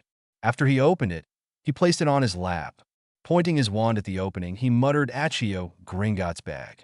There was a clinking sound as the leather Gringotts bag zoomed out of the much smaller bag and into his left hand, which he had positioned in front of his face, just preventing it from hitting him. He had learned to do that the hard way. Undetectable extension charm? Asked the unspeakable, impressed. Friend of mine taught me the spell, answered Harry, not bothering to look up from his counting as he measured out the required 500 galleons. He carried around 700 galleons or so as just-in-case money, and right now, he was rather glad he did. He then conjured an empty leather pouch and placed the coins inside it. Setting it aside, he put his Gringotts bag back in his moleskin pouch, reshrunk, and replaced it in his pocket. Willing to take an oath? Harry asked Thompson. He seemed surprised. Is that really necessary? You seem like a nice guy, Mr. Thompson, but I don't like taking any chances, no offense. Thompson smiled and waved him off. No worries, considering you're bribing me, I can't really blame you. I'll bind it, said Harry, grabbing the bribe as he stood up and held out his right hand to Thompson, holding his wand in his left. They shook hands, and Harry waved his wand a bit clumsily with his less dominant hand as he said the incantation to initiate their oath. He then started, Do you, Philip Thompson, swear to keep what you've witnessed today with regards to one Harry Potter Black, a.k.a. Harrison Evans, and Naomi Misaki, as well as this entire incident, a secret with the understanding that 500 galleons will be paid in full in return, which will be revoked upon violation of this oath? Thompson nodded as he said, I swear. Do you, Harry Potter Black, swear to keep your promise to pay 500 galleons in full for my secrecy, and keep this instance of bribery a secret under the understanding that this oath will be faulty should you not pay the said bribe within a 24-hour period? I swear, agreed Harry. Their hands glowed white as the oath was enacted. Harry then handed the bag of galleons to the man. He knew the oath was actually faulty. The fact of the matter was Harry didn't actually know what Naomi's last name was having. Suspected that last name to be a fake. Fortunately, Thompson didn't know that. As far as Thompson knew, he had more to gain than to lose in following that oath. If it hadn't been faulty, the galleons would have transferred back to Harry if he said anything, and Harry would be able to turn him in for accepting a bribe. The most Harry would get was a slap on the wrist for bribing, whereas Thompson would lose his job. Harry looked once more at Naomi before asking, "How long will she be out?" "Oh, I'd say about another hour or two. The healers want to discharge her after that," warned Thompson, shrinking his bag and placing his bribe in his pocket. Harry felt a momentary spike of concern at this news before reassuring himself that he could extend her time here with a generous donation to the hospital. He'd already bribed one person today. What was one more? "So about your findings?" Harry asked. Thompson's face turned slightly sheepish as he responded, "I didn't actually record my findings since it wasn't official ministry business." As Harry allowed his annoyance at this news to show on his face, the man quickly continued, "But I remember what I've checked. I'll just go check over my memories in a pensive and record those for you, shall I?" Harry nodded. "And the healer on the case?" "Healer Takahashi and Mediwitch Tanaka were on the case." "Takahashi? You mean the one that stunned me?" asked Harry, disgruntled. Thompson grinned. "That's the one. Do you need me to dash?" "No," cut off Harry. "You've done me quite a few favors already. I'll handle it. Just get back to the job. You seem so happy to endanger for someone you hardly know." The man winked at him. "That I will, Mr. Evans, that I will." With that, Thompson jauntily walked off with promises to owl the information to him. Harry surely thought about how oddly nice that guy was. He was quite amazed that the man had been so helpful to him. But then he supposed people in the wizarding world tended to want to help the Harry Potter. Somehow, Thompson hadn't really struck Harry as that type, though. Perhaps he was just a generally nice guy. Shrugging his shoulders at the human conundrum, Harry turned to Naomi's sleeping form.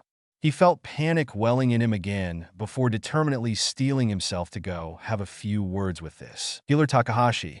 So many hours, galleons, calls, and threats later, Harry was staring at Naomi's medical files despairingly. He was not a healer, and although he could read and understand the basics of the healer's report, it was not going so well. If highly trained healers and an unspeakable couldn't figure out what was going on, just how could he? For the umpteenth time that day, Harry growled out a few swear words in frustration as he tried in vain to think of what could be causing this. He knew a lot about curses and jinx, dark potions and artifacts. It was a big part of aura training. Not to mention defense against these things had always been a hobby for him. However, as he racked the archives of his mind, he came up short. He tried to reassure himself with the fact that Hermione was coming to Japan in a few short hours, and yet even this did not comfort him. He had called her because, as always when in doubt, you ask, "Hermione." It had been difficult to explain the situation, especially as it was over the international flow network, but he managed to convince her to come immediately. She said she only had a few things to settle at work, and then she'd be there. As he waited for her, he was overcome with helplessness, being unable to do anything for Naomi. He felt useless, and although he'd convinced the healers to do a more thorough checkup, they still concluded it to be a muggle issue. He had also managed to extend her stay here for a few more days. He planned to have her transferred to St. Mungo's after that. She had awoken a few times, and Harry found her in just the same condition she had been before he was stunned. They had even had to magically restrain her to the bed to prevent her from wandering away. She continued to act dead to the world and continued to insist that she had something she had to do. Though just what that was she refused to say. He tried some compulsion charms, but it was to no avail, and he didn't want to risk Veritasrum reacting to whatever was causing her behavior in case it was somehow viral. The truth potion was far too volatile to play fast and loose with. Naomi was in a stable condition physically, and he would not do anything to jeopardize that. He kept close monitor on her heart, which thankfully had remained seemingly healthy. He knew he should have been happy that she was not dead, nor did she appear to be heading that way. Nevertheless, he couldn't help but be on edge. It felt as though it was the quiet before the storm. He would sit there poring over medical files and heavy tomes on every magical malady one could think of, restlessly tapping his foot on the floor or a pen on a notepad, shifting his attention from the books to Naomi, to the clock on the wall as he waited for Hermione to show up. Healers and Mediwitches, whom were tentatively musing over the case on his insistence, dropped by ever so often, with theories that never panned out. He'd drop everything at regular intervals to check Naomi's vitals and pace around the tiny sterile room as he pushed his mind to think faster, harder, to come up with the answer before it was too late. Eventually, he cast a spell to amplify Naomi's heartbeat so that he would know that it was still working normally without having to constantly check. He could hear the ticking of the clock above the door, mixing with the sound of her heart. He thought perhaps amplifying her heartbeats had been a mistake, as the sounds seemed to displace him, taking him to a time when he heard his own heartbeat, thinking it was numbered, wondering how many he'd have left. It made him wonder in morbid curiosity just how many beats Naomi would have before the storm hit, before his efforts became futile and proved that he had failed her again. He felt so helpless, so defeated as his thoughts trailed down these depressive avenues, sitting in the uncomfortable seat next to Naomi. "I'm so sorry," he muttered quietly. Feeling as though he should just give up, he started shutting the medical book he was perusing in defeat. But just then Naomi's eyes opened, and although they stared blankly at him, it was enough to force his determination to the forefront of his mind. He would not give up until the end. He could save her, or he could fail her, but either way Harry decided then, and there he would struggle all the way. Author's note. Well, there we go. Yet another chapter. I was going to have even more happen, but I figured the story would flow better if I were to cut it off here. And I'm feeling creatively exhausted from writing this, and thought it's probably be better to give you all this update than to make you wait even longer when it could just as easily be cut off here. There's something to look forward in the next chapter. Harry's going to talk to Elle. Well, anyways, thanks for reading. I feel pretty good about this chapter, but I'd love to hear your opinions, so tell me what you think.